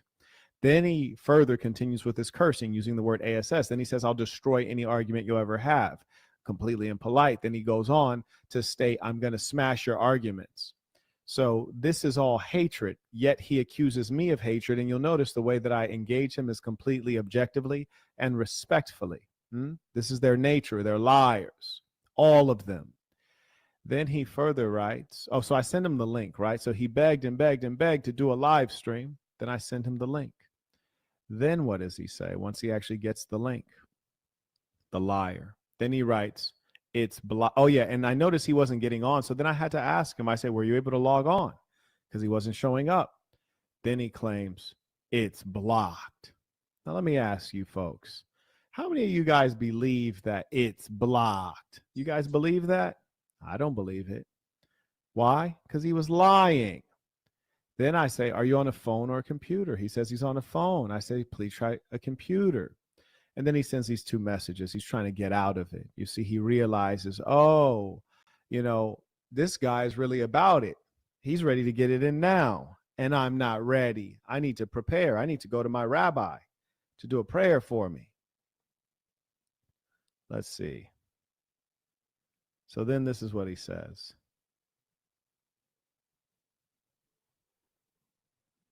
"I'm not near a computer right now, but I will be tomorrow. If you truly want to have a discussion, I'm more than willing to have a discussion with you. You will very, very much be surprised about what I have to say and everything. Let me know. Let me ask you guys. He's in the United States. It's 11 p.m., which would indicate that he's probably at home. You heard the background. It's very silent. So if you own a computer, why all of a sudden is your computer not near you at 11 p.m. at night? Wouldn't make any sense now, would it? He's lying. He's trying to escape. He's not honest. None of them are. Right now, my phone is blocking the, I don't know, the stream that you sent. I don't know why. I don't know why. Oh, that's extraordinary. You know what's really more extraordinary than that? So he's at home, but he doesn't have a computer. Who doesn't have a computer in 2025? Then here's the second piece. In addition to not having a computer, oh, his phone is blocking the stream, and he doesn't know why. Not trying to figure it out at all, mind you. And for some reason, there's no one else in his house that has a phone. His mother doesn't have a phone. His children don't have a phone. His wife doesn't have a phone. No one has a phone. So you don't have a computer, but you'll get one tomorrow morning, and your phone is blocking the link as soon as I agree to do the debate. Extraordinary. These people are hypocrites and deceivers. They're the greatest liars on earth. They're the greatest thieves on earth. They're the greatest murderers on earth, these people. Yes. So then he goes on with that lie. And then I say, do you have an Android or an iPhone? He says, yes, an Android. I say, are you using Google Chrome? He writes, yes, I am. And then I state, I already listed the debate, which is to say that people are waiting on you, buddy. And he writes, I do want to be on it. Let's do it. And then I write, hey, there's no reason it wouldn't work. And then all of a sudden he starts going MIA. Let's see what he's written since then. He writes, this is what he's written since then. I'm in my inbox right now. He writes, I can't go inside. It's blocked. You're baiting me. I ain't scared of you. I know the truth. Okay. Sure, buddy. So we see the kind of liars that they are. They know that what I'm speaking is unadulterated truth, and that is why every single time they have been very angry. They've not been able to contend with me on a factual basis. So, says Gaza before. When we say before, we're talking about before the Zionists decided to destroy all human life so that they can eradicate the Gazans or the Palestinians and take over their land the same way that the European colonial powers have been doing for hundreds of years. So here's Gaza, beautiful, good infrastructure, high rises, nice little mix of some greenery in this area that we would think of as a desert. And then this is post-Zionist. This is after the white Jewish Zionists got done with it. And you know what? They're still not finished. They're still, razing it to the ground. And that is a very tragic thing. And while they do that, they call the Palestinians murderers for merely trying to defend their land, trying to defend a land that they have been on for a long, long time, a land that they never left, a land that is theirs. Yes, indeed. It is truly evil. Terrence writes, hey, Marquette, make sure you ask those Israeli demons about the USS Liberty and how they bombed a U.S. ship and claimed it was a mistake because they wanted to frame the Muslims. Yes, this is one of the many things we'll ask them. I have a whole number of things queued up, but this particular Israeli, he got scared. He came in talking a big game. He was very insulting and then got scared. Not surprising. And the funny thing, too, is that they all show up uneducated, unsophisticated, inexperienced, but very, very much so believing in themselves. And I was just telling someone on the telephone before I got back to my video studio that, there are some things we can admire about the Israelis and that we must learn from them. And in my training center, and I'm going to drop the link for the training center as we're raising capital for it, I truly believe that, number one, what we're putting together as far as the assassin goes is quite remarkable because unlike, say, Zionism and Israel and the Jews, that's all about race. It's, in fact, racism. Whereas what we're doing is for all of humankind. It is for every person who has good, positive values, and it's for those who are saintly in nature. You know, it's to be around those who don't lie, who don't cheat, who are willing to share good things, who are willing to contribute. That's number one. But what can we learn from the Israelis who have been able to dominate the whole world? Well, we can learn to teach our children the same thing they teach their children, which is self-belief, that you are important, you are special, and most importantly, that we are a part of a collective that sticks together, a collective that supports one another. Because when we mention the Muslims, the gentleman said that the Israelis try to blame their bombing on the Muslims. Absolutely, not surprising at all. This is Talmud strategy. But what we must know is that the Muslims are a very weak collective. I saw someone in the chat wrote, you need to read the Quran. I've read the Quran, you fool. I've read the Quran cover to cover many times. In fact, you fool, I've read the Quran on live. I did an entire series. It was a Quran reading series, cover to cover. Did the same thing for the Bible. And I stopped doing it because the Muslims didn't support it, because the Ummah is largely fake and irrelevant. You see, the Gaza Strip is filled with Muslims, and none of the Muslim countries are actually doing anything. And all the Palestinians I know personally are Sunni Muslims. Maybe I'm confused, but I don't think any of the Sunnis are coming to their aid. The Ummah does not exist. It's not a real thing.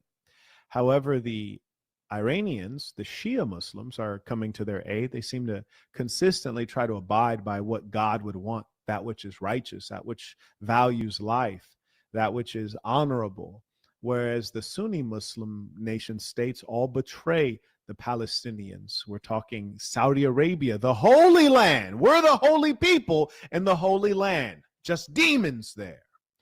So I don't want to hear you tell me to read your Quran. No, thank you. I've read the Quran and I'm good now. I'm good now. You see, I want to see your religion written in your actions. I want to see your religion expressed in your nature and in your deeds. So I say that to say this. With this training center we're building, there will be people of all kinds, white, black, Asian, Muslim, Jew, atheist, agnostic, Christian, Amish, all of the peoples of the earth in every color.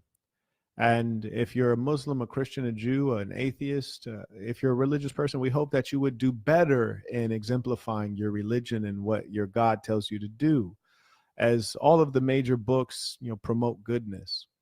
And what we want to learn from the Zionists, what we want to emulate, is that realness of their community, that they actually support one another. They'll risk their neck for one another. It's all for one and one for all.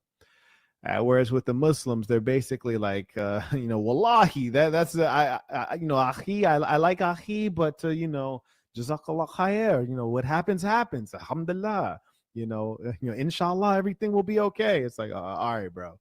So no, I don't want to hear anyone saying, read the Quran. No, go tell your scholars to read the Quran. Why don't you read the Quran?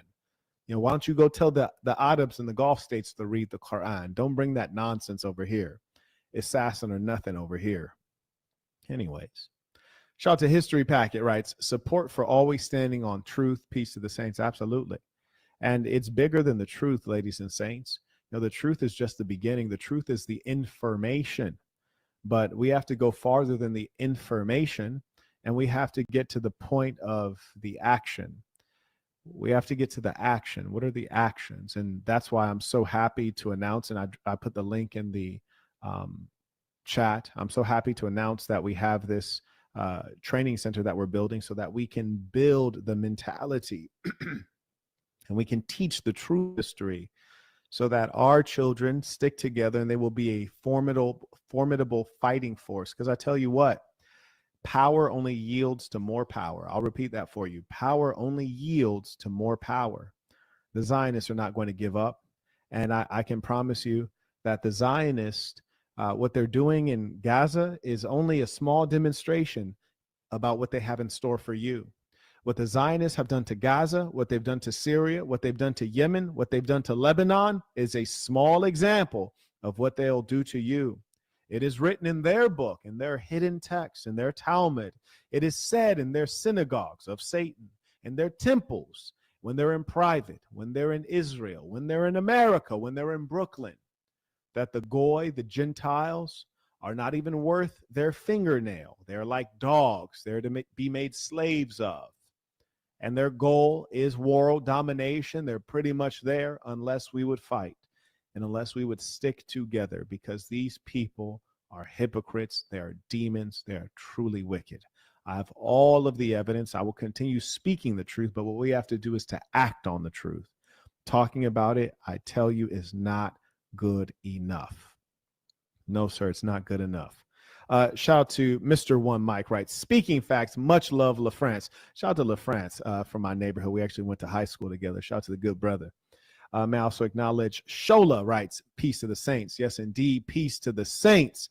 When we say peace to the saints, we're basically saying greetings to the good peoples of the earth, no matter what color they are, no matter what religion they may practice, no matter what culture they may come from. This is different than Judaism, which says that you have to have a certain blood. They believe that their blood is special and everyone else's blood is not special. They believe that they are chosen by God, favored by God, and everyone else is meant to serve them. Yes, that's why they behave so arrogantly. That's why they believe that everyone else should follow international law, but not them. When you're right, you're right, right? I mean, seems pretty spot on. Now, let's see. Let's see. 1 second, guys. Yes. All right, so we're going to change it up. Instead of songs tonight, we're going to play one more video, right? Actually, 2 more. Because, well, we're just going to.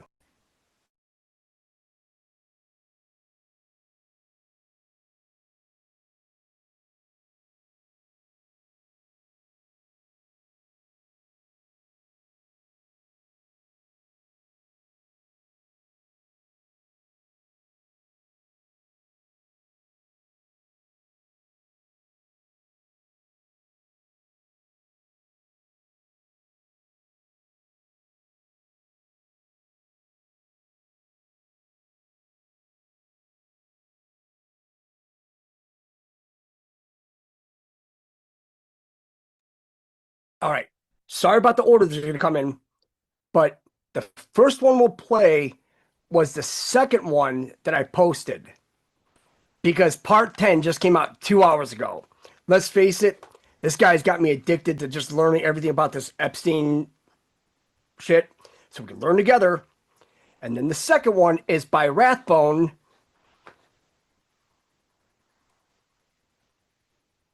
Yeah, it's by Rathbone. Shit, hold on a second. God damn it. I knew it was going to fuck up. Didn't take much. Seconds.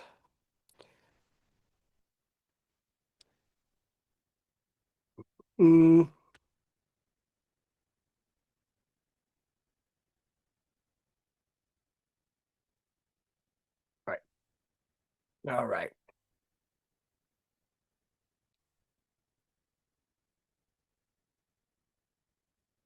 All right, so the first one's 10 minutes. The second one is Rathbone with one of our favorite psychotic Jews, Daniela Weiss. She was on Piers Morgan today. And, yeah. From his thing is Daniela Weiss is a literal demon. Well, I don't think they're lying. So we got this one.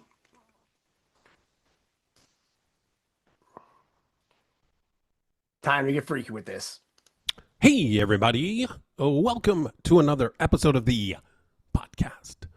So let's continue with our Jeffrey Epstein stuff. And I want to talk about somebody who basically was one of the worst people, but still said, you know, I was a victim and I'd like some money from the compensation fund. But to get to that, we have to talk about Bill Clinton briefly. And it is the thumbnail, and we'll get to why that is. And the former president was mentioned in the documents. He had been a John Doe And then last year, we get his actual name and stuff, but he had also been mentioned in Soberg's testimony that Epstein had told her that Clinton likes them young, referring to girls. And she also said that she knew Epstein had dealings with Clinton, but did not know they were friends until later media reports. Now, records show that Virginia Giuffre's attorneys wanted to get a deposition. I just want to stop this real quick. That first picture he showed, that picture's in the drops too, guys. From Clinton. Giuffre, the plaintiff in the defamation lawsuit against Ghislaine Maxwell, did not accuse the former president of doing anything with her. But attorneys saw Clinton as a key person who could provide information about his close relationship, with Maxwell and Epstein and disprove Ghislaine Maxwell's claims. Now, one of the people that was involved in all of this and was a frequent traveler with Bill Clinton and Ghislaine and Jeffrey was a woman by the name of Sarah Kellen. Now, for her part, Kellen did win immunity from prosecution along with Epstein in 2007 and did sit for a deposition, but repeatedly pleaded the fifth, refusing to even say if she'd ever even met the former president. Well, Epstein's much discussed flight logs show fairly conclusively that she has. A review of the handwritten document shows Clinton taking 13 trips in Epstein's specially outfitted Boeing 727, including the much discussed trip to Africa with Kevin Spacey and Chris Tucker. And Kevin Spacey has come out this week and says, hey, let's have all the Epstein files. But in every single instance, the logs show that Kellen was also on the plane, the 13 trips with Clinton and Epstein. Now, that may sound suspicious, except for the fact that Kellen has been described as Epstein's right hand, profoundly involved in his professional activities as well as personal ones. The depositions of so many victims all include Sarah Kellen, recruiting them, making them feel at ease, all of that kind of stuff, and then leading them up to Epstein's place. And Doug Bann, Clinton's personal aide, was on all but one of the flights the former president took on Epstein's jet. Now, Sarah Kellen, Nadia Marcinkova, who we'll get to in another episode, Leslie Groff, and Adriana Ross, all were named as unindicted co-conspirators in Epstein's 2008 non-prosecution agreement. But according to lawsuits filed by Epstein's victims, court testimony, and police reports, Kellen, Groff, and Ross were tasked with scheduling and managing the teenage girls coming in and out of his houses, including collecting contact information, taking messages, and arranging the girls' travel. Now, Kellen, who was also going by the name Sarah Kensington, was Epstein's personal assistant. Now, in lawsuits and victim interviews, she's been described as Maxwell's lieutenant or second in command. And multiple victims have said in court documents that she was instrumental in their abuse, including escorting them up to Epstein's room. And when police began investigating Epstein's behavior in Florida in the mid-2000s, they sought an arrest warrant for Kellen, though the Palm Beach County State Attorney's Office denied the request. Now, for many years, she was married to former NASCAR driver Brian Vickers. And several months ago, he announced that they were getting divorced. He's back on social media and that he was free to be whoever he wanted to be. Now, Kellen visited Epstein during and after his first incarceration multiple times. That's according to prison records. But she considers herself one of Epstein's victims, too. She was born into a very strict Jehovah's Witness family. But she started working for Epstein when she was 22, after divorcing her first husband and becoming estranged from her parents and community. And when Sarah was targeted by Jeffrey Epstein and Ghislaine Maxwell, this is according to her attorney, she, like many of their victims, was struggling financially and emotionally. Soon after Sarah was brought into Epstein's world, he began to psychologically and sexually abuse her, abuse that endured for years. And said, oh, well, yeah, she did schedule appointments and massages, but that she never recruited anybody. But then she applied for the Victims' Compensation Fund. Now, I wrote a blind way back in May of 2020, and it just basically said the Madam/Procurer, Ghislaine Maxwell, already had the A++ lister, Bill Clinton, blackmailed, so she really didn't need to sleep with him. Now ask about the one, Sarah Kellen, a.k.a. Sarah Kensington, who keeps changing her name, and there you will get a much different answer. The A++ lister definitely hooked up with her. Now, I mean, it is absolutely crazy. And one of the other things about Sarah Kellen is that she owned a designed renovations firm called SLK. And her business operated from an address on East 66th Street this building is owned by Epstein's brother, Mark. And he was like, I don't know anything about that or anything. Okay, whatever. Now, among the other people who most frequently flew with Clinton are Maxwell and Adriana Ross, another Epstein assistant and a former model. The logs also show him flying with former advisor Ira Magaziner, ex-transportation secretary Rodney Slater, and fashion model Naomi Campbell. But the pilot's documents, which is another reason that we need all the files, they leave out numerous and understandably intriguing questions unanswered.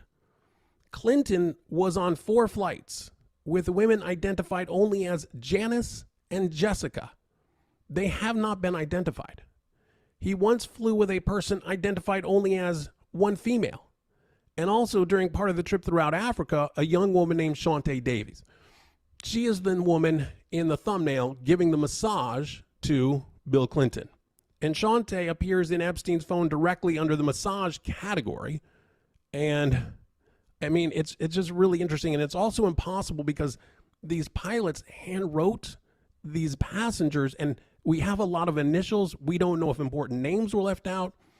We don't know. We know the ineligible ones if we can see them. But, you know, Shantae was 21 years old when she first met Epstein, and she was studying massage, and her teacher asked her to come along with him to an appointment with Ghislaine Maxwell, who, of course, was Epstein's longtime companion. And just think about how weird that is, that this massage school instructor is out there recruiting. How come we never interviewed the massage instructor, right? These are the kind of people that we should be talking to. But Shantae said, you know, he introduced me to her, Ghislaine, and that same night she called him offering me a job to fly me to Palm Beach to work as a masseuse for the weekend. And because I hadn't even graduated from massage school yet, and because I had just started training with him, you know, obviously I felt like I didn't know what I was doing. So my immediate answer was no way. But my massage teacher convinced me. You know, he explained that she was a prominent socialite and she was a regular client of his. And so he convinced me to go. And I left on her private plane that same night with her to Palm Beach. So how come we're not talking about this massage teacher? He's obviously recruiting for Ghislaine Maxwell because Shantae had just started. And she says, we finally arrived at their mansion in Palm Beach. And one of the very first things I remember her saying to me is Donald Trump was a neighbor. And, you know, her partner Jeffrey's sort of the Ralph Lauren type is how she kind of explained it to me. And did I like that type? And I remember thinking, like, what a strange comment, you know, like, why would she be asking me if her partner, I obviously assumed that meant romantic partner, you know, she said he's sort of this Ralph Lauren type. And I'm thinking, like, God, no. And she didn't tell me to do anything. She just said, do whatever he asks and you'll be fine. And again, that's another comment that was made as we were leaving the car, as we walked into the house, and that didn't land right away. But obviously in hindsight now, that comment, you know, landed pretty hard with me. So, you know, when we first got to the house, immediately my stomach was just a mess. So I spent like the first part of the day just kind of sick and napping and trying to sleep it off. And they had one of their assistants in the kitchen. And then the same assistant came knocking on my door saying that Jeffrey was ready for his massage. And she showed me to the room, and there was a massage table already set up. And so I got the table ready, and then he came waltzing in and, you know, did what he did. And, you know, she worked for him, for Jeffrey Epstein, for a little over 3 years. This is the kind of person that needs to be getting money from the Victims' Compensation Fund, right? It's not Sarah Kellen. Now, Clinton abruptly ceased his flying with Epstein in 2005, not terribly long before he was arrested, perhaps because of events related to Epstein. And so it looks like that Clinton may have known that trouble of the worst kind was coming and decided to get out while he could. The logs show all of Clinton's flights came in 2002 and 2003, with not a single appearance recorded in 2004 or 2005. Now, obviously, Larry Summers, who we talked about yesterday, that's one of Clinton's longtime confidants. And the flight logs indicate Summers flew on Epstein's jet as far back as 1998, but also on April 15th, 2004, September 14th, 2005, and December 21st, 2005. And the final trip came 10 days after Summers got married. And he had his new bride on board, as well as Ghislaine Maxwell, but not Epstein. Okay, you guys, that is it for this one. I will talk to you.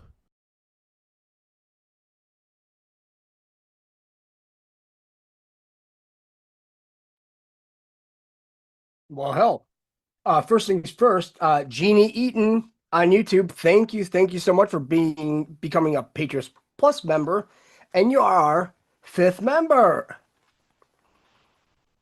Once we start racking this up, we're going to start having live Q&As. That we will. And also, if anybody didn't get a chance to see yesterday's show with Cranker, we actually did it live. And I believe we're going to start doing it live. So that'll be at 7 o'clock Central on Wednesday nights. So you have to tolerate me for another night. I know, right? I know. So I've got this one. And this is Rathbone, our boy Rathbone. And Daniela Weiss is a literal demon. Because, I mean, this lady is a complete psychopath. But I have just... demon. I mean, when you say little demon, we know how this bitch is. When we look at all this, right? Because there was some stuff coming out of Iran that is talk about Israel doing all this black magic and doing some kind of shit over there. So, I mean, when you talk witches and warlocks and all that, you know, just like I remember somebody said in the chat, it's like the more you hear about white rabbits, the more silent the tea becomes. So, I mean, these people are evil. I mean, when we say bad, bad's one thing. You could fix bad. You can't fix evil at all. Clear is that you have also, in going after Hamas in Gaza, massacred between 70 and 100,000 Palestinians. And at what point? Oh, she's so happy. Look at the bitch smiling. You got to be kidding me. When she hears that, I've never seen her beam with such a smile as when she's confronted with all the facts of her genocidal war crimes. Point does that become disproportionate? At what point does the fact that you won't, that the Israeli government continues to prosecute this war in a way that kills so many children? Piers Morgan is such an ignoramus. Did this motherfucker really just say prosecute the war? See, this is the subtle insidiousness of a liberal pundit like Piers Morgan, is that you think he's giving you the opposition, and what it is just a confining of the Overton window, because he's not actually using the language of occupation to describe this. We see you, Piers Morgan, we see you.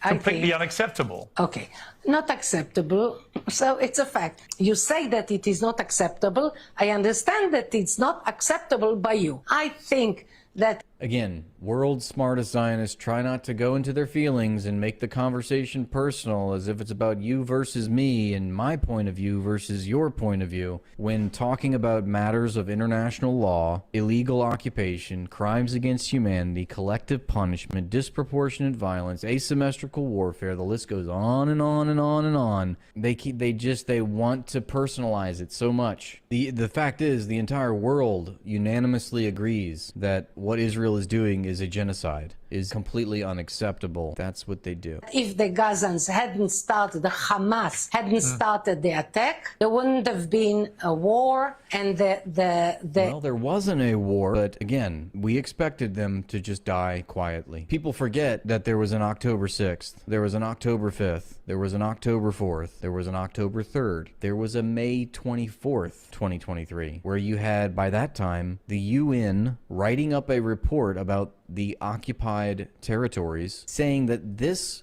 year was on record to be the worst year for Palestinian deaths by the IDF. So many children, in fact, had been murdered by the IDF in 2023 before October 7th that the UN was writing up reports, human rights organizations were taking note, writing articles, and condemning it as the worst year for Palestinian violence against Palestinians committed by the IDF. But that is not violence that we need to be talking about. That's just, those are not real examples of violence because it's violence against the Palestinians. The only violence that matters are the ones done to the one and only Jewish state.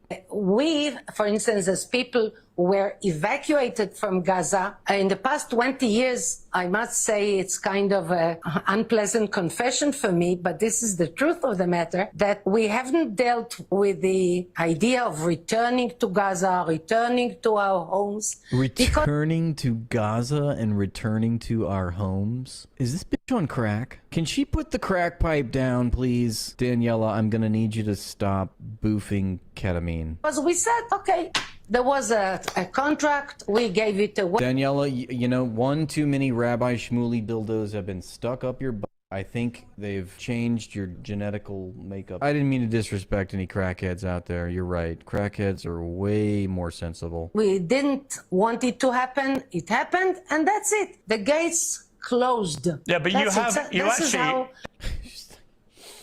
I don't want to think about the Palestinian children anymore. The gate is closed. I wash my hands in the river of Jebediah. I am here to carry out King David's decree for the Chodes and P-hole. I cannot be bothered with this talk about innocent Palestinian children, okay? Here's the problem, Daniela. You have no right. Israel has no right to just take Gaza, to just... That's not true. That's not what the miracle book says. By Sky Daddy say, chose people is us, not you, Pierce. Take the West Bank, to expel We didn't take Gaza. to expel 8-9 million Palestinians. You have no right to do this. You have had no right to occupy Gaza. Okay. For the last... So what is... Oh, her horns are coming out of her head now. She's getting angry. How long? When do you think you have this right to do all this? No, she's giddy. She's got that murderous look in her eye. She's ready to attack. You're furious at the idea of any part of Israel being given up for Palestinians. Fine. Okay. This is the same that takes a boat tour of the Gaza fireworks at night. Why would you then think it's fine for you to take over Gaza and the West Bank? You know, I don't see your face, so it's a kind of difficult without the gestures. So well, let me simplify it for you. What gives you the right? What do you say? What gives you the right to think that you can expel millions and millions of Palestinians? Look here, I don't know if the viewers, the people who see your program, have the patience for a historical summary. Yes, let's go back to 3,000 years ago. Look, I don't know if you guys are going to buy this that I'm about to tell you, but this is ancient. Okay? Oh, this will be fun. We'll pick this apart. Okay? The Jews have a monopoly on ancient history. Only our interpretation. Actually, it's not even Jews, it's Zionists, because not even Jews can agree. There's no homogenous, shared national identity of the Jewish people. That's a myth. Not even Jews agree, clearly. I mean, Zion. So, here's the problem we have with that. So when we pull up that 1,030 places that they were all fucking expelled and exterminated from, at any point in any of those writings, did it say Zionists were thrown out because of child ritual sacrifice, right? No. It said the Jews. It's just like Christians, right? If you're a Christian, you're a believer in Christ. If you are a Jew, what God do you worship? That's where the line in the sand needs to be drawn. Are like evangelical Baptists. They're like religious zealots, and they've gone off the rails. They believe that they're Jewish supremacists. Because the Jews had the Bible fucking footnoted by Cyrus Schofield. That's why we had all this evangelical shit here. The evangelicals are just as big of agents as anyone for those fucking Zionists and the Jews. they'll exterminate them. Remember, political Zionism and Islam were to destroy itself. Well, political Zionism, well, then who's left?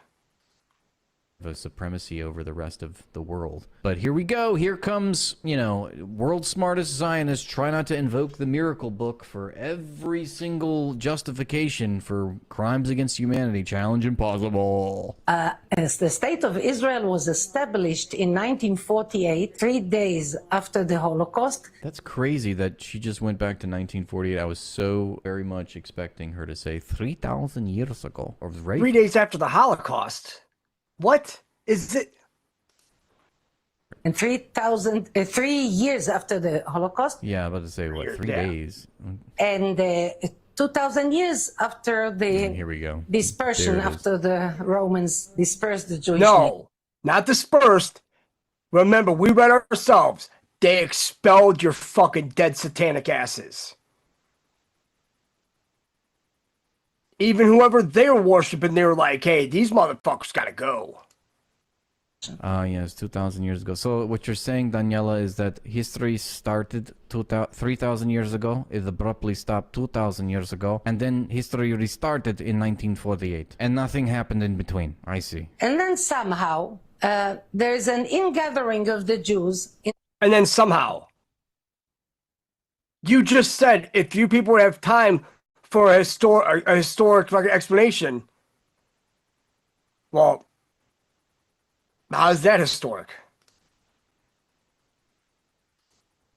The land of Israel, the biblical land, and biblical rights have no status in the world today. Okay, no one can claim that this is my version of history, it's the correct one, look at the miracle book. Yeah, somehow, I know. Somehow there was an ingathering. What? Somehow there was an ingathering of Jews in the land of Israel. All made up. All phony. Biblical land that we hold to. This is like, it's like listening to my aunt talk about baptism, like why she's a Baptist. She's like, well, God said that there would be the rapture, and if you'd be left behind if you didn't accept Jesus Christ into your heart, and so that's what we got to do. But that's, that's what it boils down to. You're talking to a religious zealot. You're talking to a radical religious extremist. This is what the religious extremists look like. But 82% of them wanted all the Palestinians to be wiped out. So that's an 82-18 issue for me. I mean, if you play the numbers, it's like, if you have to take out 18% good ones to get all the 82% bad, that sounds like the ultimate Jew deal, isn't it? They kill their own. They don't care.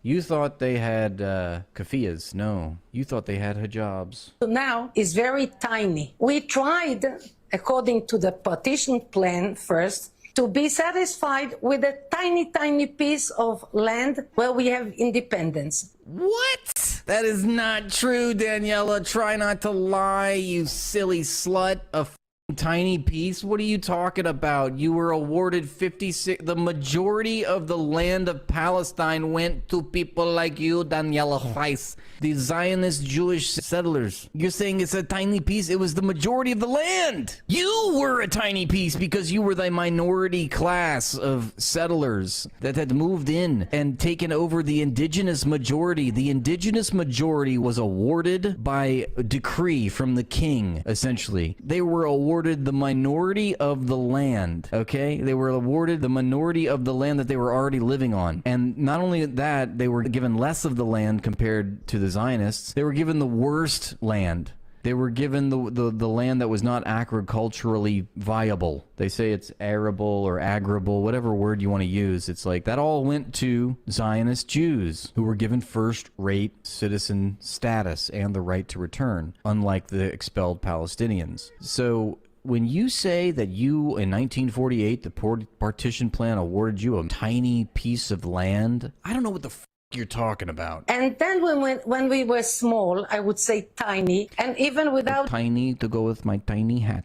Jerusalem, we tried to manage a Jewish independence in the biblical state of Israel, and we were prevented from living this way. I was born before the state of Israel. What? Daniela, you are older than the state of Israel. What am I hearing? I thought Israel was thousands of years old. So I know all this history from my own flesh and blood and my own family and my father wounded in the... Yes, we know you're very much ingrained with your... She can't even keep her. She's always looking down and to the side. Constant. Well, I mean, she's a Jew, so she always lies. But it's this little piece of land that, it's tiny. It's like, so why is it that you guys lean on the Bible and say, oh, because the Bible's like one of the top books in the world. So you use that to prey on the innocence of people, because there's some people that they don't look into any of this because this isn't their thing. So basically, it's the normies, the ones that just sit there watching news and believe all that shit. Well, they keep on saying, "Oh, well, you have to support us for what?"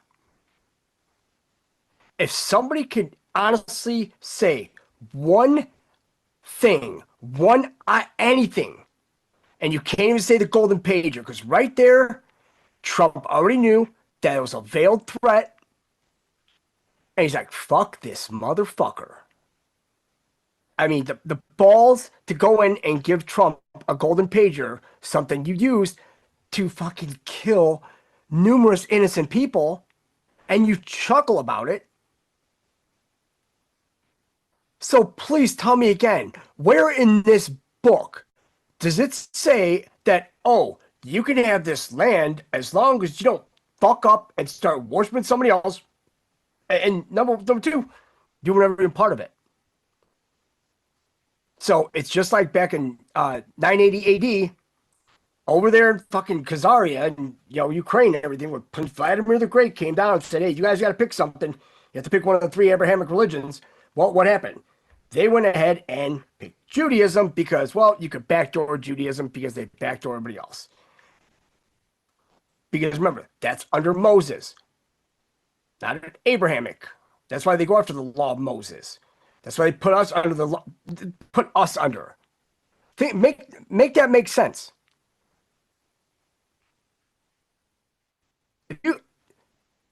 This filthy baby dick sucking rabbi Schneerson is the same one that introduced his birthday as the Education Day USA.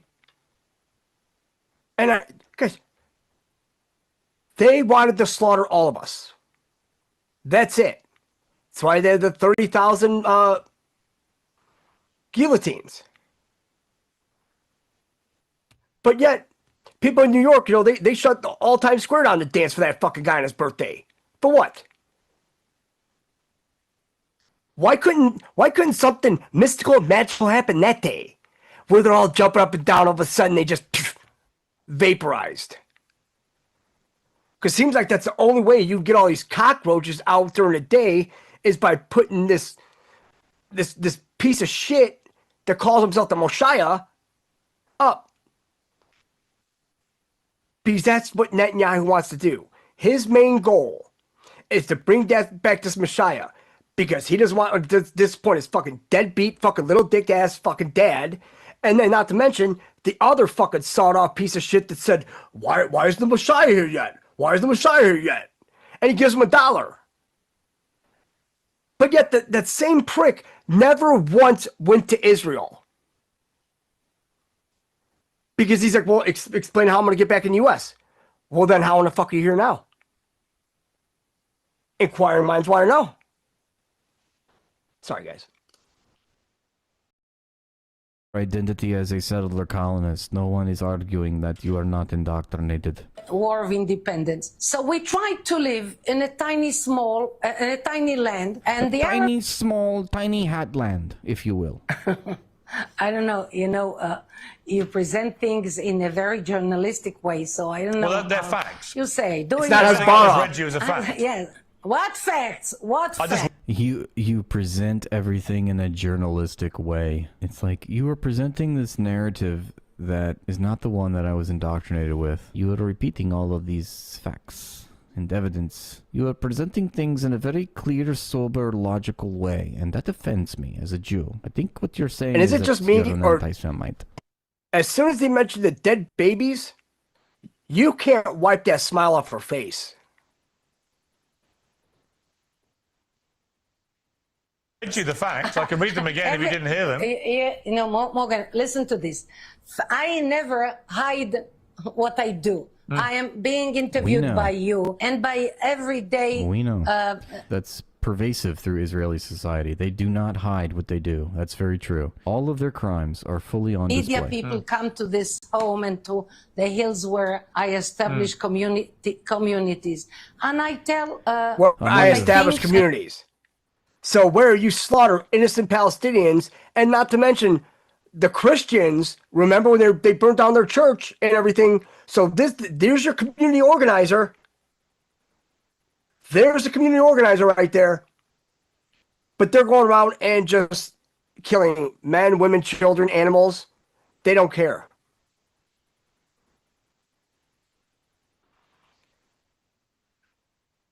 What I do and what I plan.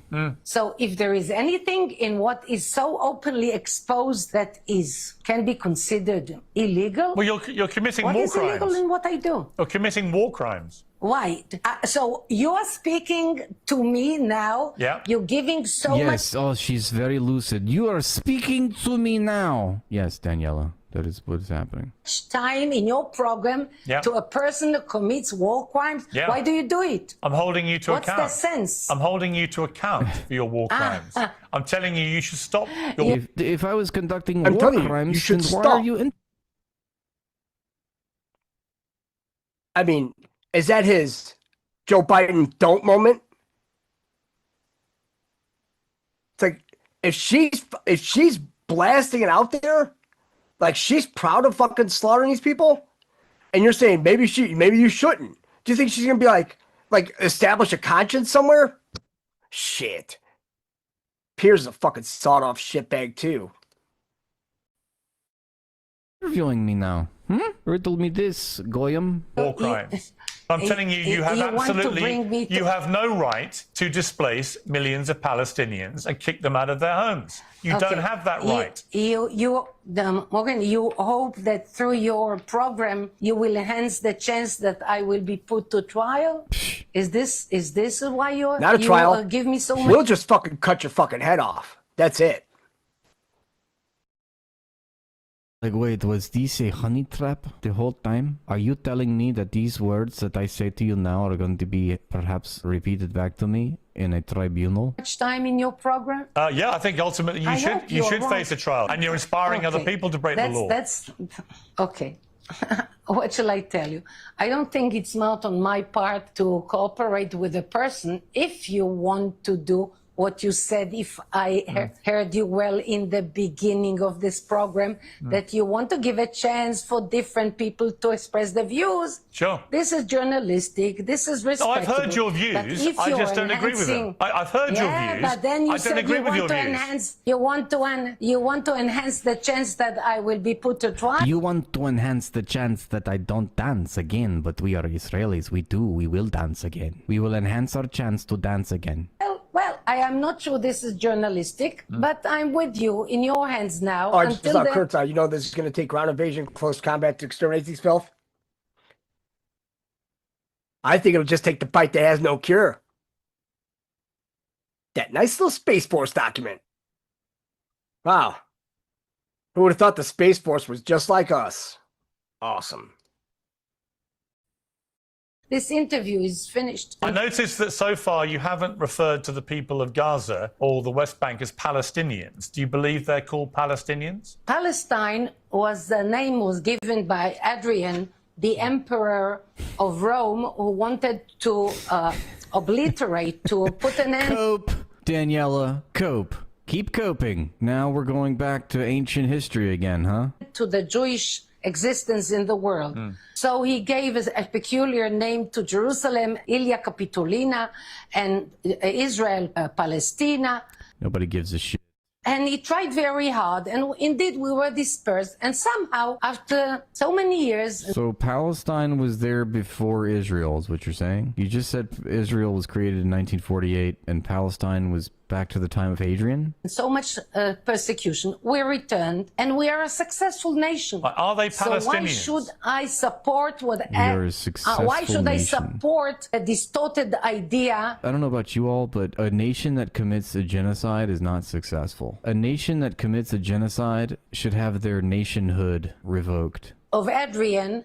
That is not a success story. Failed. And now, after the revival of the Jewish state, Arabs from different countries come here and want to enjoy the treasures. I would say most of them are spiritual, but the treasures of the Holy Land. Right, but just They to be come clear, here you don't believe they're following Palestinians. The You won't- Jewish success. You will not refer to them as Palestinians, right? I think that Palestinians were invented by Adrian, and that the Arabs that come to Israel today want to get for themselves the success of the Jewish state Right. that was created here after many years of dispersion. Okay, and Mrs. White, how do you feel about the fact that over 20,000 Palestinian children have now been killed since October the 7th in Gaza?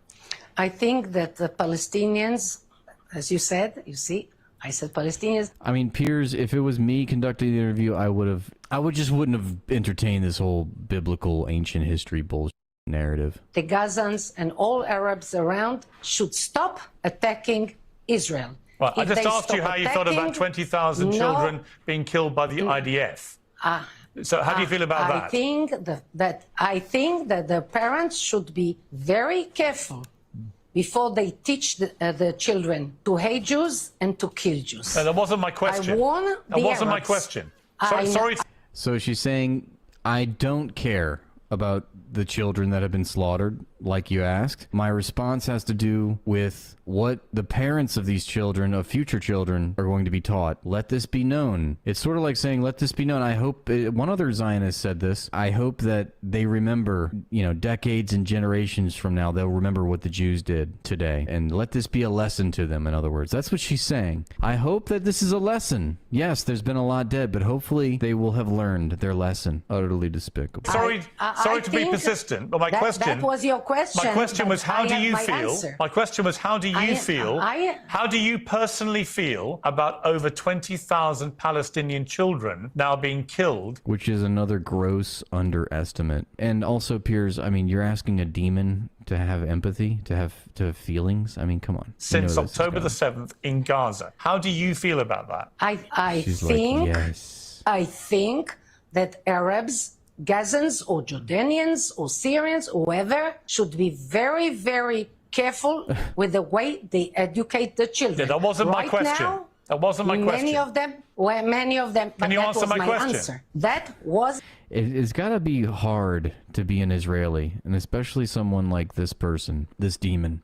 I mean, there's just got to be so much hate in her heart. It shit is just corroding her. My You would answer. think. So you don't One would care? think. You have no choose. thoughts about these children at all? You choose. You know, it's true, though. This is a pervasive idea that has guided Israeli foreign policy. That is why they beat up on Gaza. And people like Ariel Sharon have told us that we want to make an example out of the Palestinians as a deterrence for all the other states, the so-called Arab states around us. Don't f*** with the Jews. Don't f*** with the Israeli. Look what we're f***ing crazy. We will go...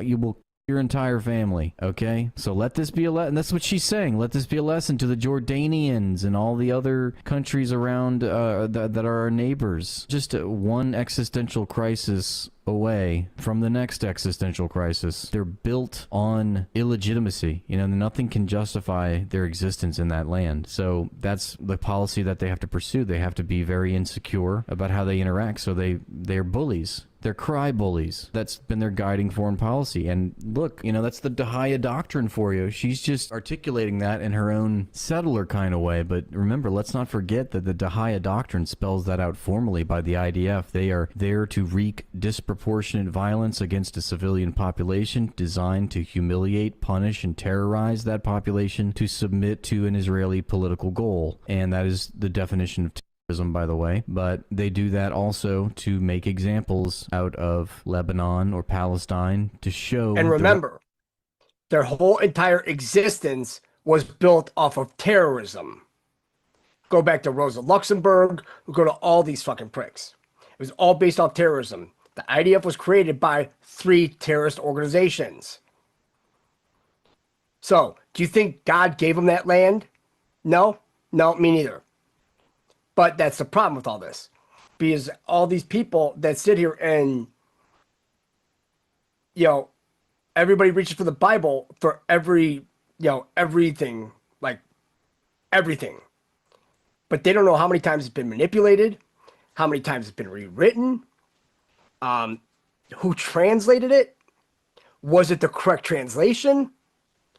I mean, if you want to be honest, what they should do is take the Ethiopian Bible and put it under AI, also put a Greek Bible under AI, and then let the AI dictate to us what it says. And we'll go ahead and go from there. And we want the whole Bible, not just some, not just half, we want it all. To the region that Israel is not to be with. Choose your questions and I answer them of course the way I believe is right. But just to be clear, you have nothing to say about 20,000 children being killed. Nothing at all. I have a lot to say about. Look how she closes her eyes. She doesn't want to face it. I have a lot to say, she says as she closes her eyes. Everything that happened as a result of the massacre of the 7th of October. I understand you care about Israeli Arabs children and who died, Gazans as do I. But I'm able to care about both sides of children. That's right. Piers Morgan, the enlightened centrist, he can care about both sides. He cares about the Nazis and the Jews. He cares about the slaves and the slave owners. Now, remember the video we just watched with CJ Williman? And how Israel is like this massive organ harvesting. So it's funny they just October 7th, because it was the start of their calendar before. So now they have to go back and resort to it again. Maybe that's why we're playing fatigue twice. Their whole long game was that, and then this was their second one to usher in their quote unquote king of the world. You don't think Trump and the military intelligence knew that? I mean, think about it. I mean, we figured it out. I mean, it took a while, but they got a lot more information than we do. He cares about the Palestinians and the Israelis. Died. Why don't you care, seemingly, about the Palestinian children who've died? Why can't you express any sympathy or sorrow or empathy with the children who've died in Gaza? Are you able to do that? She killed 3 today, probably. I mean, at the very least, she could just to look a little less like an insane psychopath, she could say, perhaps. But that's just too much. Warn all Arabs from all sides, from all borders. Warn them. Stop educating children to hate So just to be clear, I've now offered you three times. I made myself very clear. Oh, you made yourself very clear. You asked me 5 times. I'm going to give you one last. You asked me 7 times. Okay, I'm going to give you one last chance to offer some empathy or sympathy or sorrow about the deaths of 20,000 children in Gaza. Are you capable of doing that? I can tell you that had you cared, and I don't believe you that you care a tiny bit about one killed person, if you do not use the means that you have as a media person to stop educating children. I gave you 4 chances. Jews. Okay, you gave me 7. You gave me 7. And you know what? You couldn't and give I a still damn, could you? think that you are to blame more than me. You don't care. And all you want is all the Palestinians gone. You can barely even bring yourself to say their name. All you want is to take over the West Bank and Gaza. You don't care how many die in the process. You want them all gone. Yes. You don't care, do you? That's the bottom line. Look, is she fighting it? No. She's like, well, it's kind of true, so I guess I'll just keep shut. Look, see? Told you nothing. As you said, the audience will judge. Yeah, they will. Just got nothing to say. Daniela Weiss, thank you very much for coming on Uncensored. I appreciate it. You're an absolute... Well, joining me... I mean, that's the face of evil right there. No matter how you slice or dice it, right there is the face of evil. Oh, God. Shit. See, Oh, I do have one thing. So, this whole Tomorrowland concert that I guess is like, but anyways, because the whole setup burned down 2 days before it was to start. All satanic, all everything. Where was it located?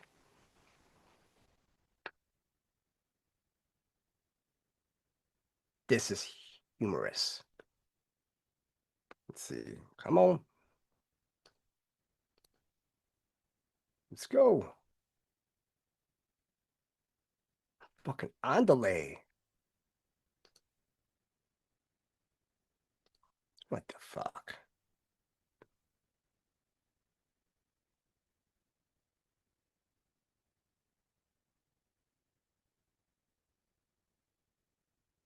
Okay.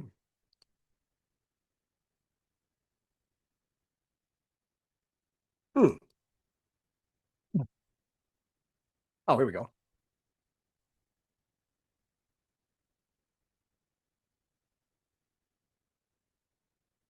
Come on. So it's in Brussels, right? But what town? The annual festival in the town of Boom.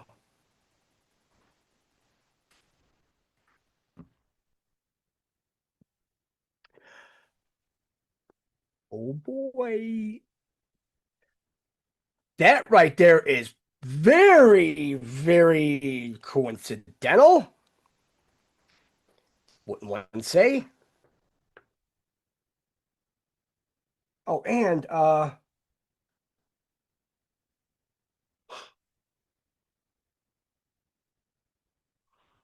so on the 12th, I know I'm a little behind here. He posted this. They haven't lost since they saw me in the Oval. 8 wins in a row. You know, I find it funny that you can only see 3 real numbers in this picture. On the left-hand side, we have the number 7. In the middle, we have the number 3. 23 pain is on the right-hand side. Oh, the bite with no cure? Yeah. Remember all the injections. Space Force, we showed the document that they like poisoning the well. We wouldn't have did that for them for their COVID vaccines. Because remember, they took different vaccines than us. And if anybody needs proof, that's easy. Because when you look at the birth rates from 2020 to now, you'll notice that every country in the world has dropped except one. And that was spiking. I think you know which nation state that was. Israel. And plus, we actually went over it when they actually were bragging about it on a video.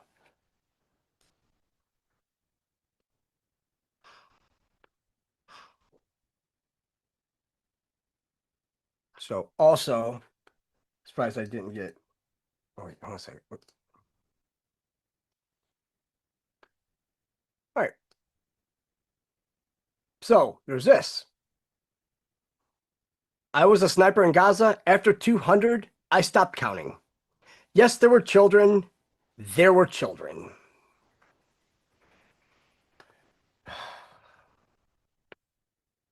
But then again, please tell me it's a Zionism problem. It's not.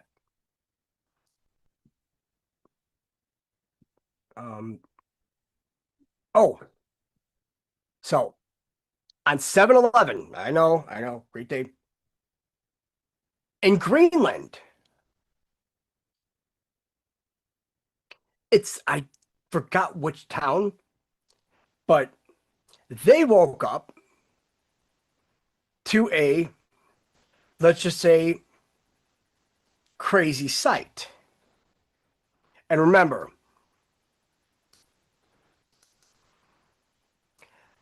they woke up to those right on their fucking front porch. I mean,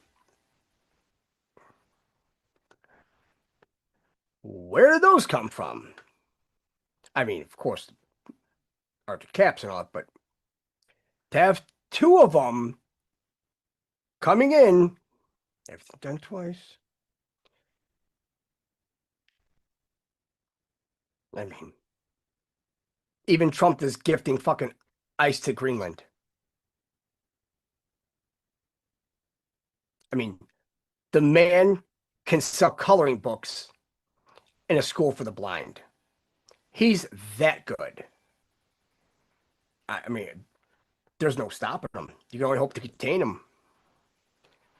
Let's see. There's there. 1 second. Just real quick. I know it's 10 o'clock. We run over a little. We're good. We good.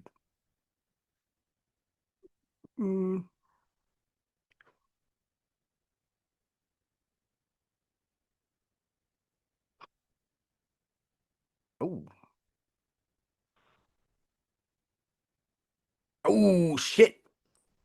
All right. So, looks like Crazy Days and Nights is back at it again. Because an hour ago, he came out with Bohemian Grove Part 1. So, it's 8 minutes, 46 seconds. You guys feel like watching it?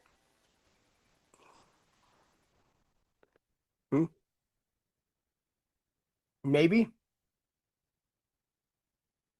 Oh, we almost got 300 people on YouTube watching. We're actually on the page. That's cool. I like that. All right, so I'm going to go ahead and pull it up. And we'll watch this because we'll take some notes. Because now, if they're going to do the Bohemian Grove, that's going to tie directly into Rachel Chandler and all of them. Because we never know where we're going to get this information from. But him being the entertainment lawyer or something like that. I mean, and he's been around for a while. Because when they have the blind items, right? And that's from them. So he actually answers the blind items and all that. So the guy's very knowledgeable. So let me pull this up real quick.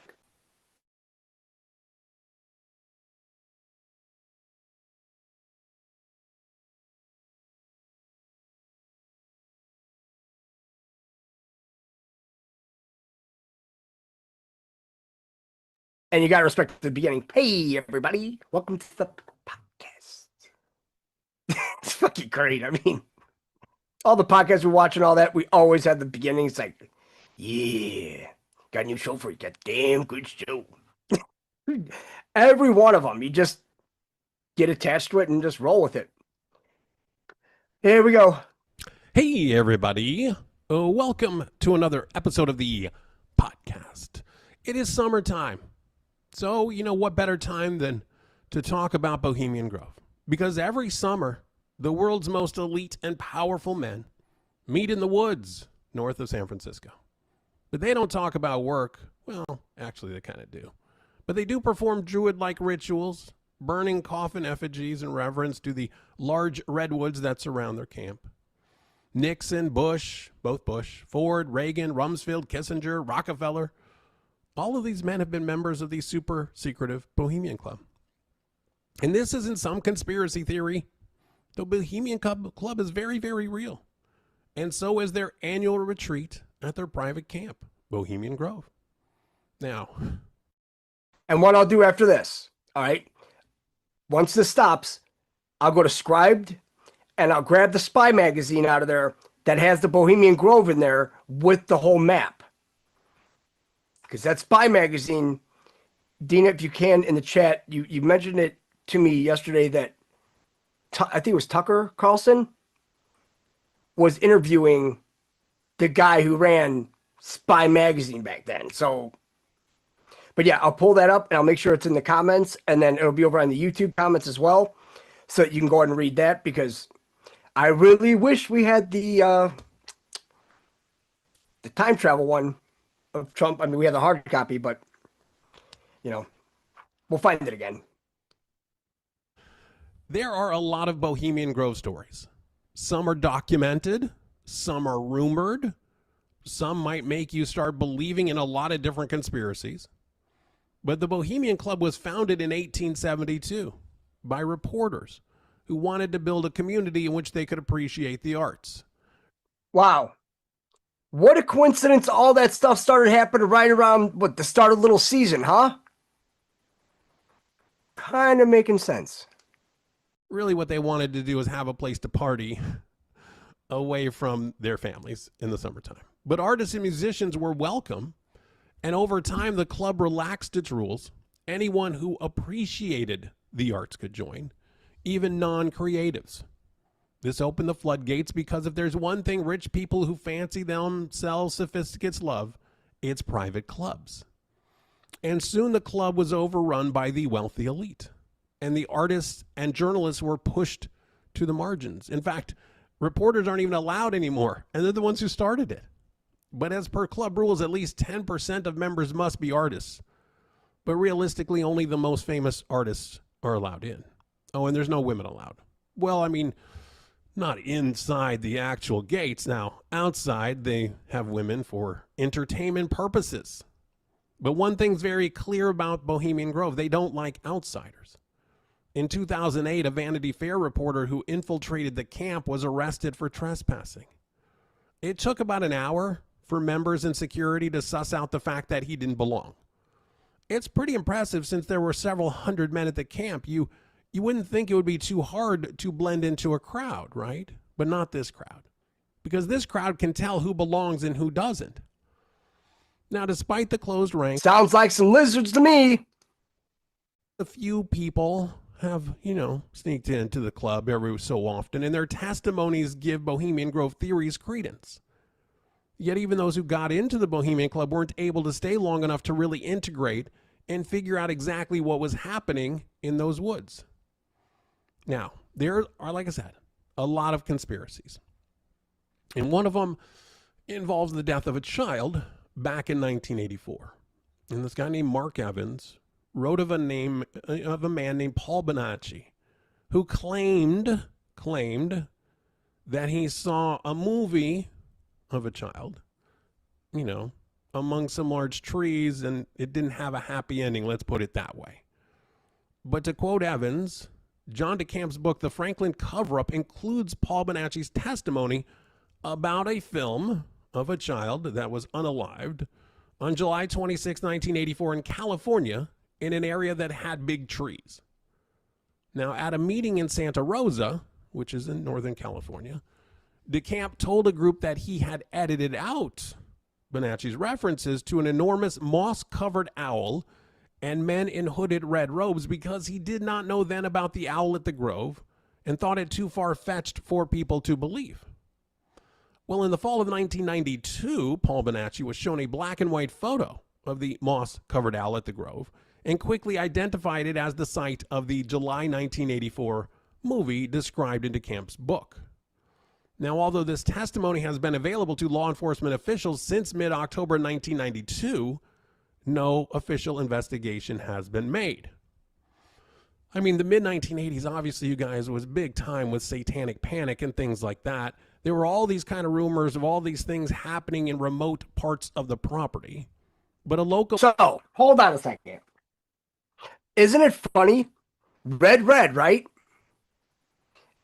So when we think about that, so red, the first one was the communist McCarthyism, right? Because, there's no way there's a bunch of reds in our government, in which case we're infiltrated with them. The second red, would be the satanic panic, where everybody thought all these people were fucking satanic, but they weren't wrong. The problem is that they just weren't brainwashed enough. They didn't get that programming in there. Maybe. Police investigation went nowhere. State investigators on related criminal acts went nowhere.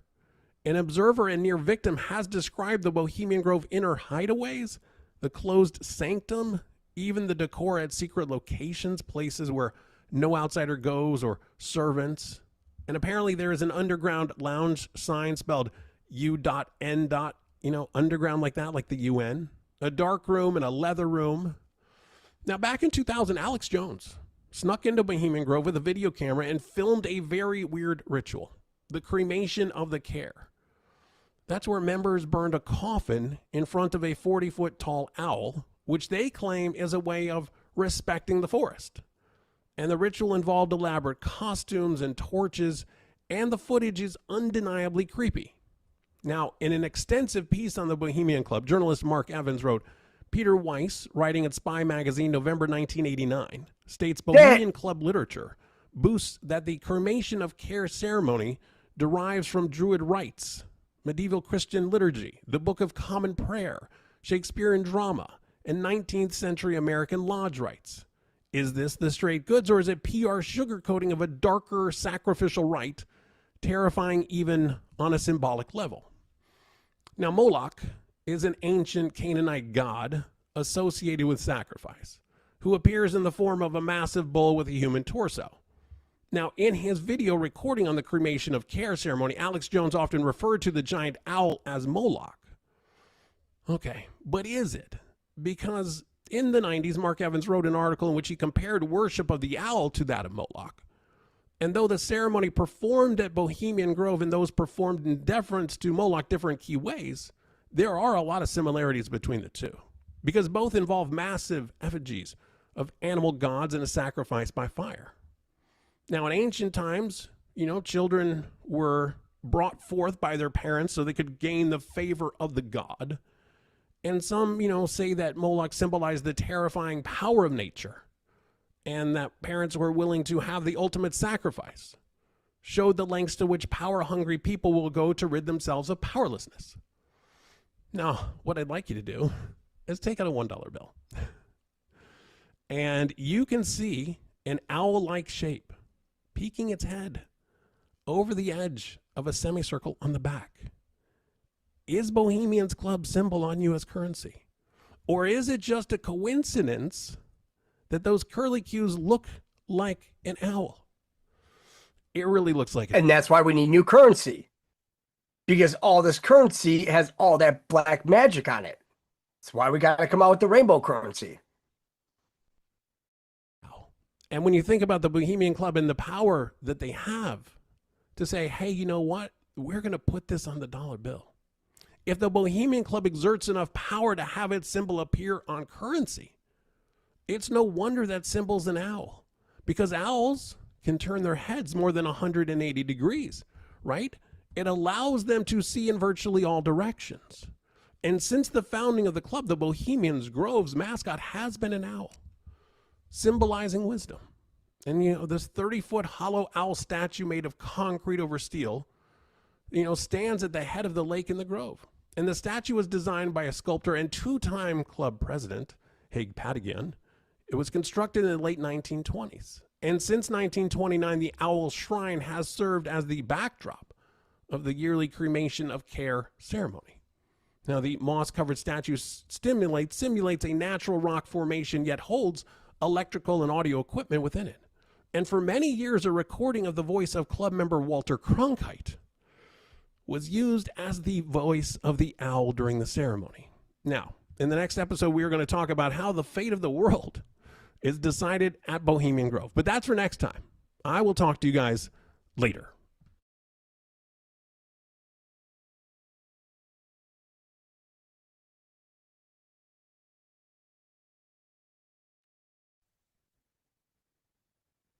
And that guy's always got good stuff.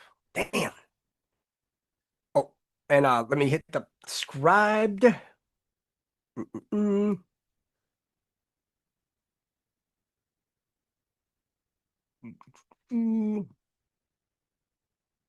This have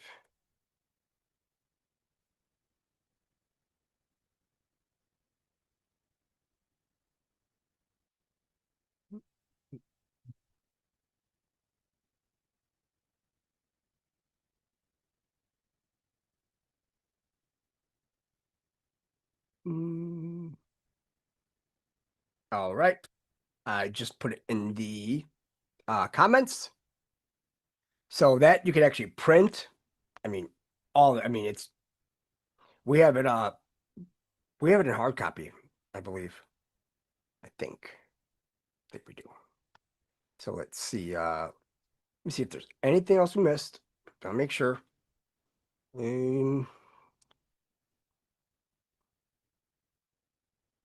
see.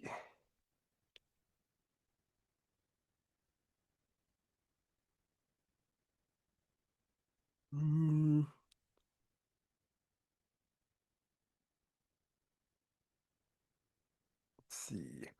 Nope, I think that's. Oh, let me. Oh shit. Hey. Remember when we. Hold on a second. I just want to make sure. Hold on. Hold up. Oh, this might have saved our ass.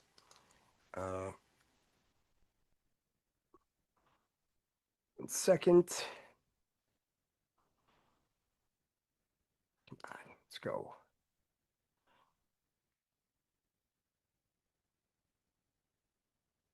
No. No. Just gotta find the one that we're trying to click on before. Let's see, I'll go ahead and share screen. All right. The one we clicked on before that has the New York Post one. Let's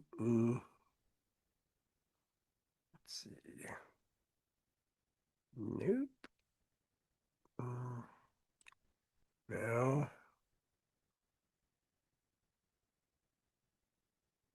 I fly past it or probably. No.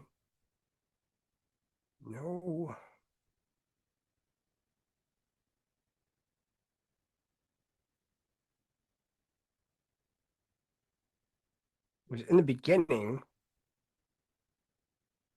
Oh.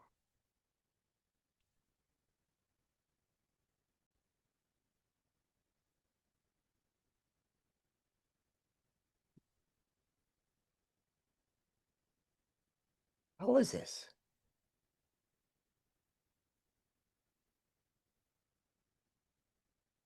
Right here. Right?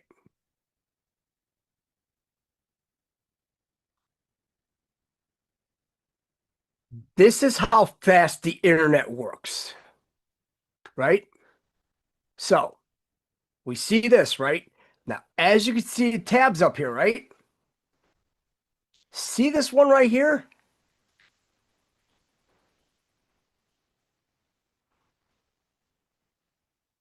I printed this out today or yesterday. But then over here,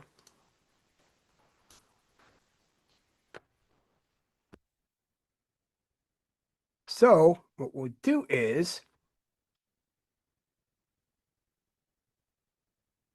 for safety's sake,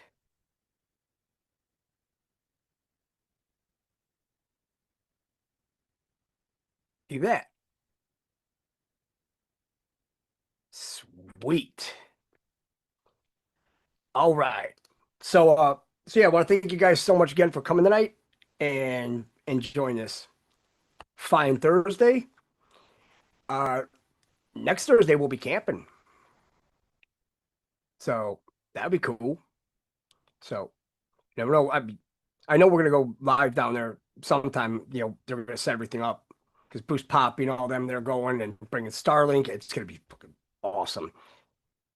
So yeah, I mean, we're definitely gonna go live and all that. But yeah, if you can, please hit the like button or at the bottom. It's much appreciated. And we will catch you guys again on Sunday. All right. Bye, guys.